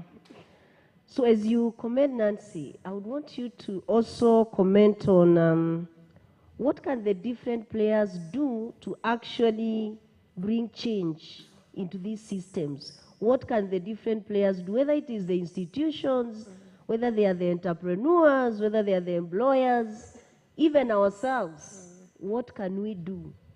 Even as you tell us the challenges that you may have faced, what can we do actually to champion DEI and change the systems? Yeah, thank you. There's a saying that says, I don't know, it's a saying, it says, if you don't feel it, then you don't know it. So if you don't know the pain, then it's easy for you to sit in a corner and say, that's Brenda's or Fred's problem. I just say hi and go my way. And that's who I was until I went into a space where I found many children with disabilities. And I had no choice because it was work, so that's how I got plugged into the disability space. But then later on, I realized at home, my dad always had different people. We had a cousin, I think his cousin, who had Down syndrome and stayed with us the whole time. And increasingly, I realized it was my family setup that was already very inclusive. So we didn't have a dinner table for us as family and workers and his cousin. So when I looked back, I realized these values were actually stemmed from home, that we were treated equally. And even to date, my parents still have adopted children. So I think that's why it starts at the family level as individuals. If you're parents, then I want you to encourage you to take your children to places where other children are different, you know. And it starts from there. So when they say that children pick up the things you do, not the things you say, you know, don't do this, but then there's what you do. Eventually, that's what sticks. So for me, that's what really works. So I think for us, we have an individual responsibility, especially if you are already in this space that you came to a course, you know, because there are people, I also understand when people don't know what to do. Like it's genuine, I don't know what to do, I'm lost. I don't know how to communicate with professor, what do I do? So you take a back seat. So calling upon all of us as individuals, if there's anything you can do, then do it. Don't wait for tomorrow, because you never know when someone said there's no admission to the disability club. It can happen anytime, yeah? So you don't want the pain to find you and then you get into the space. Then another thing I want to speak about from experience is self-stigma. And I think it's also tied to gender. Sometimes we don't feel worthy of the attention or of the accommodation or the accessibility. So working with children and their families, I realize because of the stigma they receive, let's call that public stigma or system stigma. So for example, one parent said, whenever I go to church, I have to explain everything. My child is deaf, they do this, here's a card, this is how you deal with my child. So everywhere they go, they have to keep explaining because we don't have information. So they get fatigue, yeah? Caregivers fatigue of explaining, yeah? So then a parent will now retract and not feel worthy to come into a system or to fight the system, yeah? So, but then when you give them that space to be seen, to be heard, and to also fight the system, they grow that muscle. So for example, Lugeshara, 3/4 of the staff members are parents with children with disabilities. So I give them space when media comes, what have you, you know, so then they have also now grown that muscle, those who didn't have or the ones who had retract back. And then I think for us at system level, if you are a leader anywhere, at church, in the institution, if you are controlling any budgets, then I think the onus is on you moving forward to think differently around what is it that you can do so that people can, I mean, people can thrive. Everyone has a right to thrive, yeah? So you can't take that away from someone. But if you're holding something and you're aware and you're not doing something about it, then I feel, yeah, that's where it goes wrong. Because there's what I can do as Nancy, but then there's what someone can do if you're in the ministry, or if you work with a bank, or if you work with a hospital, if you're in the donor-giving organizations, then I think I want to urge people to take that responsibility and do something about it, yeah. Thank you. Thank you very much. Prof, I want you to comment on policies and practices that can be implemented to promote DEI. And as you comment on that, I once went to a church where one child was really misbehaving in front, and people were saying how the mother has not nurtured this child well, until we realized later that the child had a problem. And she had to keep explaining to the people that, you know, and then the child was the child of the pastor of the church. So they were saying these pastors' children are very bad-mannered. People would really complain. And I'm seeing what she's saying is so true, that sometimes we don't take time to want to understand why people behave the way they do. So, Prof, what policies and practices can we have implemented to actually promote DEI in our institutions?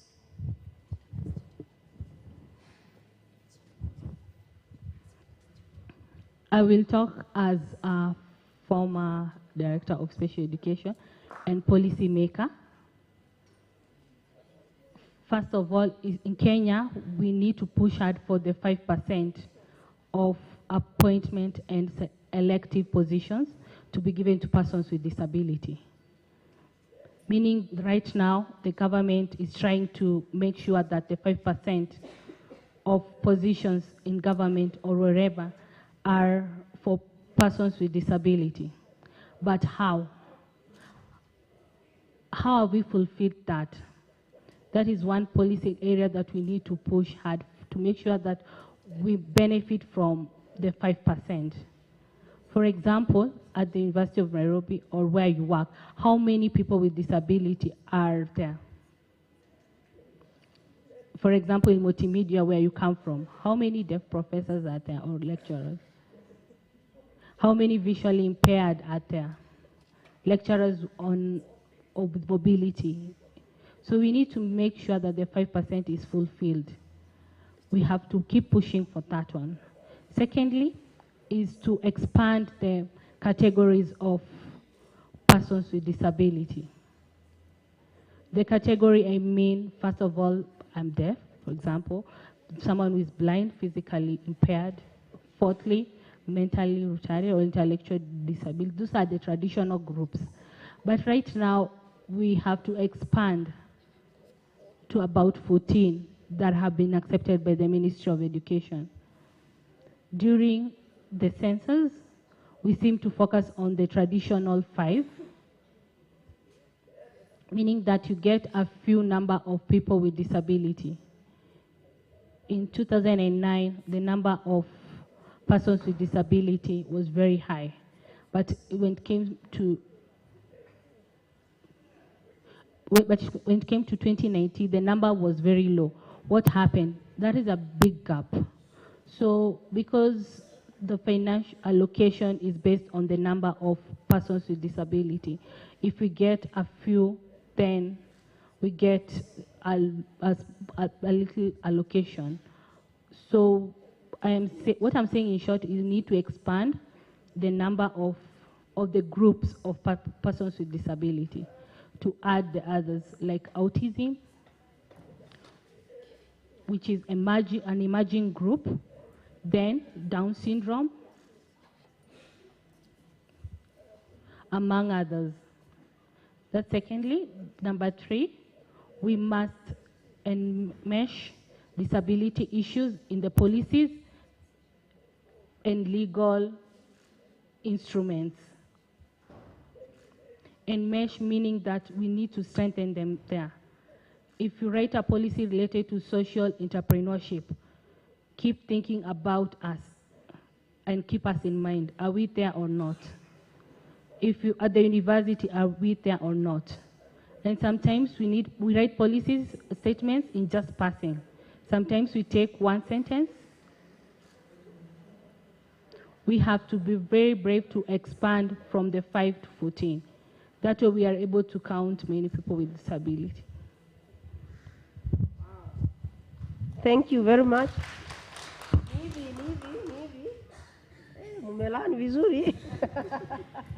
I'm being told to wind up. I think we have had the most time ourselves since morning. It's going to 5. I told you we are the bosses here. Now, Mudoni, what advice would you give an institution that is starting this journey?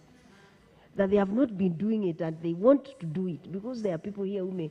And I like the questions that the professor is asking. I don't think we have any lecturer with who are abled differently in my university. I don't think so. No, but I was taught by one in CRI when I was in high school. How he used to see, I've never understood. You'd even know someone is cheeky in class. I think God has a way of doing these things. So, what advice would you give someone who is starting this journey? Okay, what I would say is that we could do it from below and from above. From below, we can say that we need to think of our cultures, because just like we've been told, it starts from the family. So the mindset and the customs, how do those give us, do they help us to be more accepting of others and room to, to accommodate others and to welcome them? And then also it has to be very intentional. So at the policy level, the institutions, I mean, if they are sufficiently convinced, because there is that, the awareness, but then there is also the commitment to do it. So we also need, policies or directives and guidelines. And of course, like the lady has said, it has to be accompanied with funding, because it's expensive, building ramps and, whatever else is required. So it's very intentional, and it can be done from the top and from the bottom. Thank you. And you did not clap. Oh. How can institutions cultivate a culture of inclusion and diversity? Very, very quickly, because the rest are. Yeah, I think I'll go back to if you don't feel it, then you don't know it. And since you don't feel it, go back to the people within the institution and find out who are there. You could even do a survey around disabilities. And then there's this approach or model, it's called the user-centered design, where you work with the person who feels it, and then they describe to you their journey and what's the gaps that are missing. Like the way Fred said, ask me, I'll tell you. So ask the people around you, the organization, then work with those who have those pain points or those who are people with disabilities. Then you craft accommodation or accessibility based on what they say, and then work with them and let them also do the same. Let them be part of the journey of changing the institution, because I'm not deaf. I don't know, I will never speak on behalf of a child who is deaf, but then they're the ones who can best describe the experience and best describe the solution that they need. So like in Logeshara, the user-centered model has really worked for us. And we did an impact report by an independent body, and we scored 96 in terms of providing a product that's accessible by the users. So I would really encourage you to use a user-centered model. Thank you. They already clapped for you. Then, Prof, almost the last question, then each of you give their final remarks. You work in the university, I work in the university. What role do you think learning institutions should play in matters or in advancing diversity, equity, and inclusion?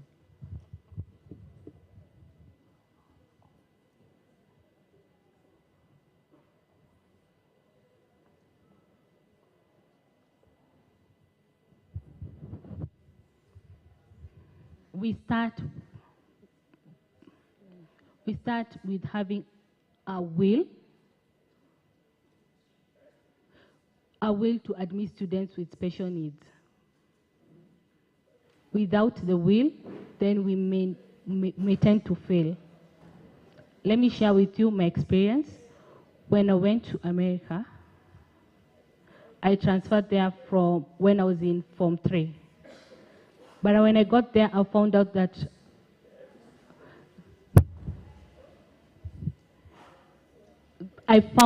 they were ready for deaf students. So the question is, are the university ready? Number one, do they have interpreters or support staff or services? If they do not have interpreters, then what do we do? So hire the interpreters, hire readers for the visually impaired, and others. In short, have reasonable accommodation. Secondly, have the environment friendly for the visually impaired and those on wheelchairs. There are so many things, but the things have to start from the curriculum centers. That is where things will begin from.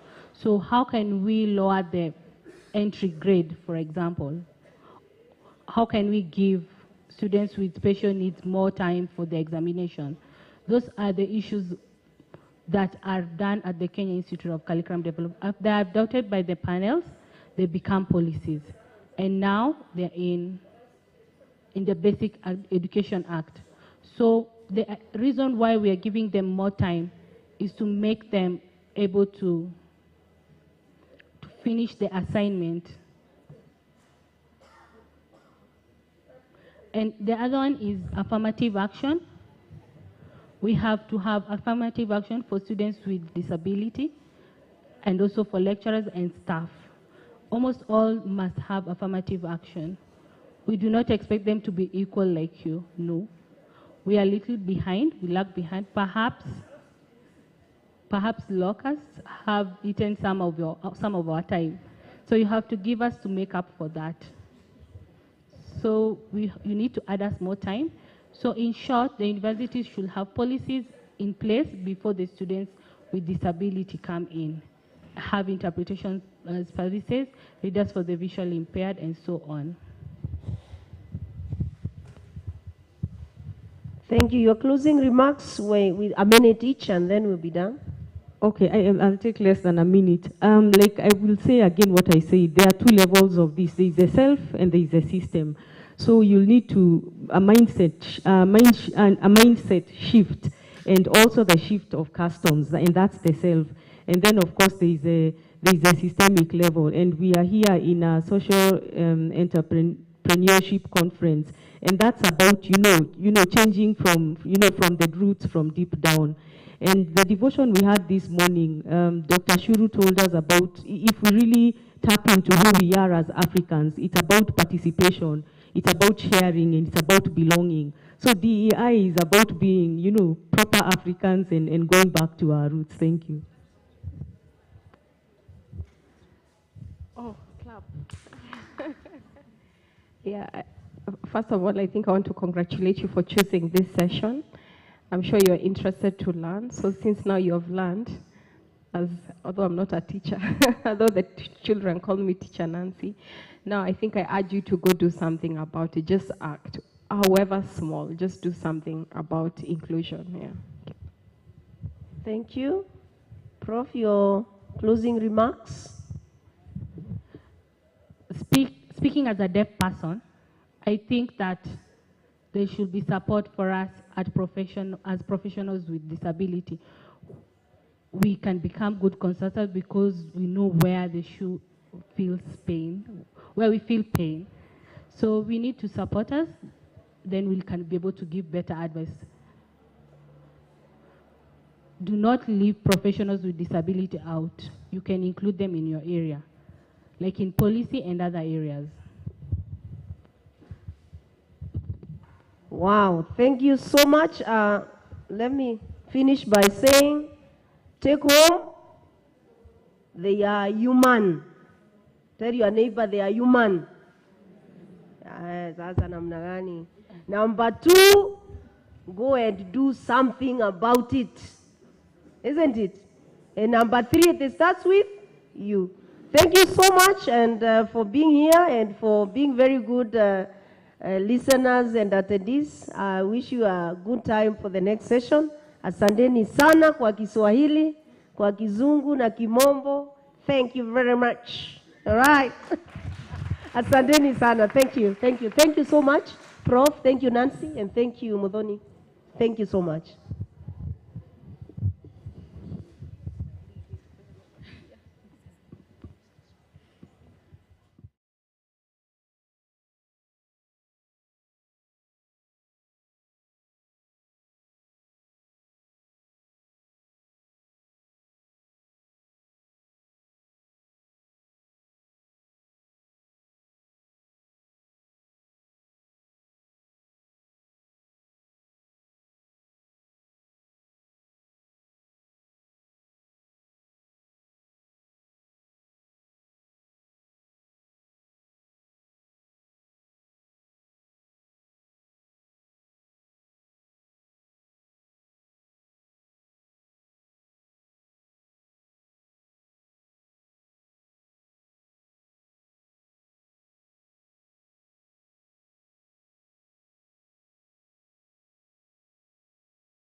Thank you so much.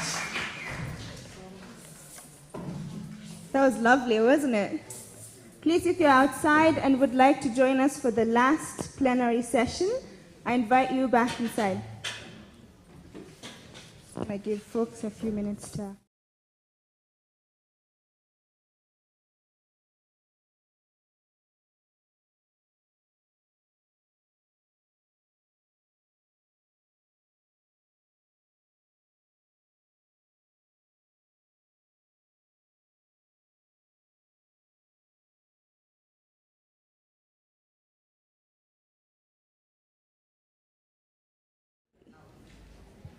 see that people are rushing back in.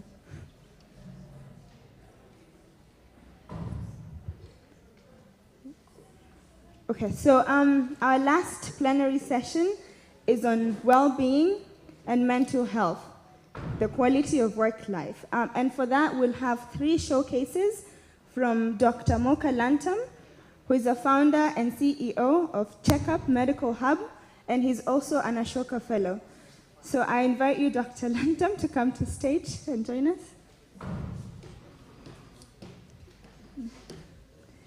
We also have, you can take a seat. Our second showcasing will come from Matthew Mutiso. Matthew, are you around?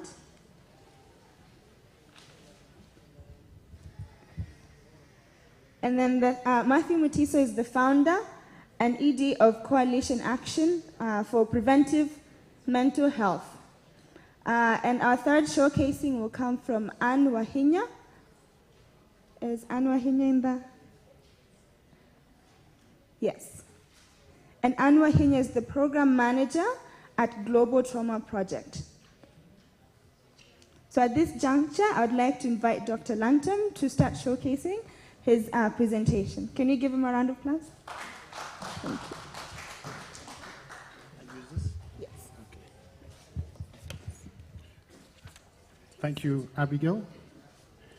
Ladies and gentlemen, good afternoon or good evening. My name is Dr. Moka Lantum. I'm the CEO of Checkups Medical, and I am extremely proud to be here as an Ashoka Fellow. I became an Ashoka Fellow in 2013, and I would say Ashoka has been an amazing resource to help us do the work we've been doing over the last 10 years. I'm going to spend a few minutes just to talk about the gaps in healthcare post-COVID. And I'll really start by saying COVID is over, and we are clearly back to factory settings. No masks. I didn't see anybody washing their hands. No social distancing. So we're really back to factory settings. And in a way, it sort of speaks to how we think about healthcare. Healthcare is not only about are we aware, but I'd like to argue it is about who bears the risk. And so the person who bears the risk, in a way, is the person who sets the tone. And so today I will talk about the work that we do by offering urgent care services through a network of freelance nurses to help us address what we would call the uninsured healthcare needs, of which, by every standard, mental health qualifies as one. If you think about the pandemic, right, in Kenya, it's estimated that 343,000 cases were confirmed, with only 5,688 deaths, right? And with that, because of the risk of the pandemic on the economy, the government had to take extreme measures. We're familiar with the lockdowns, the mask mandate, the requirements for PPEs in the workplace. We had to do hand washing. And eventually, in late 2021, we were required to vaccinate our staff.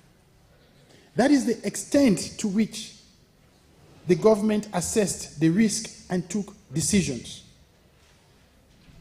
Now, mental health. 25% of people who come to outpatient services have a mental health condition. That is of people who show up in the clinic.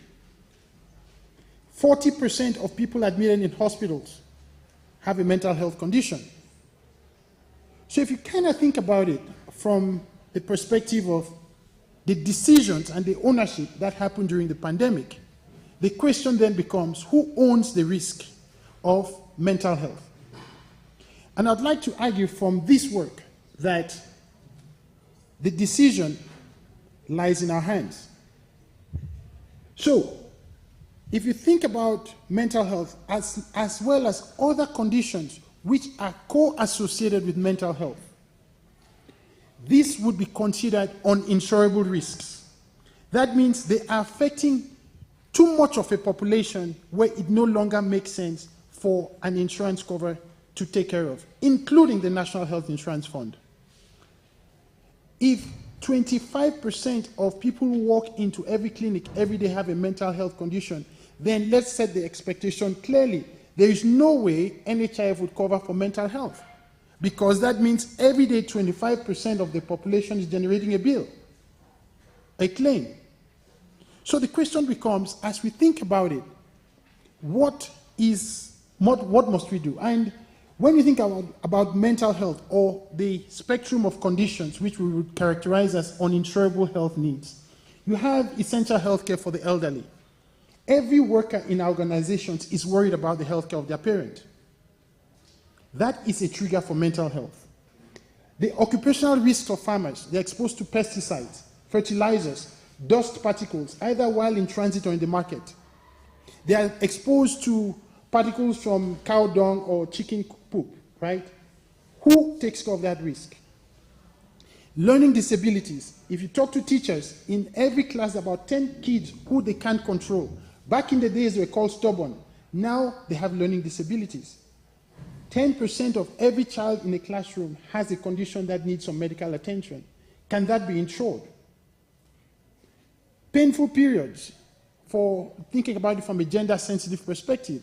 Girls in the classroom who don't have access to Panadol, who takes care of that need? So we really have to rethink about healthcare service delivery in the face of what would be pandemic or diseases or health needs of pandemic proportions, which the government has not, or governments have not established the urgency to think about a drastic action like a lockdown. So what do we do?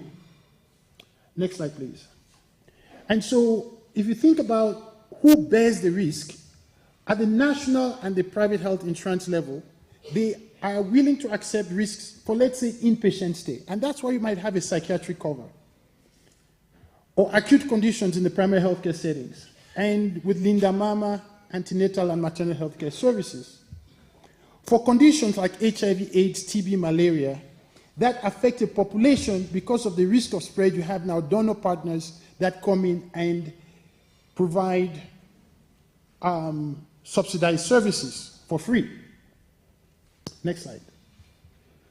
So when you think about those uninsurable conditions that affect populations, which are the root cause of mental health, next please, right? We start thinking of coughs and colds, runny tummy, tooth decay. This may sound like common things, but this is what starts creating mental health in the workplace.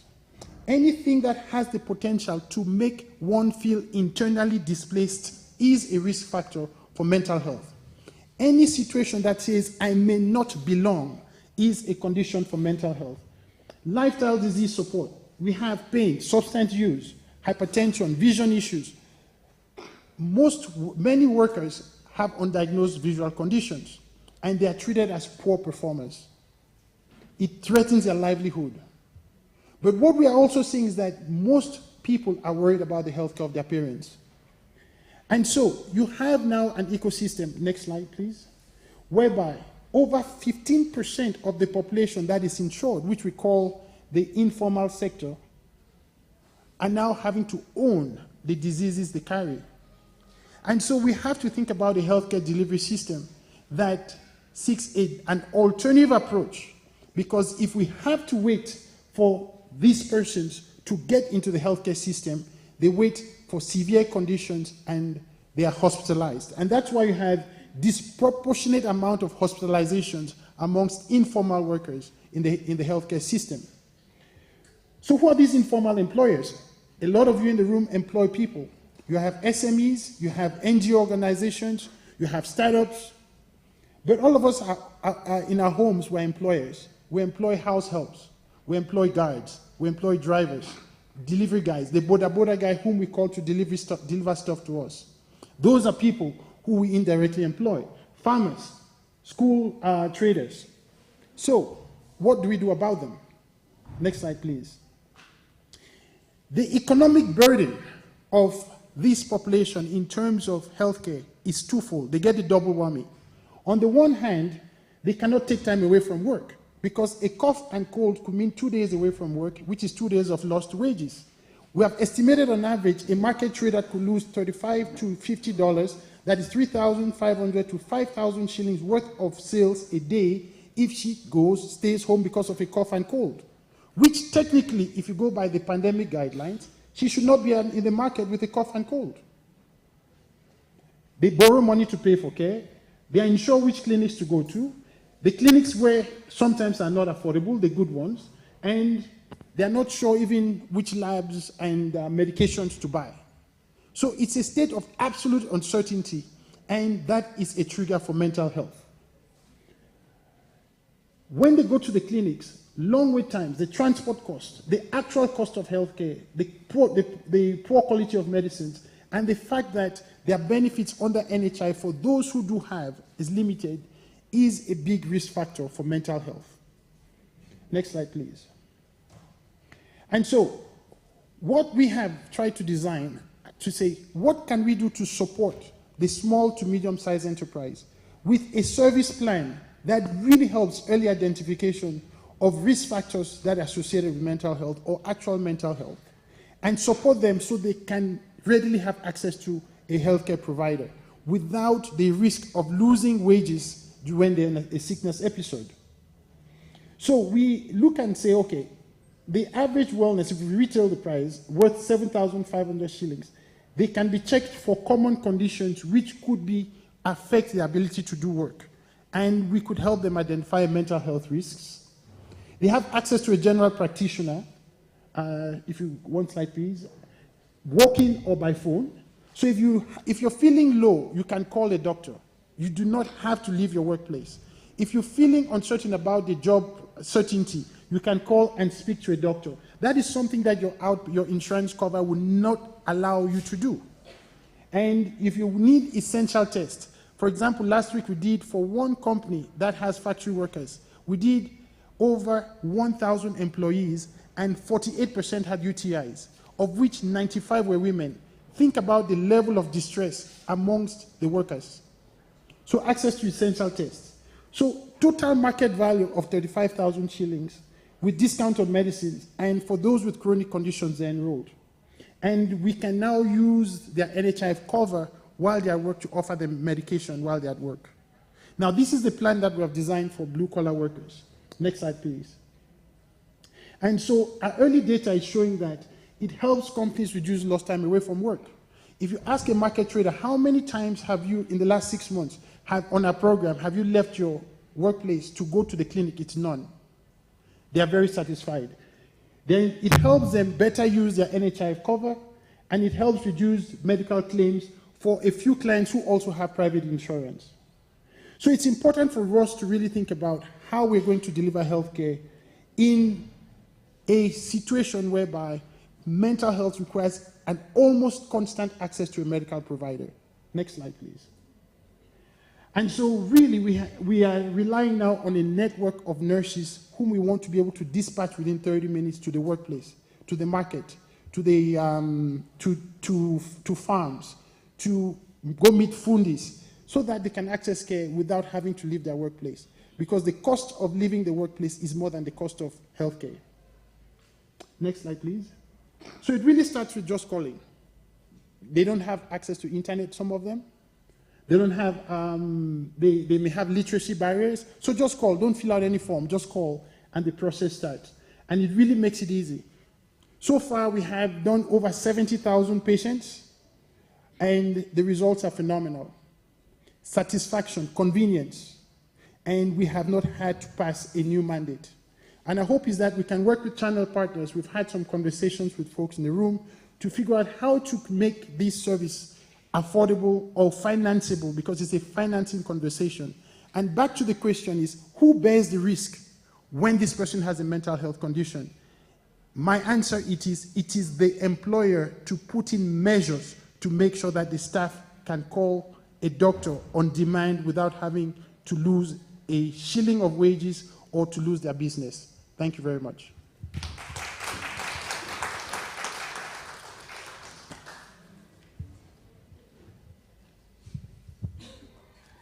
Thank you so much, Dr. Lantam. Such an important conversation to have right now, talking about access to mental health, the particular groups that are affected, and how can we better it.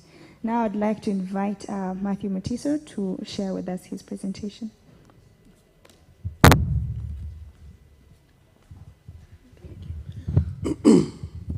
Good evening. My name is Matthew Mutiso, and I'm the Executive Director of the Coalition Action for Preventive Mental Health. Yes. You can go back to the other slide. Thank you. I think most of you have been given an A4 with some questions. As I go through the presentation, you'll find time to fill those questions. Just keep it to yourself. Tick or write yes or no, depending on how you can answer them. And then tally them at the end of it, and then I'll explain later. So what we do, next slide please. This is our organization. It's a coalition of mental health organizations in the country. We're about 140 CBOs at the moment, with different interventions at community level, mental health interventions. And we do strategic litigation, we do advocacy, capacity building, research, networking, and collaborations. We believe in investing at the grassroots. I mean, we can use our local resources to prevent mental health and promote mental health. Prevent mental health illnesses and promote mental health. Next one. This slide talks about what Doctor has also spoken of, lack of access and affordability, availability of mental health services. You'll find like fewer than 1% government-owned organizations, private-owned, provide mental health services. Yes, and at community level, at level 3, where most of the population is, there is no mental health services. In our country right now, for 15 out of 47 counties offer inpatient services, and according to statistics, 1 out of 4 persons has in his lifetime or at any time a mental health condition. So if you're assisted to 4 people, perhaps you could be the one, or the other person could be the one. So there is a high need for us to take care of our mental health. That's what the government funds, 0.01% of the budget, which goes to salaries and drugs, because we don't fund preventive or promotion aspects of mental health. In Kenya, we have about 62 psychiatrists and 600 psychologists in a population of about 45 million people. 12% of persons are diagnosed with depression, psychosis, and bipolar. That's the most prevalent. 20% outpatient people, like Doctor has mentioned, and 40% of people who go to prison, to hospitals, inpatient services, have mental health issues. We find that in low-income countries, which happen to be Kenya, in the low-income countries, higher-income countries, they focus more on preventive aspects of mental health. The budget is at the preventive and promotion, while in the low-income countries, we focus on treatment. Okay? We put our money in treatment rather than prevention. And at community level, we find access is 1 out of 27. We have 160 rehab centers in Kenya, and only one in Kenya is community-based and free, and it's in Mombasa.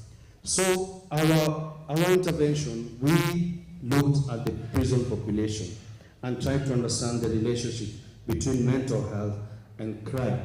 And we discovered that when mental illness increases, criminality tends to increase. And in our prison right now, you'll find that the population in our prison is at 200%. I think that we have even now a campaign going on for 1 bed, one inmate. But at the moment in Message, we are actually overpopulated. And you remember during COVID, there was an increase on suicide cases. Many people died by suicide. The next slide.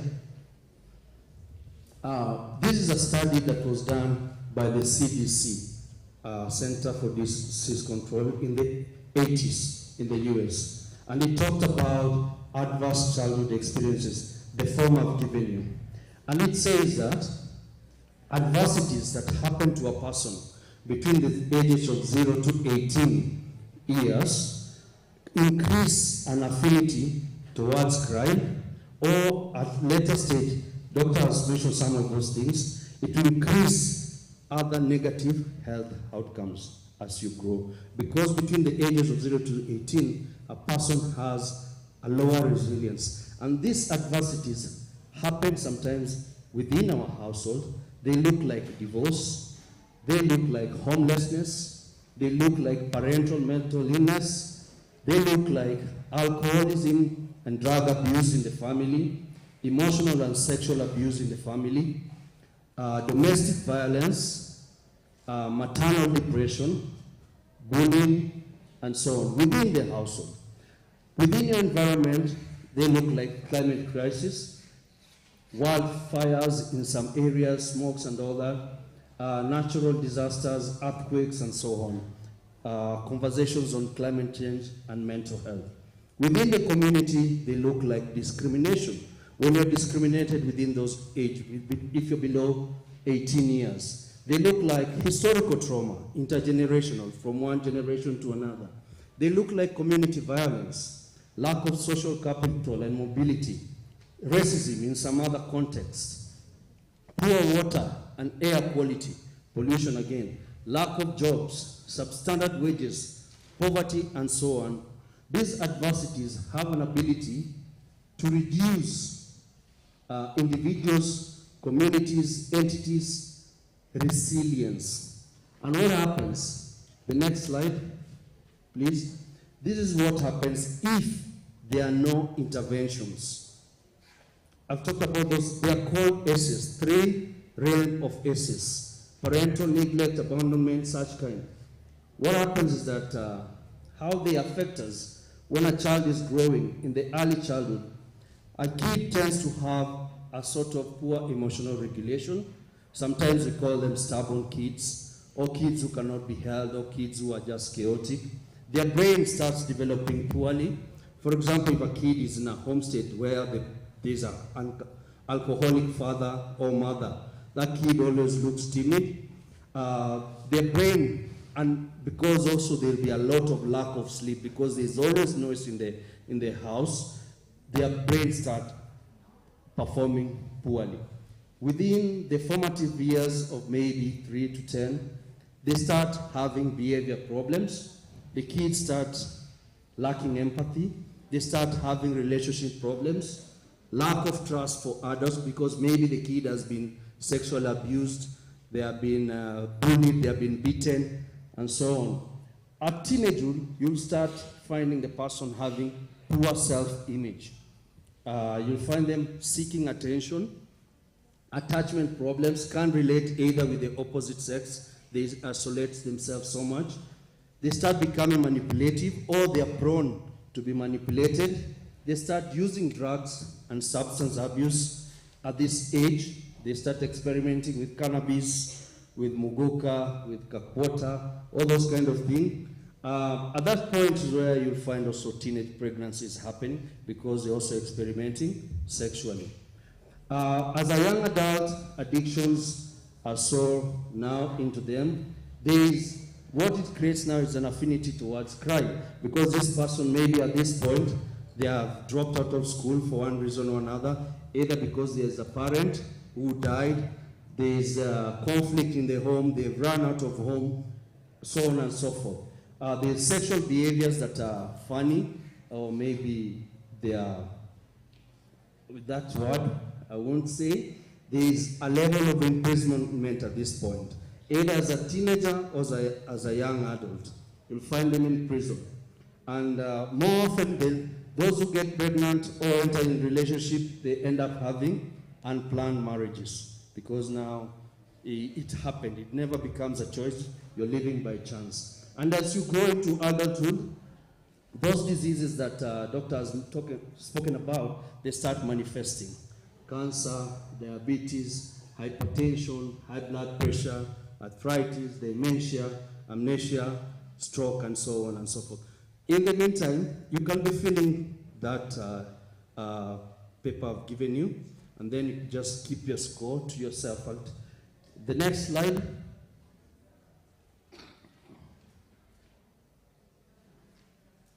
So our organization basically looked at a problem that is related to mental health promotion. We realized that to reduce childhood adversity, we need to do a lot of mental health promotion for people who are at risk, which we call universal prevention. Also promotion strategies for people who are at increased risk, we call selective prevention.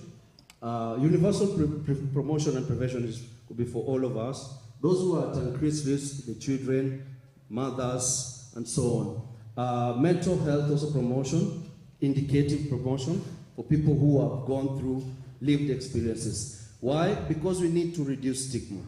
Structural stigma, systemic stigma, institutional stigmas. And these are barriers to employment if you have a mental health issue, or you cannot say, I have bipolar. Few employers will take you in. Yeah? Education, when you go to school, isolation, or because your family or person in school that you know has a mental health issue. Housing, access to treatment, even the justice system, how the media reports, and laws that criminalize mental health. There's also to reduce social stigma, the relationships that we have amongst ourselves, low social status for persons, we isolate them, we reject them because they've said they have stress. Even at work, if you say you have stress or you're going through postpartum depression, you might be told that you're not productive, which leads either to absenteeism, doctor has spoken about it, or presenteeism. You're just at the workplace, but you're not productive. Internalized stigma, how people view themselves. Nobody wants to say, I have a mental health issue, because of how you perceive yourself, how stereotypes will affect you, and so on and so forth. The next slide.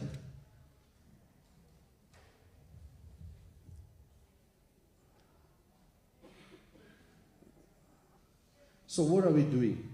We realize that for change to happen, systemic change, we need first of all to prioritize politically. We need to work at legislations, interventions. We took part in the Mental Health Act, and we're also now taking part in the criminalization of mental health.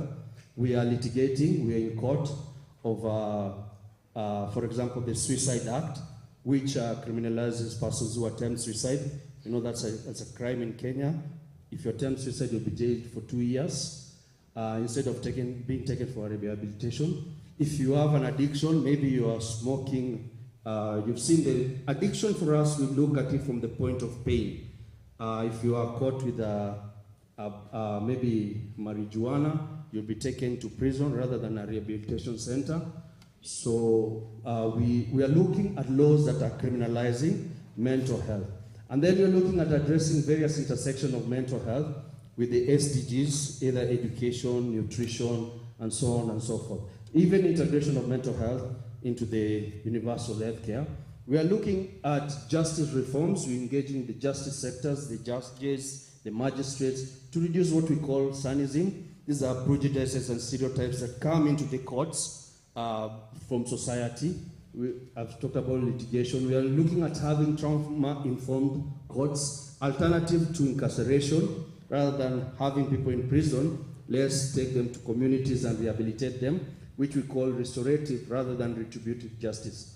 We're also working towards mental health funding, globally and locally, funding through the Global Fund, intersections of mental health and HIV, mental health and TB, because they are related. We are looking at reducing child poverty and increasing children well-being. These are things that are ongoing, and we sit in different organizations that advocate for them. The next slide. And lastly, I think what we're doing is also offering community support, peer support networks. We are building them through the coalition members. We are empowering community centers, social justice centers. At the same time, what we do, we have programs in prison, because that became our soft spot for applying our intervention. So what we do in prison is we give them, we train them on entrepreneurship, but we also realize even if we gave them money, or whoever gave them money, if they don't have mental resilience, even the money they won't use it in, put it in good use. So we do entrepreneurship classes and also psychosocial support classes in some of the prisons. We also engage churches, the National Council of Churches, the Interreligious Council of Kenya. We've had several conversations with them. We were engaging universities. We've done a lot of workshops, webinars on maternal mental health, on various aspects of mental health. We also advocate for workplace change and wellness policies through the HR policies, integration. And we also advocate for building of coalitions like ours so that people can advocate for better laws and policies in mental health in all the spaces. And lastly, what we do is also advocate for people to be trained on the Quality Rights Initiative. And this is done by the World Health Organization. And it's for free, and it's a model that anyone can learn and understand a better human rights approach towards mental health. Thank you so much.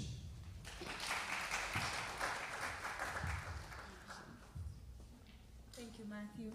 As you are sharing the negative effects that come as a result of lack of mental health awareness and intervention, I was just going back to that, saying that now more than ever, prevention is really better than what? Thank you. Indeed. Now I'd like to welcome Anne Wahinya to share with us her presentation. Thank you. Good evening, everyone. You'll bear with me, I have a cold. I'm Anne Wahinya from Global Trauma Project. We are a social enterprise. We are also a community-based organization. And we've been working since 2013 to deal with issues of intergenerational trauma, abuse, and toxic stress. So I'll just be sharing with you about how we are building a network of community mental health volunteers in hard-to-reach communities in order to strengthen mental health, well-being, and resilience. Next slide, please. So I've already introduced who we are, Global Trauma Project. Next slide. So what have we learned since 2013? We know that there are very huge unmet mental health needs. And the reason for this is that there's a lot of stigma around mental health issues. Instead of mental well-being, we talk more of mental health issues. And because of the stigma that surrounds this, there are very huge unmet mental health needs.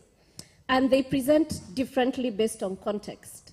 Where we have been implementing our work, for example, a project we did in South Sudan, we found that 51% of participants had clinical levels of post-traumatic stress disorder. However, when you look at Kenya, we were seeing around just 20% of participants. But in Kenya, on the other hand, 97% of the participants in a project we were implementing were presenting with depression, severe clinical levels of depression. And this is actually in line with the World Health Organization report, mental health report, that actually placed Kenya number 5 in Africa with around 1.5 million cases of depression. So we do know that one of the things is that in hard-to-reach and left-out communities, there's a very huge challenge in accessing mental health services because, one, they're very expensive. We don't understand the terminologies, the language. And so also we saw the Ministry of Health, and I've heard also my colleagues saying the same, that 1 in every 4 individuals present with a mental health condition. Next slide, please. So what do we do? So we know that there are trusted caregivers in communities. We have community health volunteers. We have people who are the go-to people and who are serving our communities. And what we have learned is that if we train them, if we mentor them, they can actually be able to deliver basic mental health services to what we call gold standard levels. So we as Global Trauma Project, that is what we do. We actually work to strengthen, to train, and to mentor local health service providers, or we call them caregivers, and we train them as community mental health volunteers. Next slide, please. So we use a methodology which we call the trauma-informed community empowerment model. And we have a fellowship program. That is how we train our community mental health volunteers. It's a 4-month program where we do 15 days of classroom experience, and then we couple that with the field work, where they have to do group therapy sessions, 10 of them. We also do continuous mentorship and taking care of their well-being. And finally, we do certification of the community mental health providers. We certify them together with county governments. But at least we do involve the Department of Health to also monitor and also do some form of mentorship. Next slide, please. So we do contextualize the trauma-informed community empowerment framework and model that we use to each environment, context, and culture. Our lessons have been that when we talk about mental health, for example, in a Kenyan context, in an African context, it's very, very different from the Western world. And so we have had to contextualize this, the language. Yeah, when you talk about, for example, terms like, bipolar disorders, these kind of terms are very, very difficult. No one can relate with them here. And also just demystifying it. What are the needs within each context? Like we have seen in South Sudan, it's post-traumatic stress. In Kenya, the issue basically is more of depression. So these are some of our materials that we use. They are very basic, that even someone who is illiterate can actually use them. Next slide, please. So currently we've trained over 600 caregivers in the Global South, in South Sudan, in Mozambique, we're in Ethiopia, Somalia, and Kenya. Recently, we have just trained 50 community mental health volunteers in northern Mozambique, where the war is going on. And they are delivering basic mental health services through group therapy sessions in the internally displaced camps, people's camps. Next slide, please. So we have been able to reach around 6,500 participants through this network of community mental health volunteers. Our sessions are done in the community. They are very basic. Our materials, they are very user-friendly. So wherever you are, our community mental health volunteers are actually able to deliver these sessions at the community level. Next slide. So I'll just share with you a bit of our results, what we have been seeing. And this is in a project that we just implemented in coastal Kenya on intimate partner violence. So one of the things about the trauma-informed community empowerment model is that it can be integrated in peace building, in livelihood programs, in health programs, education programs. And this was for an intimate partner violence program in the coast. And what we were seeing among the participants is we did see 64% decrease in post-traumatic stress disorder.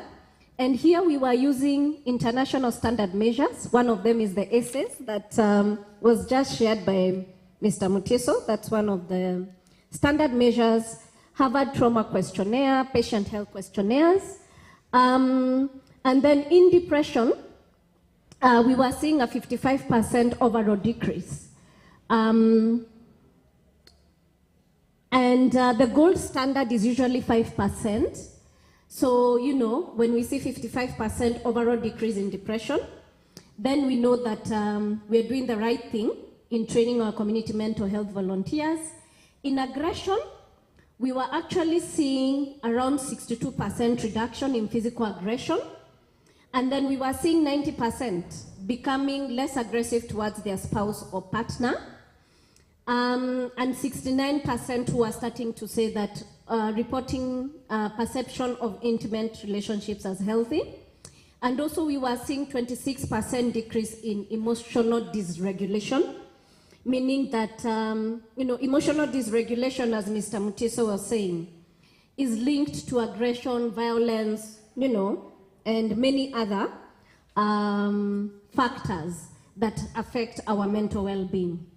So in terms of systems change, one is that we are actually challenging traditional beliefs and attitudes and addressing issues of stigma.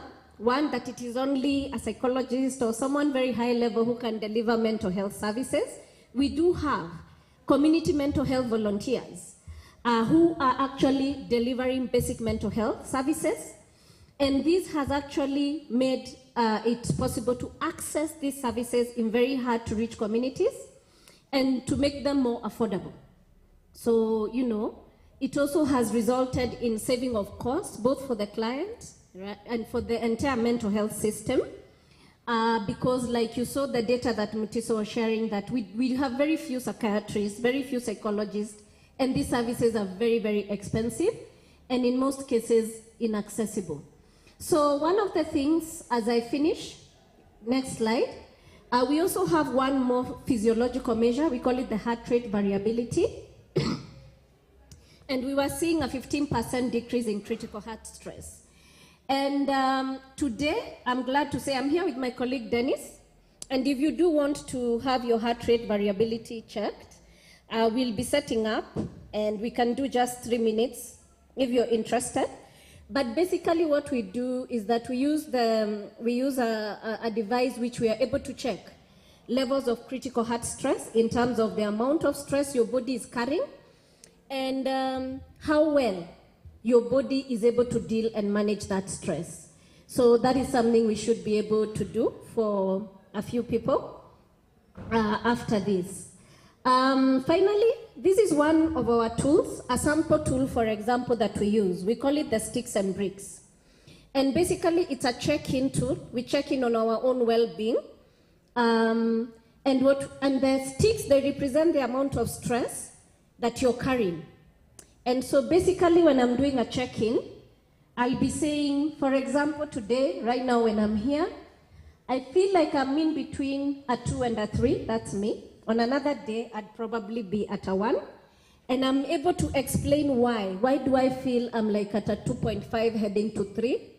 One, it's the pressure of doing this presentation. I have a cold, so, and then there's a report waiting for me, so that, again, creates. So we use these kind of tools that are very simple to help us check in with ourselves. So this is just one of them. And these community mental health volunteers, they don't need manuals and a lot of technical jargon to be able to deliver this kind of services. So I'm going to stop there. Thank you.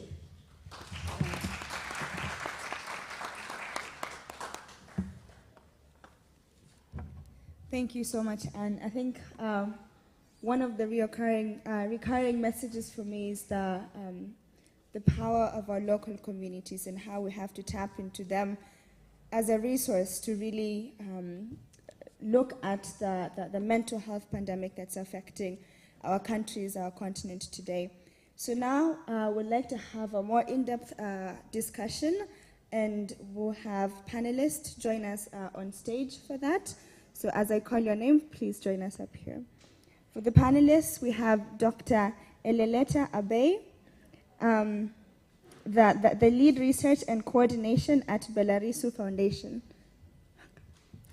Can you run it, please? We also have Dr. Wilfred Njagi, the co-founder and CEO of Velgrow Africa. Kindly join us on stage.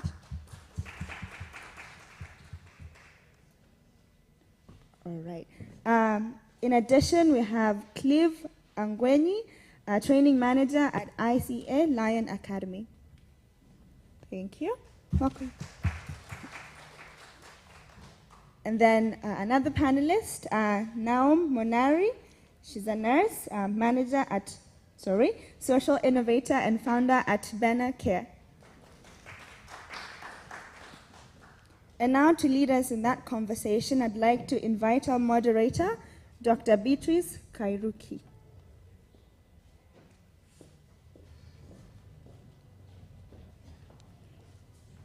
And she works, at public health and data and with public health and data analytics, and she's a consultant. Welcome, Dr. Beatrice. Yes, you can sit.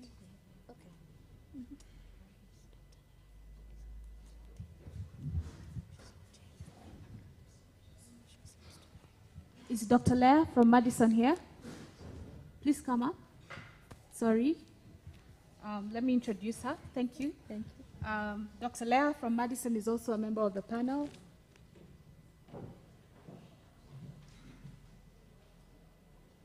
She's currently the Medical Services Manager at Madison General Insurance. She's a trained medical doctor who's digging a bit deeper into insurance. Thank you. So, welcome, panelists. Thank you so much for the discussion that we've just had. I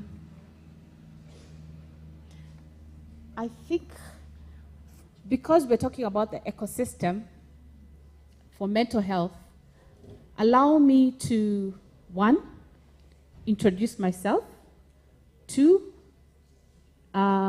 give a definition for mental health and well-being, and then 3, just walk you through how our panel discussion is going to be, so that you're able to follow on. I'm a very big proponent of locating my audience and the crowd before we start on the journey. So allow me to locate you and locate us. So I am Dr. Beatrice Kariuki. I'm a medical doctor and a public health specialist.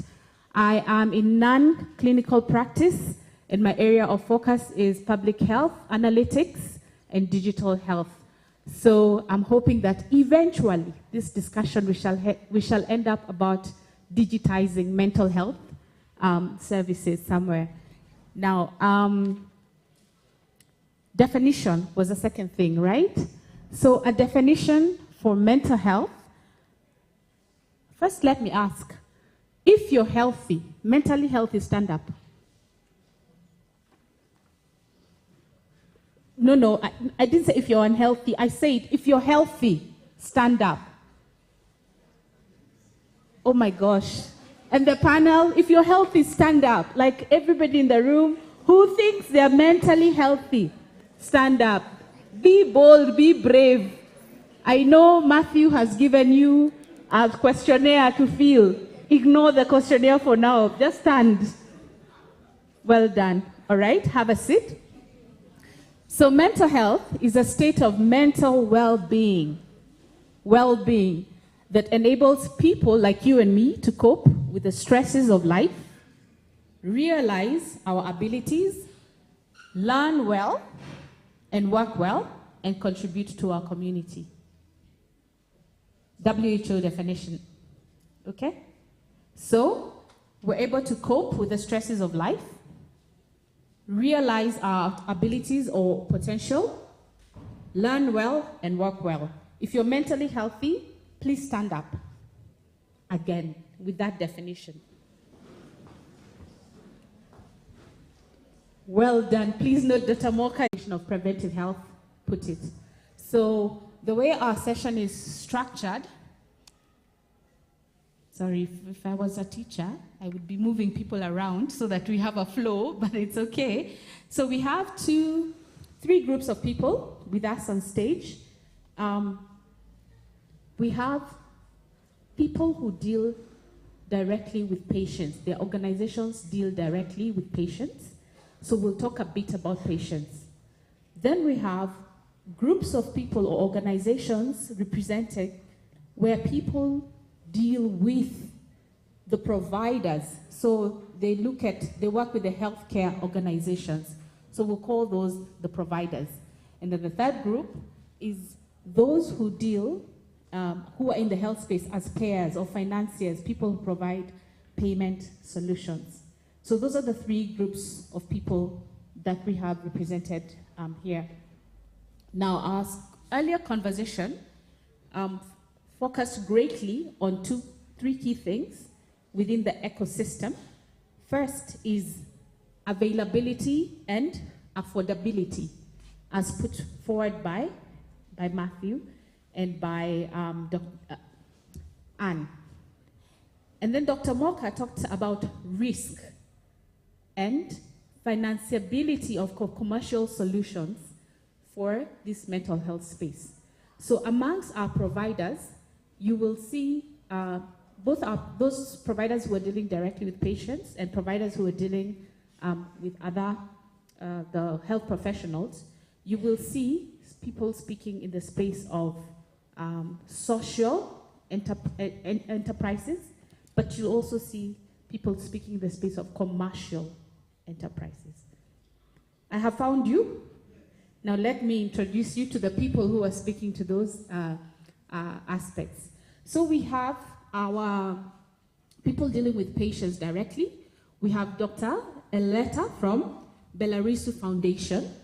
Belarisu Foundation works with restoring cleft palates and other disabilities or other disfigurement that people may get out of different circumstances in life.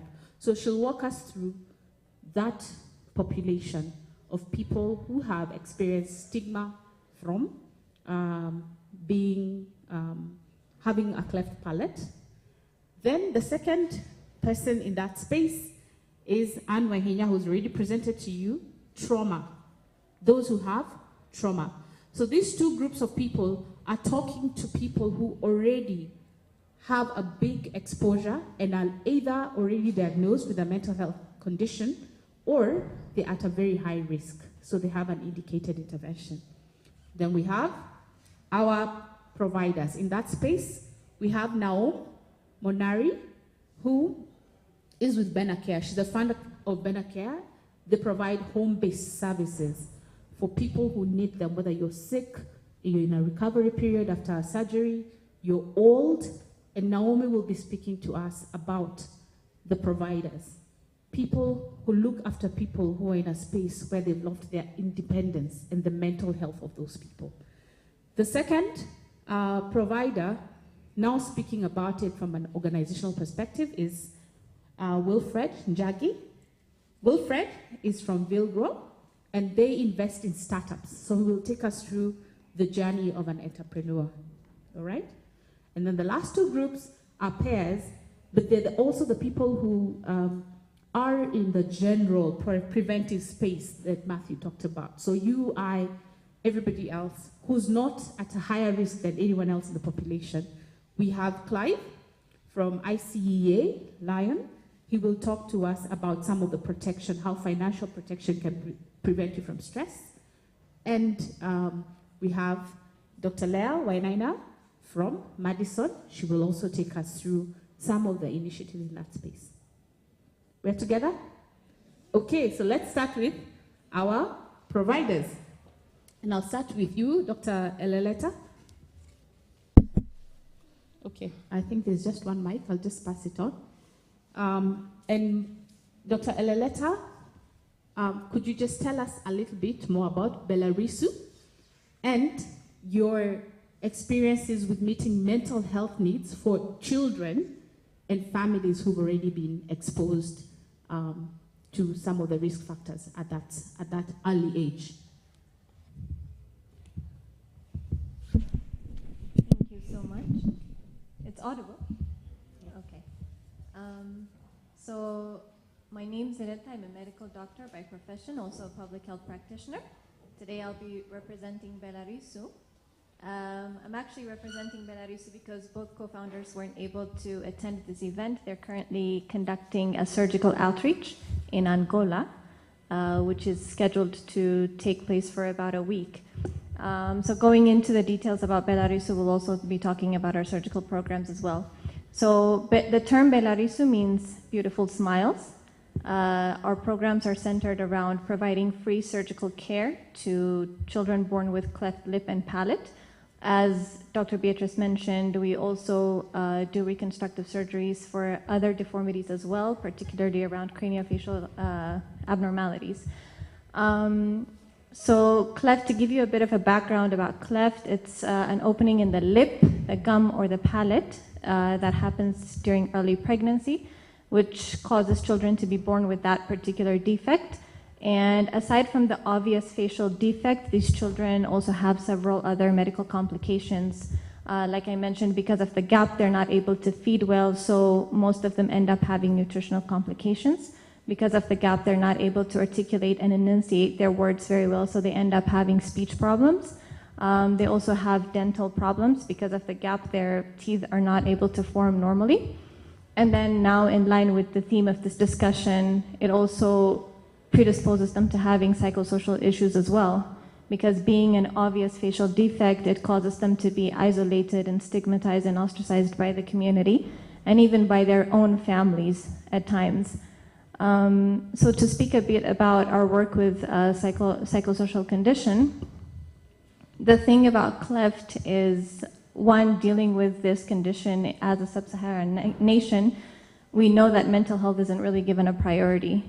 Out of all the disease burdens that we have to deal with in children, we have malnutrition, pneumonia on one hand, and then we have childhood cancers and neurological conditions, so many things that we have to deal with, which makes mental health more of like a luxury. And then on top of that, cleft itself as a defect is not really given much priority as well. So dealing with it from a mental health perspective could be a bit challenging. And then also coming at it from communities that give religious and superstitious explanations to mental health symptoms, it's also quite challenging to be dealing with psychosocial aspects of cleft as well.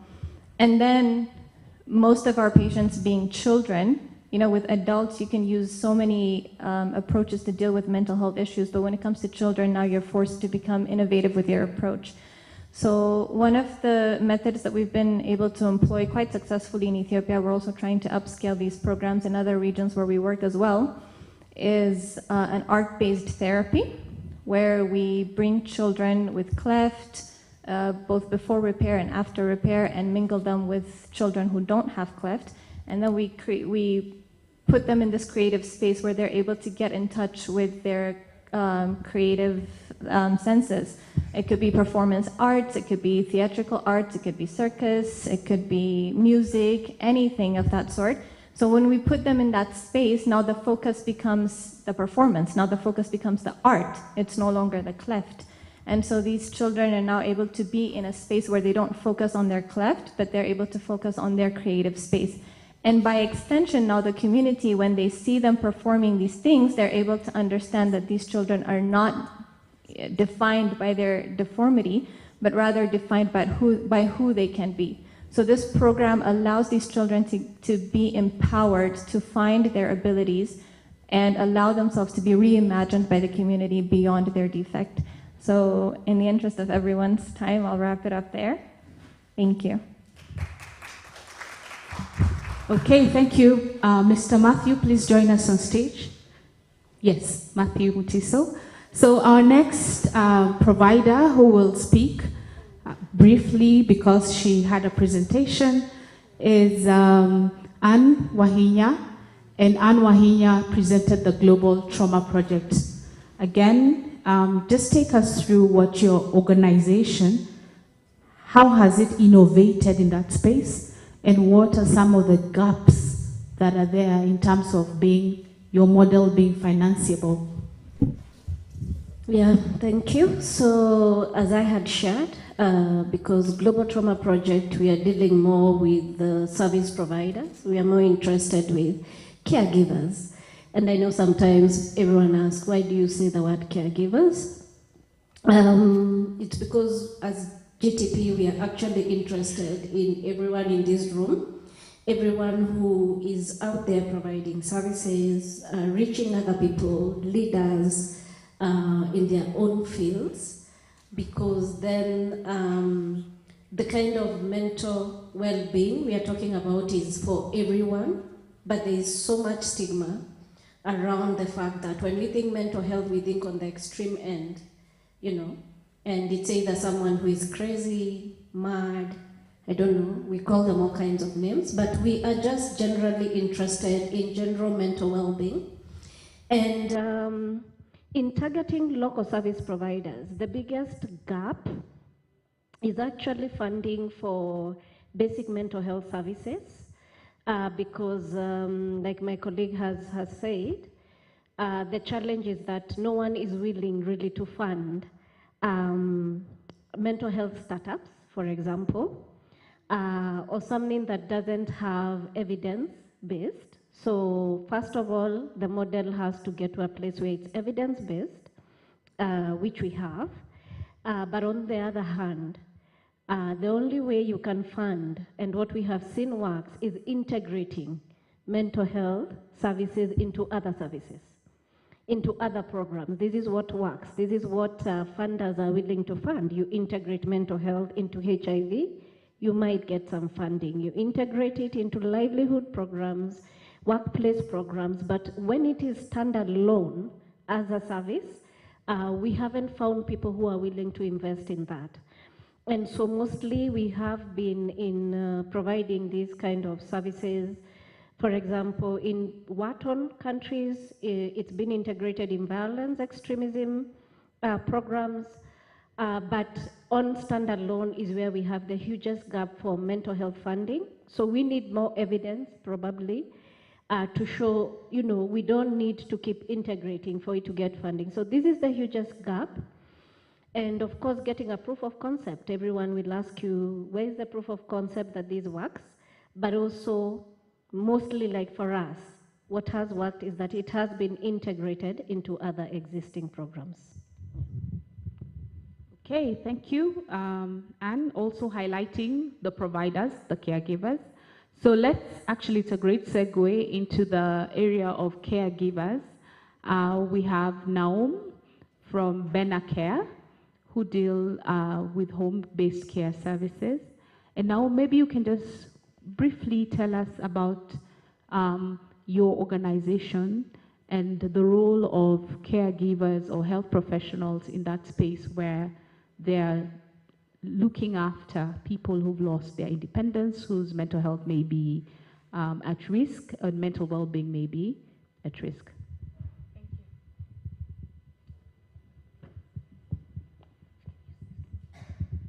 Thank you.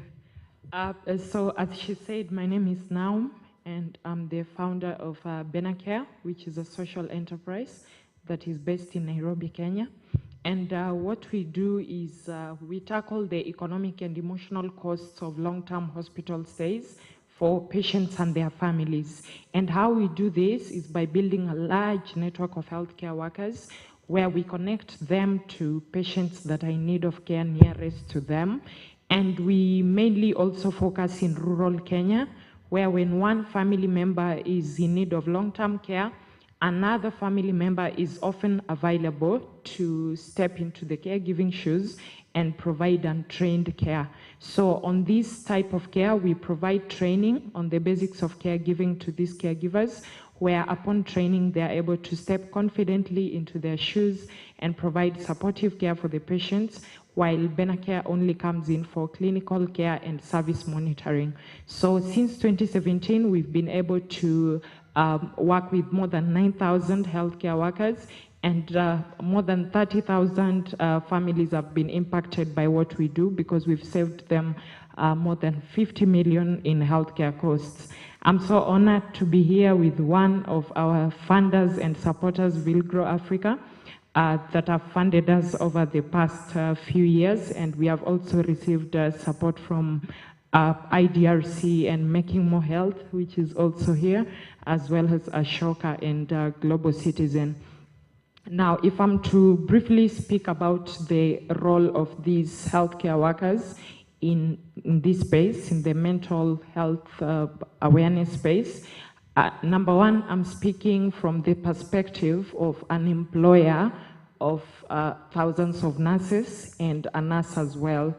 And I'll speak about nurses. We do employ other healthcare professionals like physiotherapists, but because more than 80% of our employees are nurses, I'll speak about nurses. And on these, I kind of think they're the most vulnerable groups when it comes to mental health in the workplace.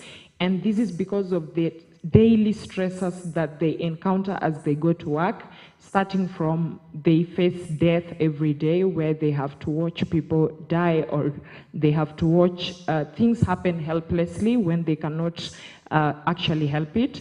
Another thing they face is very long work hours. So the standard 12-hour shift is very long for the healthcare workers, and I think this has very bad negative energy on them. And we can also look at low pay, which is almost everywhere in the world for the healthcare workers, and most importantly, the caregiver compassion that they have, what do I call it, compassion fatigue. So they have a lot of compassion fatigue and unsociable hours where they are working maybe nights, and during the day is when they are available to talk to people who are working during the day. So this is contributing to a lot of stress for them, and they are considered to have mental, I don't want to call them issues, as somebody said, so they are considered to be in a space where mental wellness is a concern for them. They are at risk, actually. At risk. Thank you. Yes, they are at risk. They are at increased risk than most people in the general population, right? Okay, so we've heard about caregivers, lay caregivers with the trauma project. We've heard about professional caregivers with Benacare. Let us hear a little bit about actually what Wilfred provides for entrepreneurs like Anne, like Naomi, in the journey of the entrepreneur to provide healthcare or be in the health business. Wilfred from Vilgro, go ahead. Thank you. As I answer that question, I also want to invite you to ask yourself what you're going to do about improving mental health of those you live with in your home. We saw the assessment that we did from Matthew. It shows clearly that mental health starts where? At the household, right?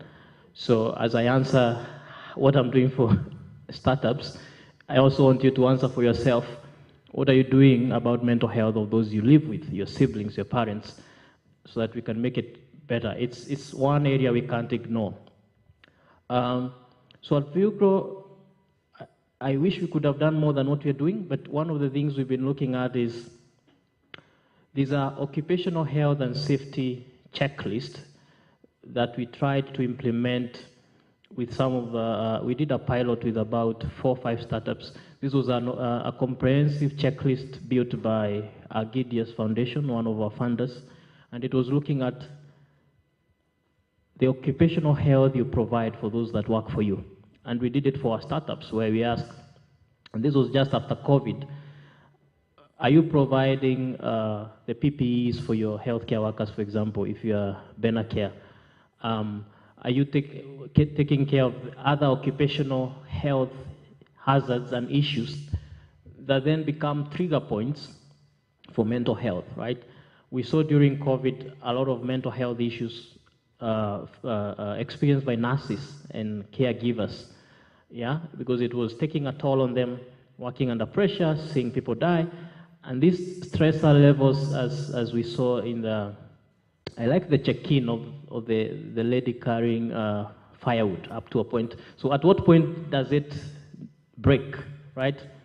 And you don't have to wait until it breaks. So what we did with that assessment is, first of all, make sure that healthcare workers that work for our startups are taken care of.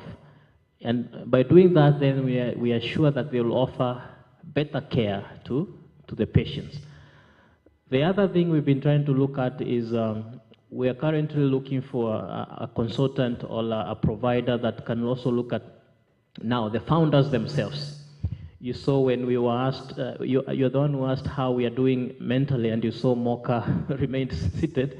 Just because the life of an entrepreneur, there are so many things you're thinking about as an entrepreneur, including whether you'll make payroll or not, yeah?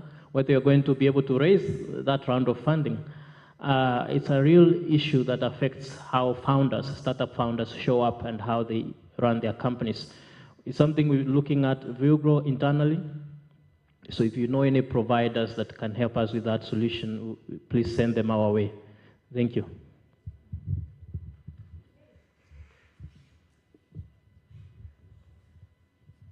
And answer the question with your neighbor, what are you going to do about mental health of those you stay with.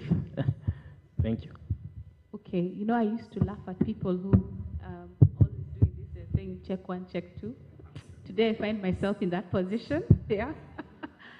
So please don't laugh at me. So I hope we're beginning to see across the spectrum of healthcare what mental health issues are there, what kind of solutions are there.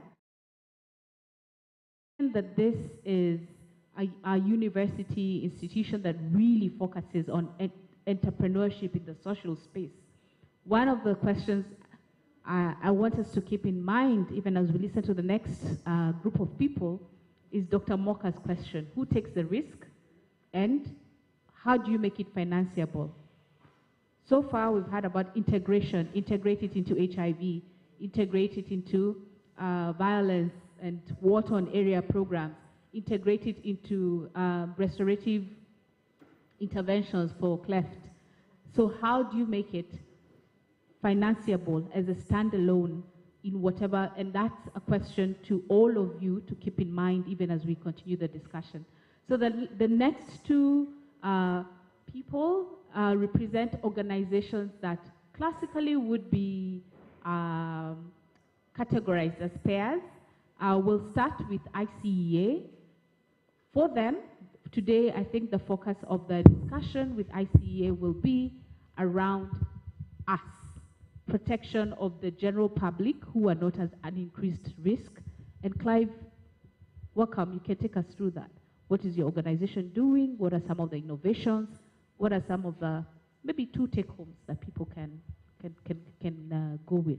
All right, thank you, Daktari. Good evening, ladies and gentlemen. My name is Clive Angwenyi. I'm the training manager for ICA Lion Group, and we work with individuals and families and assist them to protect and create wealth. Just a high-level view of where we are located. We are across 20 different countries, been around for 60 years across the 3 East African nations. That's Kenya, Uganda, Tanzania. So what are we doing for families and individuals?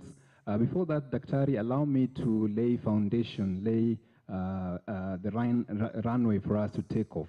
Through tried, tested, proven research, we've been able to show a direct correlation between financial distress and poor mental health. As a matter of fact, we do run financial clinics across different institutions, different organizations and companies just like yours. It's free of charge. Reach out to us. After the mass financial clinics, we do have fit for purpose, well-trained, adequately capacitated financial advisors, 2,000 of them spread across the country. They're able to handhold individuals in the different institutions, different companies, different social enterprises, and guide them towards protecting and planning how they will use their money. So they're wealth management experts. In addition to that, we have various areas where we have come up with innovations. So the first area is around product innovation. We have an interesting solution called medical second opinion. There are instances where you do visit institutions and you're given either a terminal diagnosis and you'd want to get a second opinion before you commence on a treatment regime. We do have that facility as a standalone and also embedded in some of our solutions where you can say, hey, before I start the treatment regime, whether it's for mental health treatment, let me reach out and extract value from this medical second opinion, and you're able to get a panel of doctors and experts who will look at the diagnosis and come up with a more efficient treatment regime. They can also propose to change your regime so that ultimately you're able to get better efficacy, better treatment.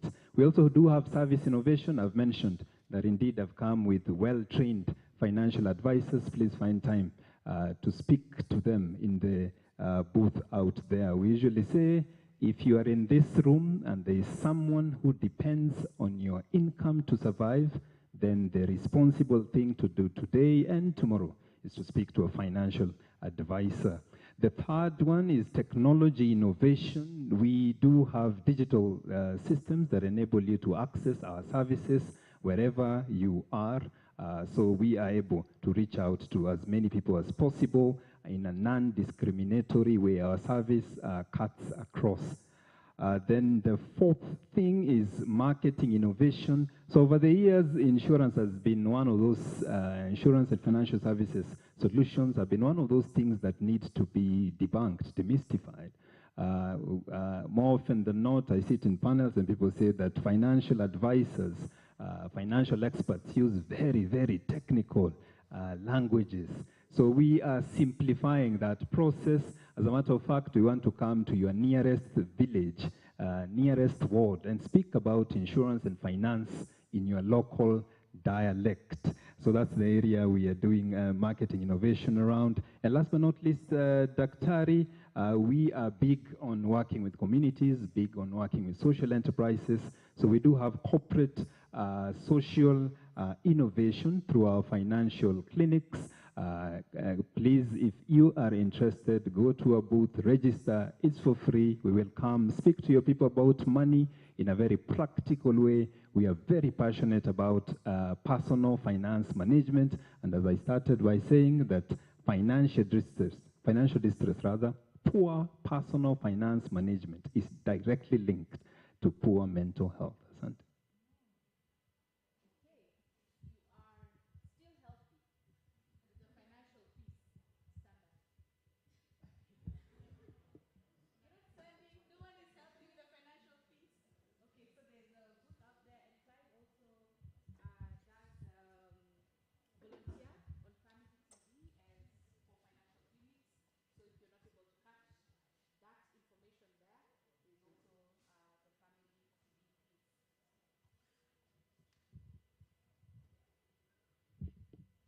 There is also information through the Family TV piece. I want to pose a question to Clive and ask him to hold on to it until we come back to him again. And that question is, for the second opinion, who bears the risk and who pays for it? Okay, so our last representative today is from another of the traditionally classified as pairs. She's Dr. Leah Wainaina, and Dr. Leah is with the Madison Group. Maybe you can quickly just walk us through what your organization is doing, targeting mental health, psychosocial support for mental well-being, and psychosocial support for our general public. That's everybody in this room. Thank you, Dr. Beatrice. So Madison Group, we actually a group of companies where we have the general insurance company that also has the healthcare, which I'm part of, going by the fact that I'm a medical doctor. We also have the life company, and we also have an investment company. So looking at mental health, and it's good, Clive has mentioned that financial risk and financial exposure actually exposes us to a lot of risk towards mental health. And so if you're protected financially, somehow it reduces your risk. And even you look at the people that are dealing with trauma cases at home, the pamphlet that you were given previously, when I looked at those questions, you can see a lot of issues around home, and you can see a strong connection with financial challenges. So at Madison, we look at it from two different areas, from the preventive side and to the curative side. So starting with the curative side, the health insurance company actually provides for mental health care, not as a standalone product, but inclusive of the other services from outpatient, inpatient. Dr. Moka mentioned about the care. It's good to mention that for us, we provide both preventive from a perspective of wellness. We do offer general wellness checkup that includes mental health checkup in partnership with our service providers. And Dr. Moka is actually one of our partners and happy to be in the same panel. So we offer that, and we extend this to all our clients. This includes the direct clients. We call them the retail. We have the SMEs, and we also have the corporate accounts, where maybe an institution like this will fall under the group account. So we will offer solutions. Of course, we'll tailor-make them, and this will offer both preventive and curative. When we come to the largely solutions that will actually cater for everybody here, we look at from the general side. anytime that, let's say, you're driving on the roads and you're on a third-party cover, because that is the bare minimum that you require by the Kenyan law, you are always worried, what happens if I have an accident? Yes, the other person is covered, but what about myself? So for us, we're able to offer comprehensive products that will actually cover, including your mandamano, just at an extra premium. Because you can imagine, like in the recent past, we've been having a lot of mandamano. Some of us have had to go to work and drive, and you always imagine, what if you get caught up in all that hullabaloo? What happens? If you're insured with Madison under the comprehensive package, then you're sure you're comfortable, because whatever happens, at least you're taken care of. Generally, I will say, from the life perspective, we have products across the whole life cycle, meaning that from the minute you're born, you have a child, you can actually have a life policy with them. We actually have a very good product called Bima ya Karo that ensures that as you take care of your child, then you know the education is taken care of. And the beauty of this is the fact that it takes care of the child when you're still alive, and in case something happens to you, like you have permanent disability, or you actually even die, you have waiver of your premiums, and your child is taken care of. When you have that as a parent, I think you have peace of mind, and you don't have to worry. Like now, parents just took back their children to school. You can imagine the many fights in the homes that, hey, we don't have school fees, what's happening? And that has contributed a lot even to family breakouts. You know, like even in the West, I think the #1 cause of divorce is actually financial problems. So from the education policies, then you have investment policies, where basically you can use it as a savings. And this being a university, you think about the people who actually qualifying and joining the jobs. We have products that actually allow you to save, and they are pretty flexible to whatever amount that you're able to. And good to inform you that we have a booth actually outside for Madison Group, and we have a number of our financial advisors who will actually be able to take you through what are the different products depending on your level of your career, etc. The other thing, of course, pension plan. My goodness, every day, there's always this conversation about NSSF, how much they're deducting the 200, and you wonder if the kind of lifestyle you're living right now, if you're going to rely on that 200 bob that is deducted from you, can you really sustain it?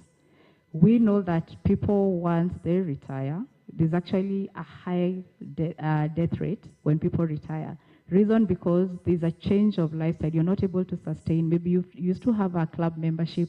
Right now you can't attend it because the amount you saved was too little. So we have products for individuals, like you can open your own individual pension account so that you're able to save for yourself and just basically supplement on top of what even your employer actually contributes for you. Then of course, you get born eventually, unfortunately we die. We have last expense product that ensures that by the end of the day, even if you're not there, your loved ones, at least they don't have to bear the whole financial burden alone. You actually taken care of them. And maybe something I'd also would like to mention, especially if we have students around here and young professionals, is that we also offer professional indemnity, whereby as a professional, whether you're a doctor, whether you're a lawyer, right now we've moved to a very litigative culture where everything small, you actually get sued. So you need peace of mind that when you're taking care of your patient or you're offering any legal advice, that you're actually protected in cases you're being accused of malpractice. So we offer professional indemnity that actually gives you that peace of mind. You can imagine if you're a doctor or even if you're a nurse, you're giving some services to a client, something goes wrong, what happens? We take care of all that risk. We provide you with a good legal profession who is actually able to handle your case. So when you look around all the products that we offer, they're actually geared to ensure that your mental health well-being is actually good. And I like the question Dr. Beatrice asked, that after Clive presented, how many people are mentally well? And I think, did anyone stand? I don't think so, including myself. Thank you, Dr. Ray. Okay, thank you so much. So I think in the interest of time, because I see our attrition rate is pretty high, I'm going to just ask each of the panelists and our earlier presenters to speak to one thing that they feel or would like people to take home, given this is an entrepreneurial space, and this is a space where solutions to these needs by patients, by providers, and by payers all exist, and for us too as a general public. So I'll start on that side. By the way, before I do that, you've seen also divorce and mental well-being. How many are still healthy? Not your own divorce, exposure to divorce. That's what Matthew's questionnaires have, yeah? So there are so many stressors. You can see there's the finance, there's your social well-being, there's your home. Really, it's an area which everybody is affected. It's just that your level of risk is different, and the products, the solutions available to you depend on your level of risk. And that's why Dr. Moka's question, who takes the risk and how do you package it? Everybody here has presented a way they packaged it, a solution depending on your level of risk, but how do you make it financeable? How do you make it move from the social space where it's funding, where it's grants, to a place where it can stand on its own? So we start with Matthew and Matthew, and then we'll go one each this way, and then we finish. Just your one thing that you want to challenge an entrepreneurial community in terms of moving us forward. Thank you. I think I'll say one. I think, first of all, we need to change our laws, especially with the insurance companies. For example, if indeed money contributes to poor mental health and somebody dies out of suicide and you don't pay the beneficiaries, then because it's a criminal offense, we need to look into such issues and decriminalize suicide so that insurance company can pay beneficiaries. Yeah, that's one. Number two, for entrepreneurs, 1 out of 4 person is a candidate of a mental health condition, and it could be you. And what it does, if you don't promote mental health in your workplace, it will increase absenteeism and presenteeism. And all this will affect your bottom line. Yeah, so you'll be spending a lot of money in healthcare. So prevent before you treat. Thank you. Okay, perfect. So laws, the laws. What is criminal in terms of mental health and what is not criminal, because then that allows for solutions. Anne? Thank you. For me, as caregivers, I do want to talk about self-care. We're very big on self-care. Caregivers take care of everyone else, and you think you're taking care of yourself. No. Taking care of other people and feeling good. I've paid school fees. I'm taking care of everyone around me. That doesn't mean you're taking care of yourself. The same way you take care of your physical health. Like now, when I had a cold, I took medication. We really need to think about our mental well-being and think about yourself. It's very, very difficult when it comes to mental well-being for someone else to care for you. So you have to find ways to do self-care. To entrepreneurs, one of the things is proof of concept. Very, very hard sometimes to get. We must use evidence. You must use data. Sometimes you don't need to reinvent the wheel. We already know what works. We already know what are the gaps. But you need to gather the evidence. And you need to check what the context, like we're talking about contextualizing, adapting. You may see something that is working out there in another country, but you need to contextualize it, adapt it, and use evidence and data. Thank you. Okay, Dr. Moka. Remember Dr. Moka, checkups, yeah? Please go ahead. Thank you very much, Dr. Beatrice. This has been an excellent panel. Thank you. Really, reflecting on the comments that have been made, I'd like to first of all say the tool that Anne shared was really helpful, and maybe Dr. Leah, we can use that to assess people during every wellness, right? Just choose your number, and that would tell us a lot, more than any questionnaire that we have people fill out. So I would say the take-home for me is make mental health visible, right? We have an environment where people are hurting and people are hiding. And when it blows up, it stings. So really, our role as leaders is to make mental health visible. And the tool that Anne showed, really, I think is the first step to make it visible. Thank you. Perfect. Thank you, Dr. Moka. How many men here are carrying 4 bricks? Stand up. Entrepreneurs, yes, 4 bricks. By the way, it's a safe space. Stand up if you are carrying 4 bricks. Thank you. You know what? We sympathize with you. Madison and ICA Lion have a product for you tomorrow, right? Okay, how many women? Well, it's not firewood, but are about 3 to 4. I'm also checking who was listening to Anne. You remember, it's 1 to 4. On a scale of 1 to 4, by the time you're at 3, you're bending, right? So again, ask yourself as we go along. All right. Let's have Dr. Leah, and then we'll have Dr. Elalata. Okay, my takeaway is, well, being a doctor, prevention is better than cure.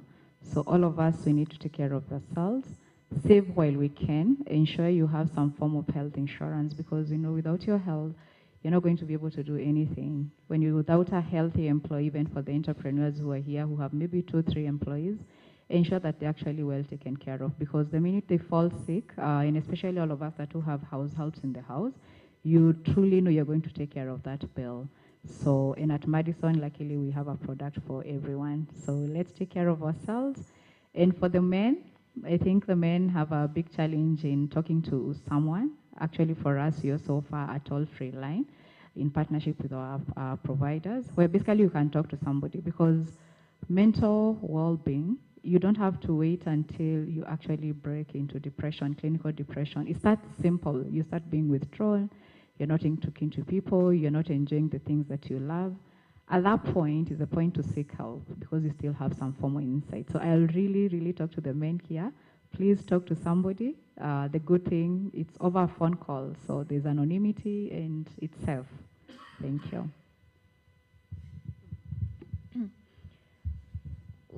For Belarus, I would say the takeaway would be partnership and collaboration. I think more so in the social enterprise space, we tend to duplicate efforts here and there. We tend to have similar ideas, but the efforts are duplicated here and there. At Belarus, when you look at the program from a comprehensive point of view, there's a surgical outreach component, and then there's the comprehensive care where we give these supportive treatments for patients with cleft. We have the education and training component. We have the advocacy and awareness creation component, and then we have the capacity building component. So when you package the program, it looks quite big for one organization to handle. But for instance, when we go out into these outreaches, if we didn't have a hospital to operate in, that's where the partner comes in. If we didn't have our mobilizers to bring these patients from where they are, we wouldn't be having a successful outreach program. So if we didn't have our community advocators and awareness creators, we still wouldn't have a successful program. So when we bring these programs down to bite-sized packages, that's when we would be able to create space for everyone to step in and do their part in contributing to a larger cause. Thank you. Okay, perfect. So remember, beautiful smiles with Belarusu. We'll have Benacare and then Vilgro. And Clive, you can finish. Thank you. Mine is a call to action because as I've listened to every panelist talk, I believe there is a process to which people get to a place where they are not okay mentally. And this is a systemic problem everywhere, but my main burden is in the healthcare sector, where I'm mainly addressing any policymakers in here, any institutions, the government, that we should find it in our heart to solve the systemic issues that are bedeviling the healthcare system, where a lot of healthcare workers are faced with a lot of mental illness that actually manifests in aggression and irritability that you see nurses have in the healthcare sector. And I would like to bring to attention a story that has been doing rounds this past week. There is a nurse in a place I've forgotten, her name was Nelly, and she was a hero last week because she's the only healthcare worker in a dispensary somewhere. And she's a hero because they are saying she's operating with passion. But how is it passion when they're so understaffed that she's the only healthcare professional in a dispensary where she has to wake up in the morning and serve everybody and come the next day and the next day and the next day? So what I'm trying to say is it is very cute that every organization and hospitals and people that deal with healthcare workers will say that we are giving them extra credits for free gym, free yoga, Zumba. It's very cute. But if you cannot solve the systemic issues right from the education system, where nurses and healthcare professionals are not taught the proper skills, it's not in the curriculum, on what they're actually going to face and how they can mitigate that. There's no curriculum on that. Yes, we talk about mental health, but it is not deep in the education system, right from the education system to the staffing in where the healthcare workers are going to work. If we cannot solve this chain, then it is not proper to come out and put the burden in healthcare workers to solve their mental issues, if you get what I mean. So mine is a call to action that let it be a burden in your heart to talk to policymakers and people involved to try and sort this, because if a healthcare worker is not happy, you get to have a bad user experience. And a bad user experience in hospital is potentially life-threatening. So you need that your healthcare workers are in good mental health for you to be in good mental health, if that makes sense. Thank you. I think I'll take that home as well. Make it your burden. Just make it your burden to make someone else's mental health better, right?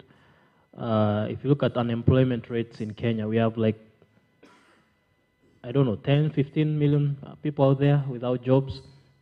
There are all these trigger points, right? So what can you do if you're staying with someone in your house, a sibling who is jobless, or you're staying with a spouse who has other stresses from work? Maybe your spouse is a healthcare worker. She comes home having stood for 12 hours. And she's the one to do CBC homework for the kids and make a meal for you. It will not be fair, right? So do these random acts of kindness really to make the world a better place. The other thing to entrepreneurs, I was just Googling the statistics of gun violence in the US as we were sitting here.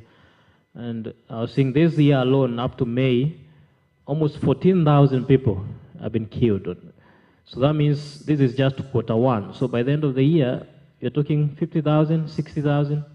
Imagine the size of Kasarani stadium packed, people just shot. And this comes from mental health, right? So let's not wait till we flip like as a nation.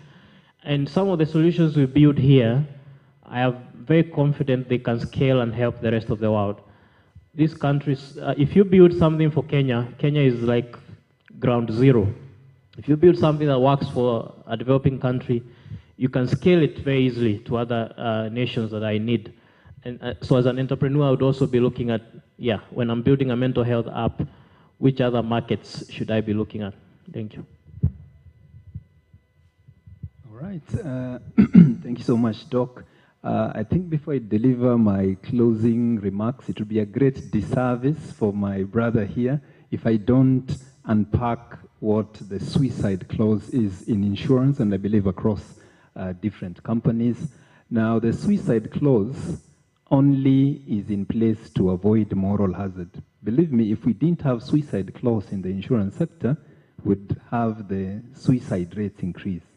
Now, the thing is, there is a window period of 2 years within which you are not allowed to claim insurance when the proximate direct cause of death is suicide.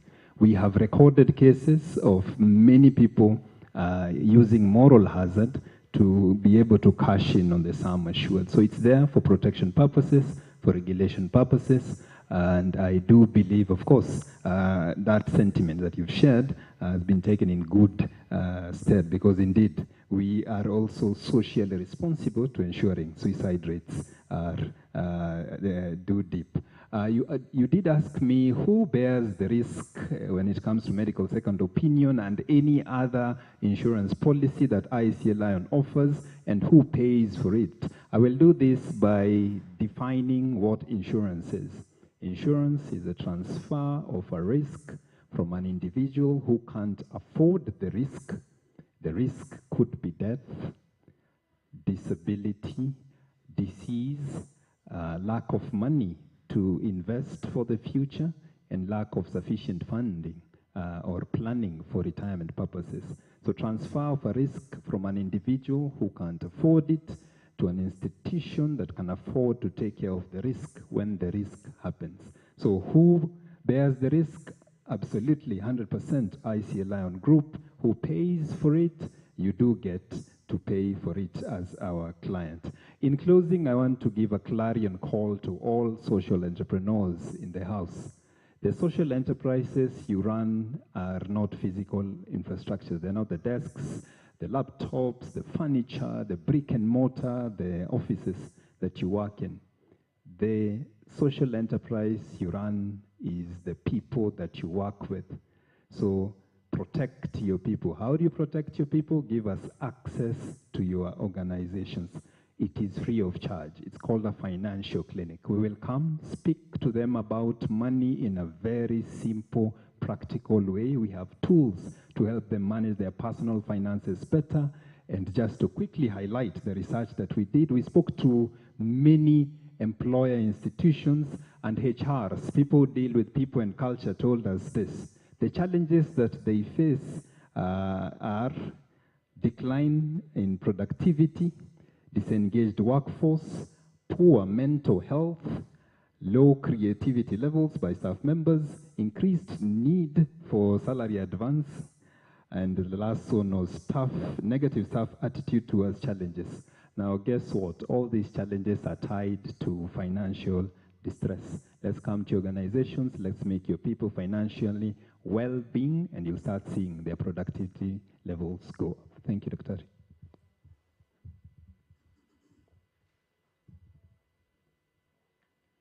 Thank you, guys. Sorry. I know time is also a stressor. Thank you so much for your time. We've tried to keep it and finish by 7 p.m. We want to thank all the panelists, payers, providers, those dealing with patients, entrepreneurs, investors, those putting smiles back on people's faces. We want to thank you, the audience, for your engagement and even just staying this long. Thank you.